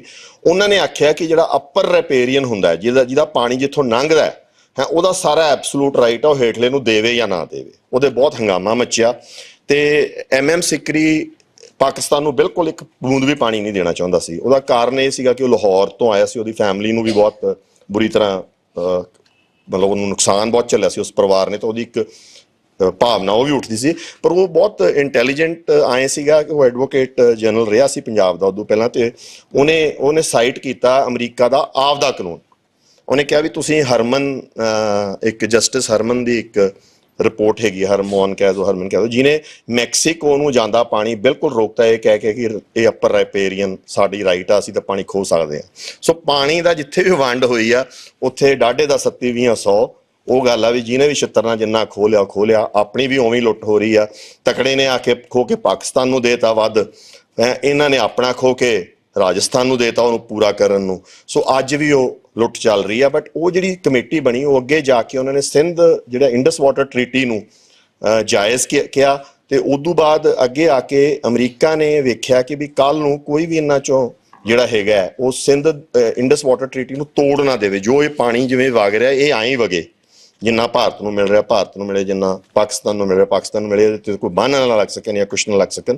ਤਾਂ 2005 ਦੇ ਵਿੱਚ ਜਦੋਂ ਕੌਮਾਂਤਰੀ ਹਾਲਾਤ ਫਿਰ ਬਦਲਣ ਲੱਗੇ, ਜਦੋਂ ਅਮਰੀਕਾ ਨੂੰ ਲੱਗਿਆ ਕਿ ਵੀ ਮੈਂ ਵਰਲਡ ਦਾ ਯੂਨੀਪੋਲਰ ਤਾਕਤ ਉਹ ਨਹੀਂ ਰਿਹਾ, ਨਵੀਆਂ ਤਾਕਤਾਂ ਐਮਰਜ ਹੋਣ ਦੇ ਚਾਂਸ ਆ, ਤਾਂ ਪੈਂਟਾਗਨ ਨੇ ਇਹਨੂੰ ਆਪਦਾ ਸਿਕਿਉਰਿਟੀ ਥ੍ਰੈਟ ਬਣਾ ਲਿਆ। ਉਹਨਾਂ ਦੇ ਇਹ ਕਹਿਣਾ ਹੈ ਕਿ ਜੇ ਸਿੰਧ ਘਾਟੀ ਦੇ ਪਾਣੀ ਦੇ ਵਿੱਚ ਕੋਈ ਛੇੜਖਾਨੀ ਹੋਊਗੀ, ਜੇ ਇਹਦੇ ਵਿੱਚ ਕੋਈ ਪਾਣੀ ਦੇ ਜਾਣ ਆਉਣ ਦੇ ਵਿੱਚ ਤਬਦੀਲੀ ਕੀਤੀ ਜਾਊਗੀ, ਤਾਂ ਇਹਨੂੰ ਅਮਰੀਕਾ ਆਪਦੀ ਸੋਵਰੈਨਿਟੀ ਦੇ ਉੱਤੇ ਥ੍ਰੈਟ ਮੰਨੂਗਾ। ਉਹ ਉਹਨਾਂ ਨੇ 2011 'ਚੋਂ ਡੀਕਲਾਸੀਫਾਈ ਵੀ ਕਰਤਾ, ਇਹਨੂੰ ਵੀ ਕੀਤਾ। ਤੇ ਉਧਰੋਂ ਜਿਹੜੇ ਦਰਿਆ ਉਹਦੇ ਉਧਰ ਨੂੰ ਜਾਂਦੇ ਹੈਗੇ ਆ, ਸੈਂਟਰਲ ਏਸ਼ੀਆ ਨੂੰ ਜਾਂਦੇ ਆ, ਉਹਨਾਂ ਦੇ ਵੀ ਕੁਛ ਦਰਿਆਵਾਂ ਨੂੰ ਉਹਨਾਂ ਨੇ ਕੁਛ ਦਰਿਆਵਾਂ ਨੂੰ ਗਿਣ ਕੇ, ਜਿੱਥੇ ਉਹਨਾਂ ਨੂੰ ਡਰ ਆ ਕਿ ਕਮਿਊਨਿਜ਼ਮ ਆ ਸਕਦਾ ਜੇ ਭੁੱਖਮਰੀ ਆਵੇ, ਤਾਂ ਉਹਨਾਂ ਨੇ ਇਹ ਸਟੈਪ ਲਿਆ ਕਿ ਵੀ ਜਿਹੜਾ ਵੀ ਸਿੰਧ ਘਾਟੀ ਦੇ ਜਿਹੜਾ ਇੰਡਸ ਵਾਟਰ ਟ੍ਰੀਟੀ ਦੇ ਨਾਲ ਛੇੜਛਾੜ ਕਰਨ ਦੀ ਕੋਸ਼ਿਸ਼ ਕਰੂਗਾ, ਜੇ ਉਹਨੂੰ ਉਹਨੂੰ ਅਮਰੀਕਾ ਆਪਦੀ ਸਿਕਿਉਰਿਟੀ ਥ੍ਰੈਟ ਗਿਣੂਗਾ। ਸੋ ਇੱਕ ਤਰ੍ਹਾਂ ਦੀ ਉਹ ਇੰਟਰਫੇਰੈਂਸ ਵੀ ਆਪਣੇ ਇੱਥੇ ਹੈ। ਹੁਣ ਸਾਡੇ ਕੋਲੇ ਕੀ ਪੋਸੀਬਿਲਿਟੀਜ਼ ਹੈਗੀਆਂ ਉਹ ਵੇਖਣ ਦੀ ਗੱਲ ਆ। ਪਹਿਲੀ ਗੱਲ ਤਾਂ ਰਾਜਸਥਾਨ 'ਚ ਜਿਵੇਂ ਇਹਨਾਂ ਨੇ ਦੱਸਿਆ ਕਿ ਰਾਜਸਥਾਨ ਨੂੰ ਕੁਦਰਤ ਨੇ ਜਦੋਂ ਨਿਆਮਤ ਨਹੀਂ ਬਖਸ਼ੀ, ਤਾਂ ਆਪਾਂ ਨੂੰ ਕੁਦਰਤ ਦੇ ਹਿਸਾਬ ਨਾਲ ਉੱਥੇ ਪਾਣੀ ਸਿੱਟਣਾ ਵੈਸੇ ਬਰਬਾਦੀ ਆ। ਰਾਜਸਥਾਨ ਤਕਰੀਬਨ 8 ਤੋਂ 9 ਮਿਲੀਅਨ ਟਨ ਕਣਕ ਪੈਦਾ ਕਰਦਾ, ਤੇ ਮੇਰਾ ਖਿਆਲ ਉਹਦੇ ਵਿੱਚੋਂ ਸ਼ਾਇਦ 2 ਜਾਂ 2.5 ਮਿਲੀਅਨ ਟਨ ਕਣਕ ਹੀ ਹੋਵੇ ਜਿਹੜੀ ਇਸ ਨਹਿਰ ਦੇ ਕਿਨਾਰੇ ਹੁੰਦੀ ਹੋਵੇ, ਬਾਕੀ ਸ਼ਾਇਦ ਗੰਗ ਕਨਾਲ ਜਾਂ ਭਾਖੜਾ ਮੇਨ ਲਾਈਨ ਤੇ ਹੁੰਦੀ ਹੋਊਗੀ ਜਾਂ ਨੈਚੁਰਲ ਹੁੰਦੀ ਹੋਊਗੀ ਉਹਨਾਂ ਦੀ। ਦੂਜੇ ਪਾਸੇ ਜਿਹੜਾ ਪੰਜਾਬ ਤੇ ਹਰਿਆਣਾ ਰਲ ਕੇ 27 ਮਿਲੀਅਨ ਟਨ ਜਾਂ 28 ਮਿਲੀਅਨ ਟਨ ਤੱਕ ਕਣਕ ਹੀ ਪ੍ਰੋਡਿਊਸ ਕਰਦੇ ਆ। ਝੋਨਾ ਵੀ ਤਕਰੀਬਨ ਇੰਨਾ ਪ੍ਰੋਡਿਊਸ ਕਰਦੇ ਆ, ਤਾਂ ਇੰਨਾ ਜ਼ਿਆਦਾ ਪ੍ਰੋਡਕਸ਼ਨ ਦਿੰਦੇ ਹੈਗੇ ਆ। ਇਹਦੀ ਮੈਂ ਤੁਹਾਨੂੰ ਇੱਕ ਦੇਸੀ ਜੀ ਗੱਲ ਦੱਸਦਾ ਕਿ ਯੂਪੀ ਜਿਹੜਾ ਹੈਗਾ, ਵੈਸਟਰਨ ਯੂਪੀ ਮਿਲਾ ਕੇ ਉਹਦੀ ਆਬਾਦੀ 22-23 ਕਰੋੜ ਹੈਗੀ ਆ, ਤੇ ਉਹ 26 ਮਿਲੀਅਨ ਟਨ ਕਣਕ ਪ੍ਰੋਡਿਊਸ ਕਰਦਾ। ਪੰਜਾਬ ਤੇ ਹਰਿਆਣਾ ਜਿਹਦੀ ਆਬਾਦੀ 5.5 ਕਰੋੜ ਆ, ਉਹ ਤਕਰੀਬਨ 27 ਮਿਲੀਅਨ ਟਨ ਕਣਕ ਪਲੱਸ ਝੋਨਾ ਓਨਾ ਹੀ ਜਾਂ ਉਦੋਂ ਬਾਅਦ ਦੀ ਪ੍ਰੋਡਿਊਸ ਕਰਦਾ। ਤੇ ਇਹ ਵੇਖੋ ਕਿ ਕਿੰਨਾ ਸਰਪਲਸ ਦੇ ਰਹੇ ਆ ਇਹ ਦੋ ਜਿਹੜੇ ਸੂਬੇ ਹੈਗੇ ਆ। ਤੇ ਰਾਜਸਥਾਨ 'ਚ ਲਿਜਾ ਕੇ ਤਾਂ ਉਹ ਤਕਰੀਬਨ ਬਰਬਾਦੀ ਕਰ ਰਹੇ ਆ, ਪਾਣੀ ਇੰਨਾ ਜ਼ਿਆਦਾ ਜਿਹੜਾ ਦੇ ਰਹੇ। ਸੋ ਪਹਿਲੀ ਗੱਲ ਤਾਂ ਇਹ ਕਿ ਕੋਸ਼ਿਸ਼ ਭਾਰਤ ਨੂੰ ਇਹ ਸੋਚਣਾ ਚਾਹੀਦਾ ਹੈ ਪਾਣੀ ਦੇਣ ਦੀ ਲੋੜ ਹੀ ਨਹੀਂ। ਠੀਕ ਆ, ਪਾਣੀ ਪੀਣ ਜੋਗਾ ਜਾਂ ਉੱਥੋਂ ਦੀਆਂ ਫਸਲਾਂ ਦੇ ਮੁਤਾਬਕ ਜੋ ਆ, ਜੋ ਗਵਾਰਾ ਹੋ ਜੇ, ਕੁਛ ਹੋਰ ਹੋ ਜੇ, ਉਂਝ ਜਿਹਾ ਪਾਣੀ ਦਿਓ, ਮੱਕੀ ਹੋ ਜੇ। ਆਏ ਨਾ ਕਰੋ ਕਿ ਵੀ ਇਸ ਤਰੀਕੇ ਨਾਲ ਉਹਨੂੰ ਫਲੱਡ ਇਰੀਗੇਸ਼ਨ ਵਾਲਾ ਪਾਣੀ ਨਾ ਦਿਓ। ਦੂਜਾ ਜਿਹੜਾ ਉਹ ਕਰ ਸਕਦੇ ਆ ਉਹ ਹੈਗਾ ਕਿ ਗੰਗਾ ਬੇਸਿਨ ਦੇ ਵਿੱਚ ਪਾਣੀ ਦੀ ਬਹੁਤਾਤ ਆ, ਜੇ ਉਹ ਦੇਣਾ ਹੀ ਚਾਹੁਣ। ਗੰਗਾ ਬੇਸਿਨ 'ਚ ਪਾਣੀ ਦੀ ਬਹੁਤਾਤ ਆ, ਉਹਦੇ ਇੰਟਰਲਿੰਕਿੰਗ ਦੇ ਪ੍ਰੋਜੈਕਟਸ ਵੀ ਉਹਨਾਂ ਨੇ 1999 ਵਿੱਚ ਬਣਾਏ ਆ। ਉਹਦੀਆਂ ਫੀਜ਼ੀਬਿਲਿਟੀ ਸਟੱਡੀਜ਼ ਵੀ ਕਰ ਚੁੱਕੇ ਆ। ਉਹ ਪਾਣੀ ਉੱਥੋਂ ਲਿਆ ਕੇ ਦਿੱਤਾ ਜਾ ਸਕਦਾ ਹੈ। ਉਹਦਾ ਫਾਇਦਾ ਉਹਨਾਂ ਨੂੰ ਇਹ ਆ ਕਿ ਜੇ ਰਾਜਸਥਾਨ ਕਨਾਲ ਦਾ ਪਾਣੀ ਪੰਜਾਬ ਨੂੰ ਮਿਲ ਜੇ ਤਾਂ ਇੱਥੇ ਉਹਨਾਂ ਦੀ ਜਿਹੜੀ ਫੂਡ ਸਿਕਿਉਰਿਟੀ ਆਬਾਦੀ ਉਹਨਾਂ ਦੀ ਵਧ ਰਹੀ ਆ, ਪਾਣੀ ਰੋਟੀ ਦੁਨੀਆ ਦੇ ਵਿੱਚ ਮਿਲ ਨਹੀਂ ਰਹੀ ਕਿਤੇ, ਅਗਾਂਹ ਆਉਣ ਵਾਲੇ ਸਮੇਂ 'ਚ ਹੋਰ ਮੁਸ਼ਕਲਾਂ ਆ ਜਾਣੀਆਂ। 2050 ਤੱਕ ਆਬਾਦੀ ਘਟਣ ਦਾ ਕੋਈ ਚਾਂਸ ਨਹੀਂ, ਵੱਧ ਹੀ ਜਾਣੀ ਹੈ ਉਲਟਾ, ਮਤਲਬ ਘਟਣ ਦਾ ਕੀ ਤਾਂ ਸਮਝ ਲਓ 100 ਸਾਲ ਉਹਨਾਂ ਨੂੰ ਹਲੇ ਇੱਥੋਂ ਖਾਣੇ ਦੀ ਲੋੜ ਆ ਆਪਣੇ ਤੋਂ, ਠੀਕ ਹੈ ਜੀ। ਤਾਂ ਉਹ ਖਾਣਾ ਹੁਣ ਜਿੰਨੀਆਂ ਕੁ ਉਹਨਾਂ ਨੇ ਐਕਸਪਲੋਇਟ ਕਰਨਾ ਸੀ ਆਪਦੇ ਫੀਲਡ, ਜਿੰਨਾ ਕੁ ਉਹਨਾਂ ਨੇ ਵਧਾਉਣਾ ਸੀ ਪ੍ਰੋਡਕਸ਼ਨ, ਉਹ ਤਕਰੀਬਨ ਵੱਧ ਚੁੱਕੀ ਹੈ। ਹੋਰ ਕਿਤੇ ਚਾਂਸ ਹੁਣ ਹੈ ਨਹੀਂ। ਮੱਧ ਪ੍ਰਦੇਸ਼ ਵੀ ਪੀਕ ਕਰ ਚੁੱਕਿਆ, ਸਾਰੀ ਏਰੀਆਜ਼ ਉਹਨਾਂ ਦੇ ਪੀਕ ਕਰ ਚੁੱਕੇ ਹੈਗੇ ਆ। ਉਹਨਾਂ ਨੂੰ ਪਲਸਿਸ ਦੀ ਵੀ ਲੋੜ ਆ। ਪੰਜਾਬ ਉਹਨਾਂ ਵਾਸਤੇ ਲਾਹੇਵੰਦ ਤਾਂ ਰਹਿੰਦਾ ਜੇ ਅਸੀਂ 3 ਫਸਲਾਂ ਉਹਨਾਂ ਨੂੰ ਦਿੰਦੇ ਹਾਂ। ਅਸੀਂ 3 ਫਸਲਾਂ ਤਾਂ ਦੇ ਸਕਾਂਗੇ ਜੇ ਅਸੀਂ ਆਪਦੀ ਮਿੱਟੀ ਨੂੰ ਜ਼ਰਖੇਜ਼ ਰੱਖਾਂਗੇ, ਨਹਿਰੀ ਪਾਣੀ ਦੇ ਸਕਾਂਗੇ ਤੇ ਹੇਠੋਂ ਪਾਣੀ ਬਰਬਾਦ ਨਹੀਂ ਕਰਾਂਗੇ, ਕੱਢ ਨਹੀਂ ਸਕਾਂਗੇ, ਕੱਢਾਂਗੇ ਨਹੀਂ। ਤਾਂ ਇਹਨਾਂ ਹਾਲਾਤਾਂ ਦੇ ਵਿੱਚ ਇਹ ਪਾਣੀ ਆਪਾਂ ਨੂੰ ਦੇਣ ਤੇ ਗੰਗਾ ਬੇਸਿਨ ਚੋਂ ਪਾਣੀ ਲਿਆ ਕੇ ਰਾਜਸਥਾਨ ਨੂੰ ਦੇ ਦੇਣ ਜੇ ਮੁਨਾਸਬ ਸਮਝਦੇ ਹੋ। ਤੇ ਉਹਦਾ ਉਹਨਾਂ ਨੂੰ ਇੱਕ ਹੋਰ ਬੜਾ ਵੱਡਾ ਐਡਵਾਂਟੇਜ ਆ ਕਿ ਤਕਰੀਬਨ ਰੋਡ ਪ੍ਰੋਜੈਕਟਸ ਸਾਰੇ ਹੁਣ ਕੰਪਲੀਸ਼ਨ ਤੇ ਹੋ ਚੁੱਕੇ ਆ, ਰੋਡਸ ਦੇ ਜਾਂ ਹੋਰ ਸ਼ਾਇਦ ਹੀ ਥੋੜੇ ਬਹੁਤ ਬਣਨ।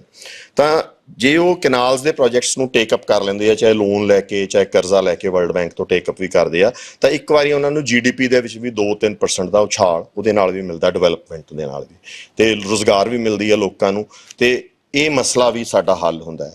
ਇਹਦੇ ਵਾਸਤੇ ਸਭ ਤੋਂ ਗੱਲ ਆ ਕਿ ਪਹਿਲਾਂ ਤਾਂ ਪੰਜਾਬ ਦੇ ਪ੍ਰਤੀ ਉਹਨਾਂ ਦੀ ਨੀਅਤ ਸਾਫ਼ ਹੋਵੇ, ਖੋਟ ਨਾ ਹੋਵੇ ਉਸ ਨੀਅਤ ਦਾ, ਉਹਨੂੰ ਅਪੋਜ਼ ਨਾ ਕਰਨ ਸਿਰਫ ਇਸ ਕਰਕੇ ਕਿ ਇੱਕ ਮਿਹਨਤੀ ਇੱਕ ਅਲੱਗ ਤਰ੍ਹਾਂ ਦੇ ਲੋਕ ਆਪਦਾ ਹੱਕ ਮੰਗ ਰਹੇ ਆ, ਠੀਕ ਹੈ ਜੀ।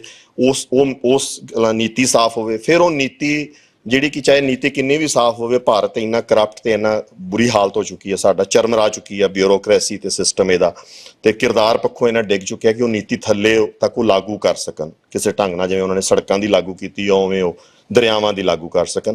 ਤੇ ਜੇ ਇਸ ਕਿਸੇ ਨੀਤੀ ਤੋਂ ਚੱਲਣਗੇ, ਸੁਹਿਰਦ ਹੋ ਕੇ ਚੱਲਣਗੇ, ਪੰਜਾਬ ਦਾ ਮਸਲਾ ਵੀ ਹੱਲ ਹੁੰਦਾ ਤੇ ਉਹਨਾਂ ਦਾ ਮਸਲਾ ਵੀ ਹੱਲ ਹੁੰਦਾ। ਤੇ ਇੰਨਾ ਕਹਿ ਕੇ ਮੈਂ ਤੁਹਾਡੇ ਤੋਂ ਇਜਾਜ਼ਤ ਲਊਂਗਾ। ਤੁਸੀਂ ਜ਼ਰੂਰ ਜੋ ਕੌਮਾਂਤਰੀ ਹਾਲਾਤ ਉਦੋਂ ਰਹੇ ਆ, ਜੋ ਹੁਣ ਬਣ ਰਿਹਾ, ਇਹਨਾਂ ਦਾ ਜ਼ਰੂਰ ਇੱਕ ਵਾਰੀ ਜੋ ਇਹਨਾਂ 'ਚ ਐਨਾਲੋਗਸ ਹੈਗਾ ਜਾਂ ਇੱਕੋ ਸਮਾਨਾਂਤਰਤਾ ਹੈ ਜਿਹੜੀ, ਉਹਨੂੰ ਜ਼ਰੂਰ ਸਮਝਿਓ। ਉਹਦੇ ਨਾਲ ਤੁਹਾਨੂੰ ਇਹ ਵੀ ਸਮਝ ਆਊਗੀ ਕਿ ਆਉਣ ਵਾਲੇ ਸਮੇਂ 'ਚ ਪੰਜਾਬ ਦੀ ਰਾਜਨੀਤੀ ਦੇ ਵਿੱਚ ਜਾਂ ਇੱਥੇ ਕਿਸ ਤਰੀਕੇ ਦੇ ਭੁਚਾਲ ਜਾਂ ਚੁਣੌਤੀਆਂ ਉੱਠਣਗੀਆਂ ਤੇ ਸੰਭਾਵਨਾਵਾਂ ਵੀ ਕਿਸ ਤਰ੍ਹਾਂ ਦੀਆਂ ਉੱਠਣਗੀਆਂ। ਇੰਨਾ ਕਹਿ ਕੇ ਤੁਹਾਡੇ ਤੋਂ ਇਜਾਜ਼ਤ ਲੈਣਾ ਜੀ। ਵਾਹਿਗੁਰੂ ਜੀ ਕਾ ਖਾਲਸਾ, ਵਾਹਿਗੁਰੂ ਜੀ ਕੀ ਫਤਿਹ।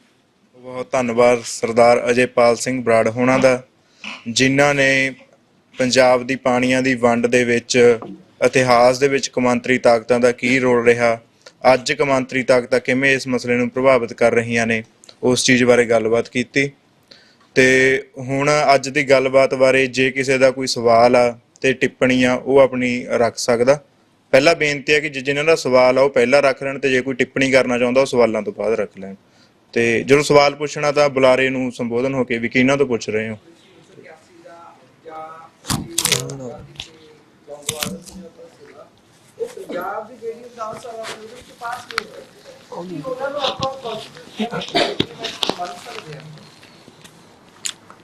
ਵੇਖੋ, ਪਹਿਲੀ ਗੱਲ ਤਾਂ ਜਿਹੜਾ ਵੀ ਪੰਜਾਬ ਦਾ ਪਾਣੀ ਬਾਹਰ ਜਾ ਰਿਹਾ ਉਹ ਗੈਰ ਕੁਦਰਤੀ ਜਾ ਰਿਹਾ, ਉਹ ਚਾਹੇ ਕੌਨਸਟੀਟਿਊਸ਼ਨਲੀ ਉਹਨੂੰ ਜਾਇਜ਼ ਮੰਨ ਲਓ, ਚਾਹੇ ਕਾਨੂੰਨੀ ਕਾਨੂੰਨ ਨਾਲ, ਤਾਂ ਕਾਨੂੰਨ ਤਾਂ ਆਪਦੇ ਬਣਾਏ ਹੁੰਦੇ ਆ ਨਾ, ਬਹੁਤਾਤ ਬੈਠ ਜਾਂਦੀ ਉਹ ਕਾਨੂੰਨ ਬਣਾਉਂਦੇ, ਕਹਿ ਦੋਗੇ ਕੱਲ ਨੂੰ ਕਾਨੂੰਨ ਦੇ ਹਿਸਾਬ ਨਾਲ ਹੀ ਜਾ ਰਿਹਾ। ਹਰ ਚੀਜ਼ ਜਿਹੜੀ ਜਾ ਰਹੀ ਉਹ ਜਾਂ ਤਾਂ ਕਾਨੂੰਨ ਦੇ ਹਿਸਾਬ ਨਾਲ ਹੀ, ਪਰ ਉਹ ਕਾਨੂੰਨ ਸਹੀ ਕਾਨੂੰਨ ਨਹੀਂ, ਮਤਲਬ ਉਹ ਜਸਟਿਸ ਸਿਸਟਮ ਤੇ ਬੇਸਡ ਕਾਨੂੰਨ ਨਹੀਂ ਗੇ। ਪਹਿਲੀ ਗੱਲ ਤਾਂ ਇਹ ਆਪਾਂ ਕਹਿ ਦਈਏ ਕਿ ਵੀ ਉਹ ਕੌਨਸਟੀਟਿਊਸ਼ਨਲੀ ਪਾਸ ਕਰ ਲਓ, ਨਾ ਕਰ ਲਓ, ਧੱਕੇ ਨਾਲ ਜੋ ਮਰਜ਼ੀ ਕਰ ਲਓ, ਤਾਂ ਚਾਹੇ ਵਿਧਾਨ ਸਭਾ 'ਚ ਪਾਸ ਕਰ ਲਓ ਚਾਹੇ ਉੱਤੇ ਪਾਸ ਕਰ ਲਓ, ਉਹ ਤਾਂ ਪਾਸ ਹੋ ਹੀ ਜਾਣੇ ਆ, ਕਿਉਂਕਿ ਉਹ ਕੋਰਟ ਵੀ ਉਵੇਂ ਆਰਡਰ ਦਿਓ, ਕੋਰਟ ਨੇ ਤਾਂ ਵੇਖਣਾ ਵੀ ਆਹ ਸਾਡੇ ਲਾਅ ਹੈਗਾ, ਇਹਦੇ ਅਗੇਂਸਟ ਆਹ ਚੀਜ਼ ਸਟੈਂਡ ਕਰਦੀ ਆ, ਉਹ ਲਾਅ ਨੂੰ ਇੰਟਰਪ੍ਰੇਟ ਕਰ ਦੇਣਾ। ਉਹ ਬੇਸਿਕ ਐਲੀਮੈਂਟਸ ਆਫ ਜਸਟਿਸ ਜਾਂ ਨੈਚੁਰਲ ਜਸਟਿਸ ਨੂੰ ਕਨਫਰਮ ਕਰਦਾ ਜਾਂ ਉਹਦੇ ਹਿਸਾਬ ਨਾਲ ਹੈ ਕਿ ਨਹੀਂ ਹੈ, ਉਹ ਨਹੀਂ ਉਹਨੇ ਵੇਖਣਾ। ਪਹਿਲੀ ਗੱਲ ਤਾਂ ਇਹ ਆ। ਸੋ ਆਪਾਂ ਨੂੰ ਉਸ ਗੱਲ ਦੀ ਤਾਂ ਸੋਚਣਾ ਹੀ ਨਹੀਂ ਚਾਹੀਦਾ ਵੀ ਉਹ ਕੌਨਸਟੀਟਿਊਸ਼ਨਲੀ ਰਾਈਟ ਆ ਕਿ ਵਿਧਾਨ ਸਭਾ 'ਚ ਹੋਇਆ ਕਿ ਨਹੀਂ ਹੋਇਆ। ਉਹ ਜੇ ਉਹ ਸੋਚਣ ਲੱਗੇ ਤਾਂ ਆਪਣੇ ਪੱਲੇ ਕੱਖ ਨਹੀਂਗਾ। ਦੂਸਰੀ ਗੱਲ ਆ ਕਿ ਵੀ ਜਿਹੜੇ ਆਪਣੇ ਆਪ ਦੀ ਲੀਡਰਸ਼ਿਪ ਆ, ਉਹ ਆਪਾਂ ਵੇਖਿਆ ਕਿ ਕੰਟੀਨਿਊਸ ਫੇਲੀਅਰ ਹੋ ਰਿਹਾ ਉਹਦਾ ਫੇਲੀਅਰ ਦੇ ਕਈ ਕਾਰਨ ਹੈਗੇ ਆ। ਪਹਿਲੀ ਗੱਲ ਤਾਂ ਜਿਹੜੇ ਲਾਜ਼ ਇੱਕ ਸਟੇਟ ਦੇ ਉੱਤੇ ਸੈਂਟਰ ਨੇ ਇੰਪਲੀਮੈਂਟ ਕੀਤੇ, ਜੋ ਸੂਬੇ ਕੋਲੇ ਤਾਕਤਾਂ ਹੈ ਉਹ ਬਹੁਤ ਹੀ ਘੱਟ ਹੁੰਦੀਆਂ। ਜਿਵੇਂ ਨਹਿਰੂ ਵਰਲਡ ਬੈਂਕ ਕੋਲੇ ਫਸਿਆ ਸੀਗਾ IMF ਦੇ ਲੋਨ ਤੇ ਰੋਟੀ ਕਰਕੇ, ਆਪਾਂ ਜਿਹੜਾ ਸੂਬਾ ਉਹ ਤਾਂ ਕੇਂਦਰ ਕੋਲੇ ਬਹੁਤ ਹੀ ਗੱਲਾਂ ਤੇ ਫਸਿਆ ਹੁੰਦਾ, ਉਹਦੀਆਂ ਤਾਂ ਨਿੱਕੀ ਨਿੱਕੀ ਗ੍ਰਾਂਟਾਂ, ਉਹਦੇ ਨਿੱਕੇ ਨਿੱਕੇ ਮਸਲੇ। ਜੇ ਉਹ ਬਿਲਕੁਲ ਸਾਫ਼ ਨੀਅਤ ਪੋਲੀਟੀਸ਼ੀਅਨ ਵੀ ਇਸ ਸਿਸਟਮ ਦੇ ਵਿੱਚ ਆ ਜੇ ਤਾਂ ਉਹ ਵੀ ਨਿਆਂ ਨਹੀਂ ਕਰ ਸਕਦਾ ਆਪਦੇ ਲੋਕਾਂ ਨਾਲ। ਤੇ ਇਹ ਲੋਕ ਤਾਂ ਜਿਹੜੇ ਆਏ ਸੀ ਤਾਂ ਆਏ ਕਰਪਟ ਸਿਸਟਮ ਚੋਂ ਸੀਗੇ, ਇਹ ਤਾਂ ਆਪਦੇ ਨਿੱਜੀ ਫਾਇਦਿਆਂ ਵਾਲੇ ਆਏ ਸੀ, ਤਾਂ ਇਹ ਤਾਂ ਪਹਿਲਾਂ ਹੀ ਵਿਕਣ ਨੂੰ ਤਿਆਰ ਸੀਗੇ। ਮਤਲਬ ਜਿਹੜਿਆਂ ਨੂੰ ਆਪਦੀ ਸੀਐਮਸ਼ਿਪ ਦਾ ਹੀ ਡਰ ਸੀਗਾ ਹੈ, ਉਹ ਤਾਂ ਉਹਨਾਂ ਉੱਤੇ ਤਾਂ ਉਹ ਤਾਂ ਦਬਾਅ ਹੀ ਨਹੀਂ ਚੱਲ ਸਕਦੇ ਸੀਗੇ। ਦਰਬਾਰਾ ਸਿੰਘ ਇਹ ਵੇਖ ਲਓ, ਉਹ ਆ ਕੇ ਲੁੱਕ ਕੇ ਪੰਜਾਬ ਭਵਨ ਬਹਿ ਗਿਆ ਸੀਗਾ, ਉਹਨੂੰ ਤਾਂ ਇਹ ਡਰ ਸੀ। ਹਾਲਾਂਕਿ ਉਹਦੀ ਜਿਹੜੀ ਆਪਣਾ ਸੈਕਟਰੀ ਸੀਗੀ, ਚੀਫ ਸੈਕਟਰੀ ਸੀ ਉਹ ਸਰਲਾ ਗਰੇਵਾਲ, ਉਹਨੇ ਇਤਰਾਜ਼ ਵੀ ਉਠਾਇਆ, ਉਹ ਕਹਿੰਦੀ ਆਹ ਕੀ ਸਾਈਨ ਕਰਦਾ ਪਿਆ ਤੂੰ, ਪਰ ਉਹ ਨਹੀਂ ਬੋਲ ਸਕਿਆ, ਹਿੰਮਤ ਨਹੀਂ ਸੀ ਉਹਦੇ ਚ ਬੋਲਣ ਦੀ। ਉਦੋਂ ਬਾਅਦ ਵੀ ਸਬਸੀਕੁਐਂਟਲੀ ਵੀ ਆਪਣੇ ਨਾਲ ਸ਼ੈਤਾਨੀਆਂ ਕਰਦੇ ਆਏ ਆ। ਸੋ ਆਪਾਂ ਪੋਲੀਟੀਸ਼ੀਅਨਸ ਤੇ ਇਸ ਗੱਲ ਦੀ ਉਮੀਦ ਰੱਖੀਏ ਜਾਂ ਸੋਚੀਏ ਹੁਣ ਵੀ ਸਾਨੂੰ ਕੋਈ ਐਸਾ ਪੋਲੀਟੀਸ਼ੀਅਨ ਮਿਲ ਜੂਗਾ ਜਾਂ ਰਾਜਨੀਤੀ ਆਪਾਂ ਨੂੰ ਨੇਤਾ ਮਿਲ ਜੂਗਾ ਜਿਹੜਾ ਕਿ ਹੋਵੇ ਨੈਸ਼ਨਲ ਪਾਰਟੀ ਦਾ, ਕਾਂਗਰਸ ਦਾ ਹੋਵੇ ਜਾਂ ਆਮ ਆਦਮੀ ਪਾਰਟੀ ਦਾ ਹੋਵੇ ਜਾਂ XYZ ਕਿਸੇ ਹੋਰ ਦਾ ਵੀ ਹੋਵੇ, ਉਹ ਸਾਨੂੰ ਨਿਆਂ ਦਵਾ ਦੂਗਾ, ਉਹ ਪੋਸੀਬਲ ਨਹੀਂਗਾ।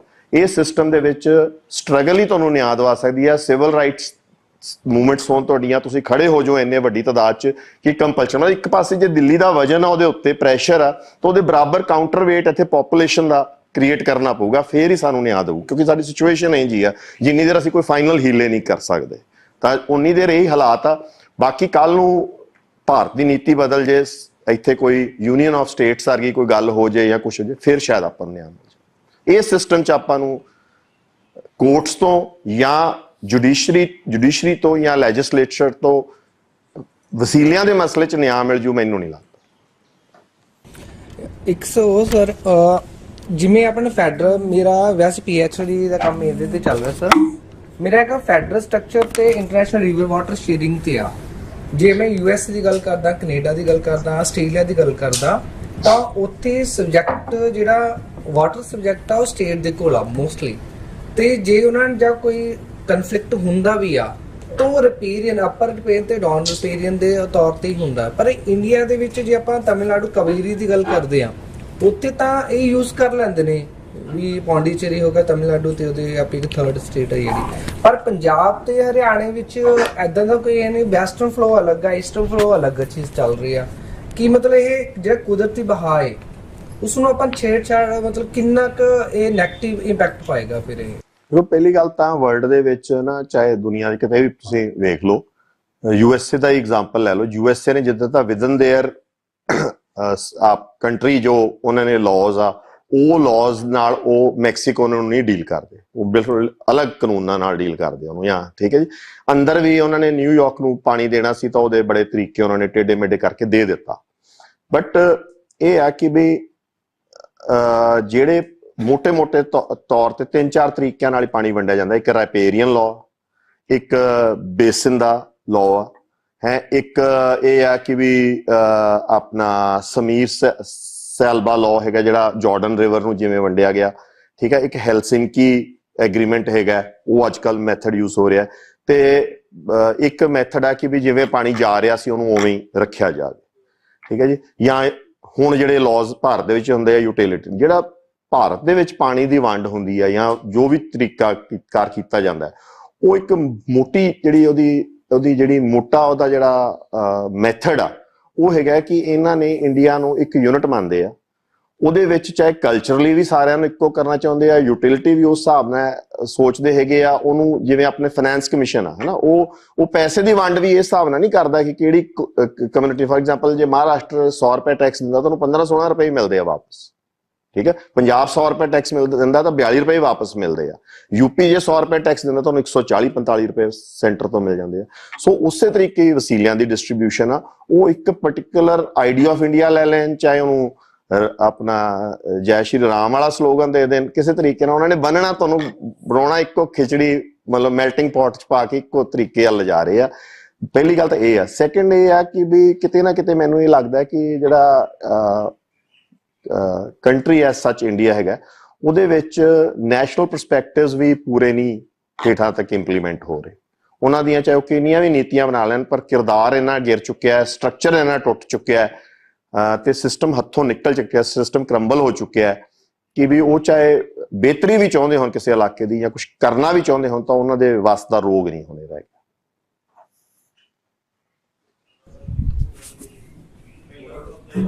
ਥੋੜਾ ਲਾਊਡਲੀ ਬੋਲ ਦਾਂ। ਇਹਦਾ ਪੰਜਾਬ ਤੇ ਕੀ ਅਸਰ ਪਊਗਾ ਜੀ?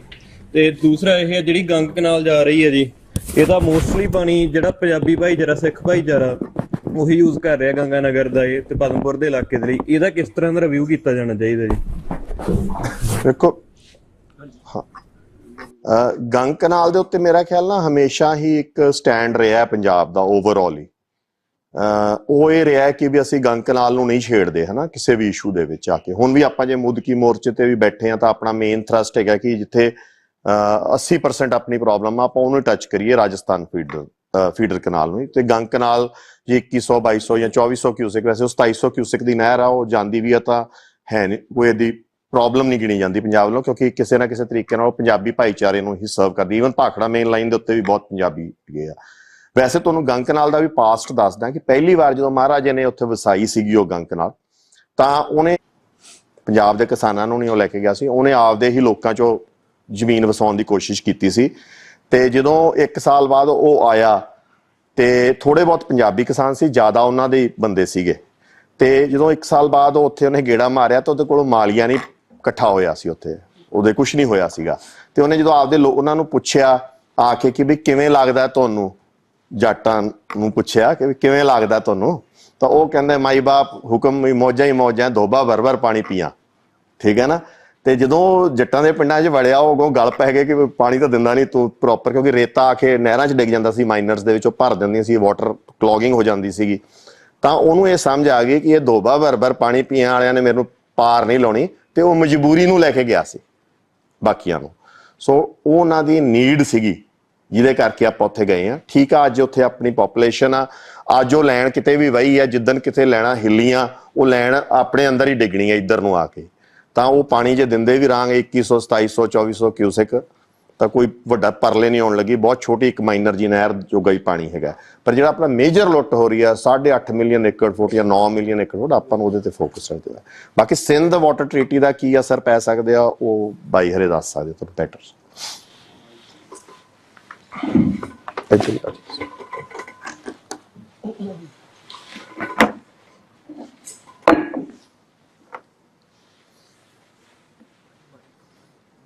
ਗੰਗ ਕਨਾਲ ਵਾਲੀ ਤਾਂ ਕਾਫੀ ਗੱਲ ਜਿਹੜੀ ਆ ਉਹ ਸਰਦਾਰ ਅਜੀਤਪਾਲ ਸਿੰਘ ਹੋਣਾ ਨੇ ਸਪਸ਼ਟ ਕਰ ਦਿੱਤੀ। ਬਾਕੀ ਮੈਂ ਪਾਣੀ ਦਾ ਦੱਸਦਿਆਂ ਜਿਹੜਾ ਰਾਜਸਥਾਨ ਕਨਾਲ ਦੇ ਰਾਹੀਂ ਜਾ ਰਿਹਾ, ਜੇ ਆਪਾਂ ਉਹਨੂੰ 85 ਲੱਖ ਏਕੜ ਫੁੱਟ ਮੰਨੀਏ ਤੇ ਉਹ ਇੰਨਾ ਪਾਣੀ ਹੈ। 1 ਲੱਖ ਏਕੜ ਫੁੱਟ ਹੁੰਦਾ ਜੇ 1 ਏਕੜ ਫੁੱਟ ਹੁੰਦਾ ਜੇ 1 ਏਕੜ ਦੇ ਵਿੱਚ ਆਪਾਂ 1 ਫੁੱਟ ਪਾਣੀ ਖੜਾ ਕਰ ਦਈਏ, ਉਹ ਹੋ ਗਿਆ 1 ਏਕੜ ਫੁੱਟ। 85 ਲੱਖ ਏਕੜ ਫੁੱਟ ਦਾ ਮਤਲਬ ਹੈ ਕਿ ਜੇ 85 ਲੱਖ ਏਕੜ ਜ਼ਮੀਨ ਦੇ ਵਿੱਚ 1 ਫੁੱਟ ਪਾਣੀ ਖੜਾ ਕਰ ਦਈਏ ਉਹ 85 ਲੱਖ ਏਕੜ ਫੁੱਟ ਆ। ਤੇ ਪੰਜਾਬ ਦੀ ਜ਼ਮੀਨ ਖੇਤੀ ਹੇਠ ਰਕਬਾ ਹੈਗਾ 1 ਕਰੋੜ 5 ਲੱਖ ਏਕੜ ਫੁੱਟ। ਸੋ ਜੇ ਉਹ ਪਾਣੀ ਆਪਾਂ ਨੂੰ ਮਿਲਦਾ ਤਾਂ ਪੂਰੇ ਪੰਜਾਬ 'ਚ ਲਗਭਗ ਜਾਂ 80% ਪੰਜਾਬ ਦੇ ਵਿੱਚ 1 ਫੁੱਟ ਪਾਣੀ ਜਿਹੜਾ ਉਹ ਖੜਾ ਕੀਤਾ ਜਾ ਸਕਦਾ। ਇੱਕ ਤਾਂ ਇਹ ਦੇਖਣਾ ਚਾਹੀਦਾ ਕਿ ਪਾਣੀ ਦੀ ਮਿਕਦਾਰ ਜਿਹੜੀ ਆ ਉਹ ਕਿੰਨੀ ਹੈ। ਦੂਜਾ ਉਸ ਮਾਮਲੇ ਦੇ ਵਿੱਚ ਇਹ ਹੈਗਾ ਕਿ ਜਿੱਥੋਂ ਤੱਕ ਉਹ ਪਾਣੀ ਜਾ ਰਿਹਾ ਆ ਉਹ ਏਰੀਆ ਕਿਸੇ ਵੀ ਤਰੀਕੇ ਦੇ ਨਾਲ ਕਿਸੇ ਵੀ ਕੁਦਰਤੀ ਨਿਆਂ ਵਿਚਾਰ ਦੇ ਤਹਿਤ ਉਹ ਇਲਾਕਾ ਇਹਨਾਂ ਦਰਿਆਵਾਂ ਦੇ ਪਾਣੀ ਦਾ ਇਲਾਕਾ ਨਹੀਂ ਬਣਦਾ। ਜਿਹੜਾ ਘੱਗਰ ਦਾ ਮਸਲਾ ਆ, ਜੇ ਆਪਾਂ ਘੱਗਰ ਸ਼ਾਮਲ ਕਰ ਲਈਏ ਇੰਡਸ ਬੇਸਨ ਦੇ ਦਰਿਆਵਾਂ ਦੇ ਵਿੱਚ ਤੇ ਉਹ ਜਿੰਨੇ ਕੁ ਹਰਿਆਣੇ ਦੇ ਇਲਾਕੇ ਨੂੰ ਪਾਣੀ ਮਿਲ ਰਿਹਾ ਆ ਤੇ ਜਿੰਨੇ ਕੁ ਰਾਜਸਥਾਨ ਦੇ ਇਲਾਕੇ ਨੂੰ, ਜਿਹੜੀ ਵੀਰ ਜੀ ਉਹਨਾਂ ਨੇ ਗੱਲ ਕੀਤੀ ਆ, ਉਹ ਖੇਤਰ ਬਣਦਾ ਆ। ਇਸ ਕਰਕੇ ਉਸ ਗੁੰਜਾਇਸ਼ ਨੂੰ ਹਮੇਸ਼ਾ ਧਿਆਨ ਦੇ ਵਿੱਚ ਰੱਖ ਕੇ ਚੱਲਣਾ ਚਾਹੀਦਾ। ਕੱਲ ਨੂੰ ਜੇ ਗੱਲਬਾਤ ਹੁੰਦੀ ਹੈ ਤੇ ਇਹ ਹੋ ਸਕਦੀ। ਜਿਹੜੀ ਤੁਸੀਂ ਸਿੰਧ ਜਲ ਸੰਧੀ ਦੀ ਗੱਲ ਕੀਤੀ, ਵਧੀਆ ਕੀਤਾ ਤੁਸੀਂ ਸਵਾਲ ਕਰ ਰਿਹਾ, ਉਹ ਨੁਕਤਾ ਰਹਿ ਗਿਆ ਸੀਗਾ। ਹੁਣ ਇੱਕ ਕੌਮਾਂਤਰੀ ਸਮਝੌਤਾ ਆ ਇੰਟਰਨੈਸ਼ਨਲ ਸ਼ਮੂਲੀਅਤ ਦੇ ਨਾਲ ਹੋਇਆ ਆ ਤੇ ਇੰਡੀਆ ਕਹਿ ਰਿਹਾ ਕਿ ਪਿਛਲੇ 72 ਸਾਲ ਦਾ ਤਜਰਬਾ ਤੇ ਮੌਜੂਦਾ ਹਾਲਾਤਾਂ ਦੇ ਵਿੱਚ ਆ ਚੁੱਕੀਆਂ ਤਬਦੀਲੀਆਂ ਨੂੰ ਧਿਆਨ 'ਚ ਰੱਖਦਿਆਂ ਹੋਇਆਂ ਇਹਦੇ ਵਿੱਚ ਤਬਦੀਲੀ ਕਰੋ। ਬਹੁਤ ਚੰਗੀ ਗੱਲ ਹੈ। ਤੇ ਹਾਲਾਤ ਇਕੱਲੇ ਇੰਡੀਆ ਪਾਕਿਸਤਾਨ ਦੇ ਥੋੜੀ ਬਦਲੇ ਆ, ਹਾਲਾਤ ਪੰਜਾਬ ਦੇ ਵੀ ਬਦਲੇ ਆ। ਫਿਰ ਪੰਜਾਬ ਦਾ ਜਿਹੜਾ ਪਾਣੀ ਗਿਆ ਆ ਉਹਦਾ ਵੀ ਪਿਛਲੇ 72 ਸਾਲ ਦਾ ਤਜਰਬਾ ਤੇ ਮੌਜੂਦਾ ਹਾਲਾਤਾਂ ਨੂੰ ਮੱਦੇਨਜ਼ਰ ਰੱਖਦੇ ਹੋਏ ਜਿਹੜੇ ਪੰਜਾਬ ਦੇ ਪਾਣੀ ਦੂਜੇ ਸੂਬਿਆਂ ਨੂੰ ਦਿੱਤੇ ਗਏ ਆ ਉਹਨਾਂ ਦੇ ਉੱਤੇ ਪੁਨਰ ਵਿਚਾਰ ਕਰੋ। ਸਿੰਪਲ ਜੀ ਗੱਲ ਆ, ਠੀਕ ਹੈ ਨਾ। ਸੋ ਇੱਕ ਇਦਾਂ ਨਹੀਂ ਹੋ ਸਕਦਾ ਕਿ ਸਿੰਧ ਜਲ ਸੰਧੀ ਦੇ ਮਾਮਲੇ ਦੇ ਵਿੱਚ ਤੇ ਤੁਸੀਂ ਕਹੋ ਕਿ ਮੁੜ ਕੇ ਵਿਚਾਰ ਹੋਣੀ ਚਾਹੀਦੀ ਹੈ ਤੇ ਜਿਹੜੇ ਪਾਣੀ ਪੰਜਾਬ ਦੇ ਦੂਜੇ ਸੂਬਿਆਂ ਨੂੰ ਦਿੱਤੇ ਗਏ ਉਹ ਕਹਿ ਦਿਓ ਵੀ ਹਰਫੇ ਆਖਰ ਹੈ, ਇਹ ਤਾਂ ਜੋ ਹੁਣ ਆਖਰੀ ਲਿਖ ਦਿੱਤਾ ਗਿਆ ਉਹੀ ਹੈ। ਇਦਾਂ ਤਾਂ ਹੈ ਨਹੀਂ। ਤੇ ਪੰਜਾਬ ਦੇ ਪਾਣੀ ਦੀ ਕਿੰਨੀ ਬਰਬਾਦੀ ਹੋਈ ਇਹ ਗੱਲ ਤਾਂ ਰਾਜਸਥਾਨ ਦੇ ਲੋਕ ਹੀ ਦੱਸ ਦੇਣਗੇ। ਬਡੋਪਲ ਦੇ ਵਿੱਚ ਜਾ ਕੇ ਆਪਾਂ ਨੂੰ ਪਤਾ ਲੱਗ ਜਾਂਦਾ ਵੀ ਕਿੰਨੀ ਜ਼ਿਆਦਾ ਵੱਡੇ ਪੱਧਰ ਦੇ ਉੱਪਰ ਬਰਬਾਦੀ ਹੋਈ ਹੈ। ਔਰ ਕਿਸ ਤਰੀਕੇ ਦੇ ਨਾਲ ਤੁਸੀਂ ਆ ਗੂਗਲ ਅਰਥ ਦੇ ਉੱਤੇ ਨਹਿਰ ਕੱਢ ਕੇ ਦੇਖੋ ਤੇ ਉਹਦੇ ਆਲੇ ਦੁਆਲੇ ਦਾ ਇਲਾਕਾ ਦੇਖੋ ਕਿੱਦਾਂ ਦੇ ਇਲਾਕੇ ਦੇ ਵਿੱਚ ਜਾ ਰਹੀ ਹੈ। ਠੀਕ ਹੈ ਨਾ, ਤੇ ਕਿੱਥੋਂ ਤੱਕ ਜਾ ਰਹੀ ਆ? ਉਹ ਗੁਜਰਾਤ ਦੇ ਬਾਰਡਰ ਦੇ ਨੇੜੇ ਤੱਕ ਚਲੀ ਜਾਂਦੀ ਆ ਉਹ। ਠੀਕ ਹੈ ਨਾ। ਸੋ ਉਹ 62 ਸਾਲਾਂ ਦਾ ਜਿਹੜਾ ਤਜਰਬਾ ਉਹ ਫਿਰ ਪੰਜਾਬ ਦੇ ਮਾਮਲੇ 'ਚ ਵੀ ਲਾਗੂ ਹੋਣਾ ਚਾਹੀਦਾ। ਇੱਕ ਤਾਂ ਇਹ ਗੱਲ ਹੈਗੀ, ਇਸ ਕਰਕੇ ਕਿਉਂਕਿ ਇੰਡੀਆ ਨੇ ਇਹ ਮਸਲਾ ਚੱਕਿਆ ਆ ਤੇ ਪੰਜਾਬ ਦੇ ਲੋਕਾਂ ਨੂੰ ਇਹ ਗੱਲ ਕਹਿਣੀ ਚਾਹੀਦੀ ਕਿ ਇਹ ਜਿਹੜੀ ਵੰਡ ਆ ਇਹਦੇ ਉੱਪਰ ਵੀ ਮੁੜ ਵਿਚਾਰ ਜਿਹੜੀ ਉਹ ਹੋਣੀ ਚਾਹੀਦੀ। ਇੱਕ ਜਿਹੜਾ ਵੀਰ ਹੋਣਾ ਨੇ ਸਵਾਲ ਕੀਤਾ ਸੀਗਾ, ਮੈਂ ਨੁਕਤੇ ਲਿਖੇ ਸੀਗੇ ਪਰ ਮੈਂ ਸਮੇਂ ਦੇ ਕਰਕੇ ਥੋੜਾ ਜਿਹਾ ਰਿਹਾ। ਕਾਨੂੰਨੀ ਪੱਖ ਤੋਂ ਇਹ ਹੈਗਾ ਕਿ ਬਰਾੜ ਸਾਹਿਬ ਨੇ ਜਿਹੜੇ ਸਿਧਾਂਤ ਆ ਉਹ ਗਿਣਾ ਦਿੱਤੇ ਹਨਾ, ਬੇਸਨ ਰਿਪੇਰੀਅਨ ਤੇ ਹੈਲਸਿੰਕੀ ਰੈਗੂਲੇਸ਼ਨ ਤੇ ਇੱਕ ਹੋਰ ਜਿਹੜਾ ਇਹਨਾਂ ਨੇ ਗਿਣਾਇਆ, ਇਹਨਾਂ ਦੇ ਮੁਤਾਬਕ ਹੁੰਦਾ। ਜਿਹੜੀ ਗੱਲ ਹੈਗੀ ਆ ਸੰਵਿਧਾਨ ਦੀ ਤੇ ਕਾਨੂੰਨ ਦੀ, ਜਿਹੜੀਆਂ 3 ਲਿਸਟਾਂ ਨੇ, ਇੱਕ ਸਟੇਟ ਲਿਸਟ ਹੈ, ਇੱਕ ਸੈਂਟਰ ਲਿਸਟ ਹੈ, ਇੱਕ ਕਨਕਰੰਟ ਲਿਸਟ ਹੈ। ਜਿਹੜੀ ਕਨਕਰੰਟ ਲਿਸਟ ਹੈ ਉਹ ਅਲਟੀਮੇਟਲੀ ਸੈਂਟਰ ਲਿਸਟ ਹੀ ਹੈ, ਕਿਉਂਕਿ ਜੋ ਸੈਂਟਰ ਨੇ ਕਹਿਤਾ ਉਹ ਤੋਂ ਉਲਟ ਨਹੀਂ ਤੁਸੀਂ ਕਰ ਸਕਦੇ। ਤਾਂ ਸੈਕੰਡ ਲਿਸਟ ਦੀ ਇੱਕ ਐਂਟਰੀ ਹੈ ਜੀ 17 ਉਸ ਐਂਟਰੀ ਦੇ ਮੁਤਾਬਕ ਜਿਹੜੀ ਜਲ ਸਪਲਾਈ, ਜਲ ਭੰਡਾਰਨ, ਨਿਕਾਸ, ਸਿੰਜਾਈ ਇਹ ਸਾਰੇ ਸਟੇਟ ਦੇ ਅਖਤਿਆਰ ਦੇ ਮਸਲੇ ਹਨ। ਠੀਕ ਹੈ, ਉਹ 'ਚ ਸੈਂਟਰ ਦਾ ਦਖਲ ਨਹੀਂ ਹੈਗਾ। ਜਿਹੜੀ ਪਹਿਲੀ ਸੂਚੀ ਹੈ ਸੈਂਟਰ ਦੀ, ਉਹਦੀ ਇੱਕ ਐਂਟਰੀ ਹੈਗੀ ਜੀ 56 ਜਿਹਦੇ ਮੁਤਾਬਕ ਅੰਤਰ ਸੂਬਾਈ ਦਰਿਆਵਾਂ ਦਾ ਜਿਹੜਾ ਪ੍ਰਬੰਧਨ ਹੈ ਉਹਦੇ ਵਾਸਤੇ ਬੋਰਡ ਬਣਾਏ ਜਾ ਸਕਦੇ। ਉਹਦੇ ਵਾਸਤੇ ਇਹਨਾਂ ਨੇ ਮਤਲਬ ਰਿਵਰ ਬੋਰਡਸ ਐਕਟ ਜਿਹੜਾ ਆ ਉਹ ਇੰਡੀਆ ਨੇ ਪਾਸ ਕੀਤਾ ਹੋਇਆ। ਇੱਕ ਆਰਟੀਕਲ ਹੈਗਾ ਜੀ ਇੰਡੀਅਨ ਕਨਸਟੀਟਿਊਸ਼ਨ ਦਾ 262, ਉਹਦੇ ਮੁਤਾਬਕ ਜਿਹੜੇ ਅੰਤਰ ਸੂਬਾਈ ਦਰਿਆ ਆ ਉਹਨਾਂ ਦੇ ਪ੍ਰਬੰਧ ਦੇ ਵਾਸਤੇ, ਉਹਨਾਂ ਦੇ ਵੰਡ ਨੂੰ ਲੈ ਕੇ ਕੋਈ ਝਗੜਾ ਪੈਦਾ ਹੋ ਜਾਂਦਾ, ਉਸ ਝਗੜੇ ਦੇ ਨਿਵਾਰਨ ਦੇ ਵਾਸਤੇ ਕੇਂਦਰ ਕਾਨੂੰਨ ਬਣਾ ਸਕਦਾ, ਜਿਹਦੇ ਤਹਿਤ ਉਹਨਾਂ ਨੇ inter state river water dispute act 1956 ਬਣਾਇਆ ਹੋਇਆ। ਪਰ ਇਹ ਸਿਰਫ ਇੰਟਰ ਸਟੇਟ ਰਿਵਰਸ ਦੇ ਉੱਪਰ ਹੀ ਲਾਗੂ ਹੋਊਗਾ। ਜਿਹੜੇ ਪੰਜਾਬ ਦੇ ਦਰਿਆ ਆ ਉਹ ਜੰਮੂ ਕਸ਼ਮੀਰ ਤੇ ਹਿਮਾਚਲ ਤੇ ਪੰਜਾਬ, ਇਹ 3 ਸਟੇਟਾਂ ਦੇ ਮਾਮਲੇ ਦੇ ਵਿੱਚ ਇੰਟਰ ਸਟੇਟ ਰਿਵਰ ਹੈਗੇ ਆ। ਦਿੱਲੀ, ਰਾਜਸਥਾਨ ਤੇ ਹਰਿਆਣੇ ਦੇ ਮਾਮਲੇ ਦੇ ਵਿੱਚ ਉਹ ਇੰਟਰ ਸਟੇਟ ਰਿਵਰ ਨਹੀਂ ਹੈਗੇ ਰਾਜਸਥਾਨ ਦੇ ਮਸਲੇ ਦੇ ਵਿੱਚ, ਕਿਉਂਕਿ ਦਿੱਲੀ, ਹਰਿਆਣੇ ਤੇ ਰਾਜਸਥਾਨ ਦੇ ਵਿੱਚੋਂ ਨਾ ਰਾਵੀ ਲੰਘਦੀ ਹੈ, ਨਾ ਸਤਲੁਜ ਲੰਘਦਾ ਹੈ, ਨਾ ਬਿਆਸ ਲੰਘਦਾ ਹੈ। ਠੀਕ ਹੈ, ਸੋ ਉਹਨਾਂ ਦੇ ਮਾਮਲੇ ਦੇ ਵਿੱਚ inter state river water dispute act ਜਿਹੜਾ ਆ ਉਹ ਲਾਗੂ ਨਹੀਂ ਹੁੰਦਾ। ਕੱਲ ਨੂੰ ਸਾਡਾ ਹਿਮਾਚਲ ਦੇ ਨਾਲ ਝਗੜਾ ਖੜਾ ਹੋ ਜਾਵੇ ਤੇ ਉਸ ਮਾਮਲੇ ਦੇ ਵਿੱਚ inter state river water dispute act ਜਿਹੜਾ ਆ ਉਹ ਲਾਗੂ ਹੋ ਸਕਦਾ ਹੈ। ਉਹਦੇ ਤਹਿਤ ਕੋਈ ਟ੍ਰਿਬਿਊਨਲ ਜਿਹੜਾ ਆ ਉਹ ਕਾਨੂੰਨੀ ਤੌਰ ਦੇ ਉੱਪਰ ਬਣ ਸਕਦਾ ਹੈ। ਇੱਕ ਪਟੀਸ਼ਨ ਜਿਹੜੀ 1981 ਦੇ ਵਿੱਚ ਇੰਡੀਅਨ ਕੋਰਟਸ ਦੇ ਵਿੱਚ ਦਾਖਲ ਹੋਈ ਸੀਗੀ, ਉਹਦਾ ਵੀ ਮਾਮਲਾ ਪੜ੍ਹਨਾ ਚਾਹੀਦਾ। ਪਹਿਲਾਂ ਤੇ ਉਹਨੂੰ ਕੋਈ ਜੱਜ ਟੇਕ ਅਪ ਨਹੀਂ ਸੀ ਕਰ ਰਿਹਾ, ਫਿਰ ਜਸਟਿਸ ਸੰਧਾਵਾਲੀਆ ਆਏ ਸੀਗੇ, ਉਹਨਾਂ ਨੇ ਉਸ ਪਟੀਸ਼ਨ ਦੇ ਉੱਪਰ ਸੁਣਵਾਈ ਕਰਨ ਦੇ ਲਈ ਫੈਸਲਾ ਕਰ ਲਿਆ ਕਿ ਮੈਂ ਸੁਣਵਾਈ ਕਰੂੰਗਾ। ਉਸ ਪਟੀਸ਼ਨ ਦੀ ਖਾਸੀਅਤ ਇਹ ਸੀਗੀ ਕਿ ਉਹਦੇ ਵਿੱਚ ਪੰਜਾਬ ਰੀਆਰਗੇਨਾਈਜੇਸ਼ਨ ਐਕਟ ਦੀਆਂ ਧਾਰਾ 78 79 ਜਿਹੜੀ ਆ ਉਹਨਾਂ ਨੂੰ ਚੁਣੌਤੀ ਦਿੱਤੀ ਗਈ ਸੀ ਕਿ ਇਹ ਅਲਟਰਾ ਵਾਇਰਸ ਨੇ, these are violative of constitution of India, ਕਿ ਉਹਦਾ ਜਿਹੜਾ ਕਨਸਟੀਟਿਊਸ਼ਨ ਦਾ ਫਰੇਮਵਰਕ ਹੈ ਡਿਸਟ੍ਰੀਬਿਊਸ਼ਨ ਆਫ ਪਾਵਰ ਦਾ, ਉਹਨੂੰ ਇਹ ਉਲੰਘਦੀਆਂ ਨੇ। ਉਹਨਾਂ ਨੂੰ ਉਲੰਘਦੀਆਂ ਹੋਣ ਕਰਕੇ ਇਹ ਸੰਵਿਧਾਨ ਦੀ ਉਲੰਘਣਾ ਕਰਦੀਆਂ। ਉਹ ਜਦੋਂ ਜਸਟਿਸ ਸੰਧਾਵਾਲੀਆ ਨੇ ਤਰੀਕ ਮਿੱਥੀ, ਉਸ ਤਰੀਕ ਤੋਂ ਠੀਕ 1 ਦਿਨ ਪਹਿਲਾਂ ਜਸਟਿਸ ਸੰਧਾਵਾਲੀਆ ਨੂੰ ਪਟਨਾ ਹਾਈ ਕੋਰਟ ਦੇ ਵਿੱਚ ਤਬਦੀਲ ਕਰ ਦਿੱਤਾ ਗਿਆ। ਉਹ ਮਾਮਲਾ ਜਿਹੜਾ ਸੀਗਾ ਉਹ 139A ਦੇ ਤਹਿਤ ਸੁਪਰੀਮ ਕੋਰਟ ਆਫ ਇੰਡੀਆ ਨੇ ਆਪਣੇ ਕੋਲ ਮੰਗਵਾ ਲਿਆ ਸੀ। ਹਾਲਾਂਕਿ 139A ਉਹਨਾਂ ਮਾਮਲਿਆਂ ਦੇ ਵਿੱਚ ਲੱਗਦੀ ਹੈ ਜਿੱਥੇ 2 ਹਾਈ ਕੋਰਟਾਂ 'ਚ ਮਾਮਲੇ ਚੱਲ ਰਹੇ ਹੋਣ, ਜਾਂ ਹਾਈ ਕੋਰਟ ਤੇ ਸੁਪਰੀਮ ਕੋਰਟ ਦੇ ਵਿੱਚ ਮਾਮਲਾ ਚੱਲ ਰਿਹਾ ਹੋਵੇ ਤੇ ਇੱਕ ਦੂਜੇ ਦੇ ਉਲਟ ਫੈਸਲਾ ਆਉਣ ਦੇ ਅਸਾਰ ਹੋਣ, ਤੇ ਉੱਥੇ in the interest of justice Supreme Court ਉਹਨਾਂ ਮਾਮਲਿਆਂ ਨੂੰ ਆਪਣੇ ਕੋਲ ਮੰਗਵਾ ਸਕਦਾ। ਸਿਰਫ ਤੇ ਸਿਰਫ Punjab and Haryana high court 'ਚ ਮਾਮਲਾ ਦਰਜ ਸੀਗਾ, ਉਹਦੇ ਬਾਵਜੂਦ ਉਹ ਕੇਸ ਜਿਹੜਾ ਉਹ ਸੁਪਰੀਮ ਕੋਰਟ ਮੰਗਵਾ ਲਿਆ ਜਾਂਦਾ। ਸੋ ਇਹ ਮਤਲਬ ਜਿਹੜਾ ਜੁਡੀਸ਼ਰੀ ਦਾ ਜਾਂ ਹੋਰ ਇਹ ਪੱਖ ਹੈਗਾ, ਠੀਕ ਆ, ਇਹ ਦੇਖਣੇ ਚਾਹੀਦੇ ਆ। ਪਰ ਇਸ ਮਾਮਲੇ ਦੇ ਵਿੱਚ ਪੰਜਾਬ ਦੇ ਲੋਕਾਂ ਨੇ ਪਿਛਲੇ ਸਾਰੇ ਸਮੇਂ ਦੇ ਦੌਰਾਨ ਇਹ ਦੇਖੇ ਨੇ, ਔਰ ਜਿਹੜੀ ਪੰਜਾਬ ਦੀ ਸਿਆਸੀ ਜਮਾਤ ਆ ਜਾਂ ਈਵਨ ਪੰਜਾਬ ਵਿਧਾਨ ਸਭਾ ਦੇ ਜਿਹੜੇ ਅਖਤਿਆਰ ਨੇ ਉਹਦੀਆਂ ਜਿਹੜੀਆਂ ਲੈਜਿਸਲੇਟਿਵ ਪਾਵਰਸ ਆ, ਜਾਂ ਜਿਸ ਤਰ੍ਹਾਂ ਦੀ ਜਿਹੜੀ ਬਰਾੜ ਸਾਹਿਬ ਨੇ ਕਿਹਾ ਵੀ ਹਰ ਗੱਲ ਦੇ ਲਈ ਤੁਸੀਂ ਕੇਂਦਰ ਵੱਲ ਨੂੰ ਦੇਖਦੇ ਹੋ, ਇਹਦੇ ਵਿੱਚ ਪੋਲੀਟੀਕਲ ਸੈਟਅਪ ਦੇ ਰਾਹੀਂ, ਬਿਊਰੋਕ੍ਰੈਟਿਕ ਸੈਟਅਪ ਦੇ ਰਾਹੀਂ, ਜੁਡੀਸ਼ੀਅਲ ਦੇ ਰਾਹੀਂ ਇਹਦਾ ਹੱਲ ਨਿਕਲਦਾ ਨਜ਼ਰ ਨਹੀਂ ਆਉਂਦਾ। ਸੋ ਉਹਦੇ ਵਾਸਤੇ ਇਕੱਠੇ ਹੋ ਕੇ ਆਪ ਦੇ ਹੱਕਾਂ ਦੇ ਲਈ ਇੱਕ ਸਿਵਲ ਮੂਵਮੈਂਟ ਜਿਹੜੀ ਆ ਉਹੀ ਇੱਕੋ ਇੱਕ ਵਾਇਬਲ ਅਖਤਿਆਰ ਸਾਹਮਣੇ ਆਉਂਦਾ ਆ, ਤੇ ਉਹਦੇ ਤਹਿਤ ਹੀ ਇਹਦੇ ਹੱਲ ਜਿਹੜੇ ਆ ਉਹ ਹੋ ਸਕਦੇ ਆ। ਹਾਂਜੀ।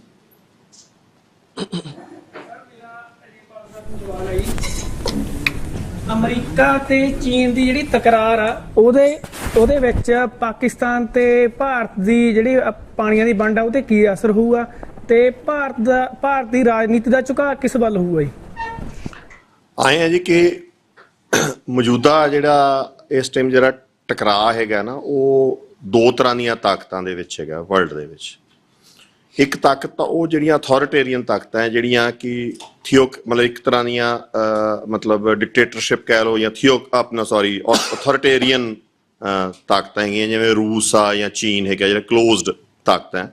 ਉਹਨਾਂ ਦਾ ਜਮਹੂਰੀ ਤਾਕਤਾਂ ਦੇ ਨਾਲ ਕਹਿ ਲਓ ਜਾਂ ਓਪਨ ਸੁਸਾਇਟੀਜ਼ ਦੇ ਨਾਲ, ਕਲੋਜ਼ਡ ਸੁਸਾਇਟੀਜ਼ ਦਾ ਓਪਨ ਸੁਸਾਇਟੀਜ਼ ਦੇ ਨਾਲ ਹੈ। ਕਲੋਜ਼ਡ ਸੁਸਾਇਟੀਆਂ ਦਾ ਇਹ ਮੰਨਣਾ ਹੈ ਕਿ ਅਸੀਂ ਬਿਹਤਰ ਇਨਸਾਨ ਦੀ ਸਰਵਿਸ ਕਰ ਸਕਦੇ ਹਾਂ, ਉੱਥੇ ਜੀਵਨ ਬਿਹਤਰ ਜਿਉ ਸਕਦੇ ਆ ਲੋਕ। ਓਪਨ ਸੁਸਾਇਟੀਆਂ ਦਾ ਕਹਿਣ ਦਾ ਹੈਗਾ ਕਿ ਵੀ ਸਾਡੇ ਇੱਥੇ ਜਿਵੇਂ ਜਮਾਂ ਹੀ ਖੁੱਲ੍ਹ ਕਰਦੀ ਹੈ, ਲਿਬਰਲ ਵਰਲਡ ਦੇ ਦਾਂਗੇ, ਉੱਥੇ ਬਿਹਤਰ ਹੋ ਸਕਦੇ ਆ। ਉਹ ਕਹਿੰਦੇ ਵੀ ਜਮਾਂ ਸਖਤੀ ਕਰ, ਹਾਲਾਂਕਿ ਕਿਤੇ ਨਾ ਕਿਤੇ ਦੁਨੀਆ ਦੇ ਵਿੱਚ ਬੈਲੈਂਸ ਜਾਂ ਮੋਡਰੇਸ਼ਨ ਹੀ ਇੱਕ ਚੰਗੀ ਜੀਵਨ ਦੇ ਸਕਦੀ ਹੁੰਦੀ ਹੈ। ਪਰ ਇਹ ਦੋ ਤਰ੍ਹਾਂ ਦੀਆਂ ਤਾਕਤਾਂ ਦਾ ਟਕਰਾਅ ਹੈਗਾ ਦੁਨੀਆ ਤੇ ਇਸ ਟਾਈਮ, ਦੋ ਤਰ੍ਹਾਂ ਦੀਆਂ ਸੋਚਾਂ ਦਾ ਟਕਰਾਅ ਹੈ, ਤੇ ਉਹ ਨਸਲਾਂ ਵੀ ਬਾਈ ਚਾਂਸ ਵੱਖਰੀਆਂ ਜਿਹੜੀਆਂ ਟਕਰਾ ਰਹੀਆਂ। ਉਹਨਾਂ ਟਕਰਾਵਾਂ ਦੇ ਵਿੱਚ ਇਹ ਹੈ ਕਿ ਜਿਹੜਾ ਭਾਰਤ ਤੇ ਪਾਕਿਸਤਾਨ, ਜਿਹਨੂੰ ਸਾਊਥ ਏਸ਼ੀਆ ਆਪਾਂ ਕਹਿ ਸਕਦੇ ਹਾਂ, ਉਹ ਜੰਗ ਦਾ ਮੈਦਾਨ ਬਣਿਆ ਹੋਇਆ ਹੈ। ਪਾਕਿਸਤਾਨ 'ਚ ਆਪਾਂ ਲੇਟਲੀ ਵੇਖਿਆ, ਜਦੋਂ ਇਮਰਾਨ ਖਾਨ ਦਾ ਝੁਕਾਅ ਰੂਸ ਵੱਲ ਹੋ ਗਿਆ, ਅਗਲਿਆਂ ਨੇ ਉਹਨਾਂ ਨੇ ਦੂਜਿਆਂ ਨੇ ਪਲਟਤਾ ਉਹਨੂੰ, ਠੀਕ ਹੈ ਜੀ। ਭਾਰਤ ਦੇ ਵਿੱਚ ਆਪਾਂ ਵੇਖ ਰਹੇ ਹਾਂ ਕਿ ਇੱਕ ਪਾਸੇ ਤਾਂ ਮੌਜੂਦਾ ਹੁਕਮਰਾਨ ਹੈਗੇ ਆ ਜਿਹੜੇ ਕਿ ਕਿਸੇ ਤਰੀਕੇ ਨਾਲ ਕਲੋਜ਼ਡ ਸੁਸਾਇਟੀਜ਼ ਦੇ ਨਜ਼ਦੀਕ ਨਜ਼ਰ ਆਉਂਦੇ ਆ।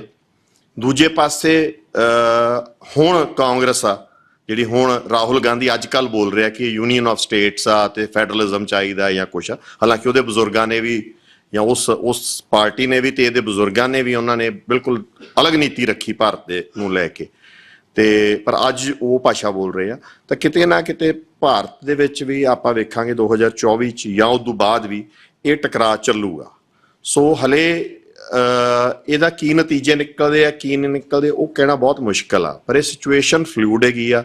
ਇਹ ਕਹਿ ਲਓ ਕਿ ਵੀ ਬਦਲਾਅ ਆ ਰਹੇ ਆ। ਇਸੇ ਕਰਕੇ ਆਪਾਂ ਪੰਜਾਬ ਦੀ ਰਾਜਨੀਤੀ 'ਚ ਜਾਂ ਸਿੱਖ ਰਾਜਨੀਤੀ 'ਚ ਵੀ ਵੇਖੀਏ ਤਾਂ ਆਪਾਂ ਨੂੰ ਤਰ੍ਹਾਂ ਦੇ ਗਰੁੱਪਸ ਨਜ਼ਰ ਆਉਂਦੇ ਆ, ਤਰ੍ਹਾਂ ਦਾ ਖੰਡਾਓ ਨਜ਼ਰ ਆਉਂਦਾ, ਤੇ ਤਰ੍ਹਾਂ ਖੜੇ ਪੈਰ ਆਪਾਂ ਨੂੰ ਐਂ ਲੱਗਦਾ ਕਿ ਅੱਜ ਤੱਕ ਤਾਂ ਸਿਚੁਏਸ਼ਨ ਆਏ ਸੀ, ਅੱਜ ਇਹ ਉਲਟ ਕਿਵੇਂ ਹੋ ਗਈ ਸਾਡੇ, ਜਾਂ ਕਦੀ ਹੱਕ 'ਚ ਹੋ ਜਾਂਦੀ ਹੈ, ਕਦੀ ਉਲਟ ਹੋ ਜਾਂਦੀ ਹੈ। ਉਹ ਅਨਸਰਟਨਟੀ ਚੱਲ ਰਹੀ ਹੈ, ਇੱਕ ਤਰ੍ਹਾਂ ਜਿਵੇਂ ਭਲਵਾਨਾਂ ਦਾ ਘੋਲ ਚੱਲ ਰਿਹਾ, ਕਦੀ ਕੋਈ ਥੱਲੇ ਹੋ ਜਾਂਦਾ, ਕਦੀ ਕੋਈ ਉੱਤੇ ਹੋ ਜਾਂਦਾ। ਸੋ ਸਿਚੁਏਸ਼ਨ ਬੈਠੂਗੀ ਕਿਸ ਕਰਵਟ ਜਾ ਕੇ, ਕਿਹੜੀ ਤਾਕਤਾਂ ਕਿਵੇਂ ਹੋਣਗੀਆਂ, ਉਹ ਅਲੱਗ ਗੱਲ ਆ। ਪਰ ਇੱਕ ਮੋਟੇ ਜਿਹੇ ਆંકੜਿਆਂ ਦੇ ਹਿਸਾਬ ਨਾਲ ਤੁਹਾਨੂੰ ਮੈਂ ਦਿੰਦਾ, ਇੱਕ ਪ੍ਰੋਬੇਬਿਲਿਟੀ ਦੇ ਹਿਸਾਬ ਨਾਲ, ਕਿ ਦੁਨੀਆ ਦੇ ਵਿੱਚ ਹਮੇਸ਼ਾ ਹੀ ਓਪਨ ਸੁਸਾਇਟੀਜ਼ ਜਿਹੜੀਆਂ ਹੈਗੀਆਂ, ਉਹਨਾਂ ਦੀ ਹਮੇਸ਼ਾ ਨਹੀਂ ਕਹਿ ਸਕਦੇ, ਮਤਲਬ ਜ਼ਿਆਦਾਤਰ ਪ੍ਰੋਬੇਬਿਲਿਟੀ, ਮਤਲਬ 100 ਚੋਂ ਜ਼ਿਆਦਾਤਰ ਪ੍ਰੋਬੇਬਿਲਿਟੀਜ਼ ਓਪਨ ਸੁਸਾਇਟੀਆਂ ਦੀ ਜਿੱਤ ਦੀਆਂ ਰਹੀਆਂ। ਦੂਜੀ ਗੱਲ ਇਹ ਹੈ ਕਿ ਇਨਸਾਨੀਅਤ ਨੂੰ ਜਿਹੜੇ ਪ੍ਰੋਬਲਮਸ ਆ ਰਹੀਆਂ, ਜਿਹੜੀਆਂ ਦਿੱਕਤਾਂ ਆਉਣ ਦੀ ਚਾਂਸ ਹੈਗੀ, ਜਿਹੜੀਆਂ ਉਹਨਾਂ ਨੂੰ ਚੁਣੌਤੀਆਂ ਖੜੀਆਂ, ਉਹ ਇਹ ਨਹੀਂ ਗੀਆਂ ਕਿ ਓਪਨ ਜਾਂ ਕਲੋਜ਼ ਸੁਸਾਇਟੀ ਦੀਆਂ, ਉਹ ਹੈਗੀਆਂ ਜਿਵੇਂ ਕਲਾਈਮੇਟ ਚੇਂਜ ਬਹੁਤ ਵੱਡੀ ਪ੍ਰੋਬਲਮ ਆ, ਜਿਹਦੇ ਨਾਲ ਰਿਲੇਟਡ ਹੈਗਾ ਫੂਡ ਸਿਕਿਉਰਿਟੀ, ਸਾਡਾ ਆਰਥਿਕਤਾ, ਸਾਡਾ ਸਾਰਾ ਕੁਛ, ਠੀਕ ਹੈ ਜੀ। ਸੋ ਕਲਾਈਮੇਟ ਚੇਂਜ ਵੱਲ ਧਿਆਨ ਬਹੁਤ ਘੱਟ ਆ, ਪ੍ਰਦੂਸ਼ਣ ਵੱਲ ਬਹੁਤ ਘੱਟ ਧਿਆਨ ਆ, ਇਹਨਾਂ ਬਿਮਾਰੀਆਂ ਵੱਲ ਜਾਂ ਹੋਰ ਚੀਜ਼ਾਂ ਵੱਲ ਬਹੁਤ ਘੱਟ ਧਿਆਨ ਆ। ਸਾਰਾ ਜ਼ੋਰ ਆਪਾਂ ਕਿਸੇ ਹੋਰ ਲੜਾਈ ਵੱਲ, ਸਾਰਾ ਵਰਲਡ ਹੀ ਗਲੋਬਲੀ ਆਪਾਂ ਲੱਗੇ ਹੋਏ।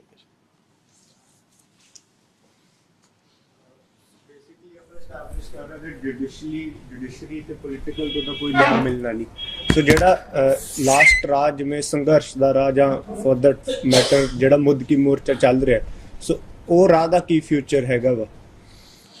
ਦੇਖੋ, ਜਿਹੜੀਆਂ ਸਟਰਗਲਸ ਹੁੰਦੀਆਂ, ਜੇ ਆਪਾਂ ਜੁਡੀਸ਼ਰੀ ਦੇ ਐਂਗਲ ਤੋਂ ਵੀ ਵੇਖੀਏ ਤਾਂ ਜਦੋਂ ਆਪਾਂ ਗੁਰਦੁਆਰਾ ਮੂਵਮੈਂਟ ਸ਼ੁਰੂ ਹੋਈ ਸੀ ਜਾਂ ਲੜੇ ਸੀਗੇ, ਉਦੋਂ ਵੀ ਸਿੱਖਾਂ ਨੇ ਕੋਸ਼ਿਸ਼ ਕੀਤੀ ਪਹਿਲਾਂ ਕਿ ਜੁਡੀਸ਼ਰੀ ਨੂੰ ਅਪਰੋਚ ਕਰੀਏ, ਤੇ ਜੁਡੀਸ਼ਰੀ ਤਾਂ ਲਾਅ ਨੂੰ ਇੰਟਰਪ੍ਰੇਟ ਕਰ ਰਹੀ ਆ, ਤਾਂ ਉਹ ਤਾਂ ਜੋ ਉੱਤੇ ਪਾਲਿਸੀਜ਼ ਆ ਉਹਨੂੰ ਉਵੇਂ ਇੰਟਰਪ੍ਰੀਟ ਕਰ ਦੇਣਾ ਉਹਨੇ, ਚਾਹੇ ਇਮਾਨਦਾਰ ਹੋਵੇ ਜੁਡੀਸ਼ਰੀ, ਚਾਹੇ ਬੇਈਮਾਨ ਹੋਵੇ ਤਾਂ ਹੋਰ ਵੀ ਬੁਰੀ ਤਰ੍ਹਾਂ ਕਰੂਗੀ, ਇਮਾਨਦਾਰ ਵੀ ਕੋਈ ਵੱਡਾ ਤੁਹਾਨੂੰ ਲਾਭ ਨਹੀਂ ਦੇ ਸਕਦੀ।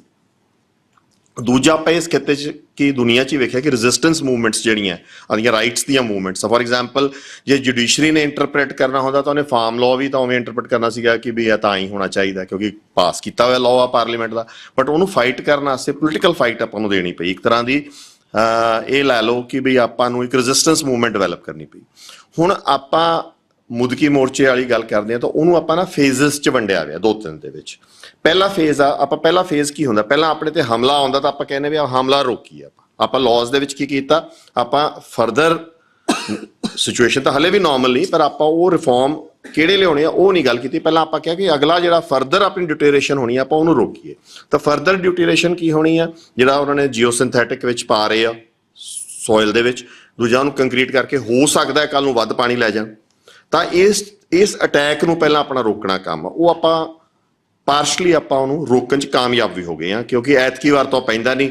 ਨੈਕਸਟ ਟਾਈਮ ਜੇ ਵਾਇਲੈਂਟਲੀ ਉਹਨਾਂ ਨੇ ਪਾਉਣ ਦੀ ਕੋਸ਼ਿਸ਼ ਕੀਤੀ ਤਾਂ ਅਵੇਅਰਨੈਸ ਇੰਨੀ ਹੋ ਚੁੱਕੀ ਆ ਹੁਣ ਕਿ ਉਸ ਅਟੈਕ ਨੂੰ ਤਾਂ ਆਪਾਂ ਉਹਨਾਂ ਦੇ ਨੂੰ ਰੋਕਣ 'ਚ ਸਕਸੈਸਫੁਲ ਹੈਗੇ ਹਾਂ। ਠੀਕ ਆਪਾਂ ਟਾਈਮ ਆਪਦੀ ਵਿਕਟਰੀ ਡਿਕਲੇਅਰ ਕਰਨ ਵਾਸਤੇ ਆਪਾਂ ਹੋਰ ਟਾਈਮ ਲੈ ਸਕਦੇ। ਦੂਸਰਾ ਮਸਲਾ ਆ ਜਾਂਦਾ ਹੈ ਕਿ ਵੀ ਆਪਣਾ ਸਿਧਾਂਤਕ ਇੱਕ ਥਾਟ ਆਪਾਂ ਆਪਣੇ ਲੋਕਾਂ 'ਚ ਕਿੱਥੋਂ ਤੱਕ ਪਰਕੂਲੇਟ ਕਰਾਉਣੀ ਆ ਕਿ ਵੀ ਸਾਨੂੰ ਹਰ ਜਗ੍ਹਾ ਪਾਣੀ ਚਾਹੀਦਾ ਹੈ।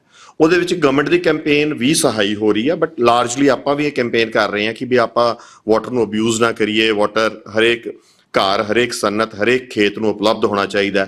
ਉਹ ਆਪਣੀ ਅਵੇਅਰਨੈਸ, ਉਹ ਤੁਹਾਡੀ ਮੇਰੀ ਸਾਰੇ ਜੇ ਆਪਾਂ ਉਹਦੀ ਗੱਲ ਕਰਾਂਗੇ ਤਾਂ ਉਹ ਫੈਲ ਜਾਣੀ ਆ, ਉਹ ਤਾਂ ਗੱਲ ਠੀਕ ਹੈ ਨਾ। ਉਹ ਤਾਂ ਅਵੇਅਰਨੈਸ ਕੈਂਪੇਨ ਆ, ਉਹਦੇ ਆਪਦੇ ਮੈਥਡਸ ਆ, ਉਹਦੇ ਵਿੱਚ ਕੋਈ ਰੈਜ਼ਿਸਟੈਂਸ ਦੀ ਲੋੜ ਨਹੀਂ। ਕੋਈ ਗਵਰਨਮੈਂਟ ਸਪੋਰਟ ਜੇ ਮਿਲ ਜਾਏ ਚੰਗੀ ਗੱਲ ਆ, ਜੇ ਨਾ ਵੀ ਸਪੋਰਟ ਮਿਲੇ ਤਾਂ ਆਪਣੇ ਰਿਸੋਰਸਿਸ ਤੇ ਆਪਣੇ ਵਸੀਲਿਆਂ ਤੇ ਆਪਣੀ ਆਪਦੀ ਜਾਗਰੂਕਤਾ ਤੇ ਹੈ ਕਿ ਆਪਾਂ ਕਿੱਥੋਂ ਤੱਕ ਪਹੁੰਚਾ ਸਕਦੇ ਹਾਂ।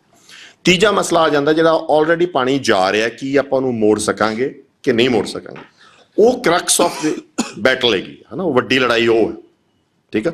ਉਹਦੇ ਵਾਸਤੇ ਵੱਡੀ ਗੱਲ ਆ ਕਿ ਅਗੇਨ ਆਪਣੇ ਲੋਕ ਅਵੇਅਰ ਹੋਣ। ਪਹਿਲੀ ਗੱਲ ਤਾਂ ਉਹਨਾਂ ਨੂੰ ਨੀਡ ਹੋਵੇ ਉਸ ਪਾਣੀ ਦੀ, ਉਹਨਾਂ ਨੂੰ ਜ਼ਰੂਰਤ ਪਵੇ, ਟਿਊਬਵੈਲ ਤੋਂ ਹਟ ਕੇ ਉਹ ਉੱਥੇ ਆਉਣ, ਪਹਿਲੀ ਗੱਲ। ਦੂਸਰੀ ਗੱਲ ਉਹ ਅਵੇਅਰ ਹੋਣ ਕਿ ਸਾਡੇ ਨਾਲ ਕੀ ਹੋ ਰਿਹਾ। ਤੀਜੀ ਗੱਲ ਆ ਉਹ ਅਵੇਅਰਨੈਸ ਤੋਂ ਬਾਅਦ ਉਹਦੇ ਤੇ ਐਜੀਟੇਟ ਕਰਨ ਨੂੰ ਤਿਆਰ ਹੋਣ। ਤੇ ਚੌਥੀ ਗੱਲ ਆ ਕਿ ਉਹ ਸਾਰਾ ਕੁਝ ਇਹ ਅਕੰਪਲਿਸ਼ ਕਰਨ ਵਾਸਤੇ ਉਹ ਮਾਸ ਲੈਵਲ ਤੇ ਤਿਆਗ ਕਰਕੇ ਉਹ ਸਟਰਗਲ ਦੇ ਵਿੱਚ ਆਉਣ ਨੂੰ ਤਿਆਰ ਹੋਣ। ਜਿੰਨੀ ਦੇਰ ਆਪਾਂ 2.5-3 ਕਰੋੜ ਪੰਜਾਬੀਆਂ ਚੋਂ 2-3% ਲੋਕ ਆਪਾਂ ਫਾਰਮਲੀ ਜਾਂ ਇਨਫਾਰਮਲੀ ਇਹ ਸਟਰਗਲ ਦੇ ਵਿੱਚ ਨਹੀਂ ਆਉਂਦੇ, ਠੀਕ ਆ, ਉਨੀ ਦੇਰ ਆਪਾਂ ਇਹ ਸੋਚੀਏ ਵੀ ਇਹ ਪਾਣੀ ਮੁੜ ਜੂਗਾ, ਨਹੀਂ ਹੋਊਗਾ। ਆਪਾਂ ਸਟਰਗਲ ਕਰਦੇ ਰਵਾਂਗੇ। ਉਹ ਟਾਈਮ ਕਦੋਂ ਆਉਂਦਾ ਆਪਾਂ ਕਰ ਸਕਦੇ ਹਾਂ ਕਿ ਅਗਲਾ ਕੋਈ ਕਰ ਸਕਦਾ ਹੈ ਕਿ ਕੋਈ ਹੋਰ ਇਦੋਂ ਬਿਹਤਰ ਕਰ ਸਕਦਾ, ਉਹ ਸਮਾਂ ਦੱਸੂ। ਪਰ ਆਪਾਂ ਜੇ ਤੁਰ ਪਏ ਆ ਅੰਮ੍ਰਿਤਸਰ ਤੋਂ ਦਿੱਲੀ ਵੱਲ ਨੂੰ ਤਾਂ ਹੋ ਸਕਦਾ ਆਪਾਂ ਦਿੱਲੀ ਪਹੁੰਚ ਜਾਈਏ, ਹੋ ਸਕਦਾ ਅੰਬਾਲੇ ਤੱਕ ਪਹੁੰਚ ਕੇ ਦਮ ਟੁੱਟ ਜੇ। ਤੇ ਇਹ ਸਾਰਾ ਕੁਝ ਡਿਪੈਂਡ ਕਰਦਾ ਆਪਣੇ ਲੋਕਾਂ ਤੇ ਵੀ, ਆਪਾਂ ਕਿੰਨੀ ਕੋਆਰਡੀਨੇਸ਼ਨ ਕ੍ਰੀਏਟ ਕਰ ਸਕਦੇ ਹਾਂ ਤੇ ਕਿੰਨੀ ਕੁ ਨੀਡ ਕ੍ਰੀਏਟ ਹੋ ਜੂਗੀ ਤੇ ਲੋਕੀ ਉਸ ਸਟਰਗਲ ਤੱਕ ਜਾਣ ਨੂੰ ਤਿਆਰ ਹੋਣਗੇ ਕਿ ਨਹੀਂ। ਇਹਦੇ ਸੰਬੰਧ ਵਿੱਚ ਮੈਂ ਵੀ ਇੱਕ ਨੁਕਤਾ ਦੱਸਣਾ ਚਾਹੁੰਦਾ, ਖਾਸ ਕਰਕੇ ਜਿਹੜਾ ਜੁਡੀਸ਼ਰੀ ਵਾਲਾ ਉਹ ਬੜਾ ਦੇਖਣ ਦਾ ਕਈ ਵਾਰੀ ਆਪਣਾ ਨਜ਼ਰੀਆ ਜਿਹੜਾ ਆ ਉਹ ਇਹ ਲੱਗਦਾ ਹੁੰਦਾ ਵੀ ਪਤਾ ਨਹੀਂ ਉੱਥੋਂ ਵੀ ਕੋਈ ਹਰਫੇ ਆਖਰ ਹੀ ਆਉਣਾ। ਇੱਕ ਬੜਾ ਇੰਟਰਸਟਿੰਗ ਕੇਸ ਆ ਪਿਛਲੇ ਦਿਨਾਂ ਦੇ ਵਿੱਚ ਬਹੁਤ ਚਰਚਾ ਦੇ ਵਿੱਚ ਰਿਹਾ, ਕੇਸ਼ਵਾਨੰਦ ਭਾਰਤੀ ਵਰਸਸ ਯੂਨੀਅਨ ਆਫ ਇੰਡੀਆ। ਉਹ 'ਚ ਬੇਸਿਕ ਸਟਰਕਚਰ ਦਾ ਸਿਧਾਂਤ ਦਿੱਤਾ ਸੀਗਾ। ਸੁਪਰੀਮ ਕੋਰਟ ਦਾ ਅਜੇ ਤੱਕ ਦਾ ਸਭ ਤੋਂ ਵੱਡਾ ਬੈਂਚ ਬੈਠਿਆ ਸੀ 13 ਜੱਜਾਂ ਦਾ। ਉਹਦੇ ਵਿੱਚ ਇਹ ਸੀਗਾ ਕਿ ਕੀ ਕਨਸਟੀਟਿਊਸ਼ਨ ਨੂੰ ਬਦਲਣ ਦੀ ਅਨਲਿਮਿਟਿਡ ਪਾਵਰ ਪਾਰਲੀਮੈਂਟ ਕੋਲ ਹੈ ਜਾਂ ਨਹੀਂ ਹੈ। 6 ਜੱਜਾਂ ਨੇ ਫੈਸਲਾ ਦਿੱਤਾ ਕਿ ਬਿਲਕੁਲ ਇਹਨੂੰ ਬਦਲ ਕੇ ਇਹਦੀ ਥਾਂ ਤੇ ਬਿਲਕੁਲ ਕਿਸੇ ਵੀ ਤਰ੍ਹਾਂ ਦਾ ਨਵਾਂ ਸੰਵਿਧਾਨ ਜਿਹੜਾ ਆ ਉਹ ਲਿਆਂਦਾ ਜਾ ਸਕਦਾ। ਅਨਲਿਮਿਟਿਡ ਪਾਵਰ ਹੈ।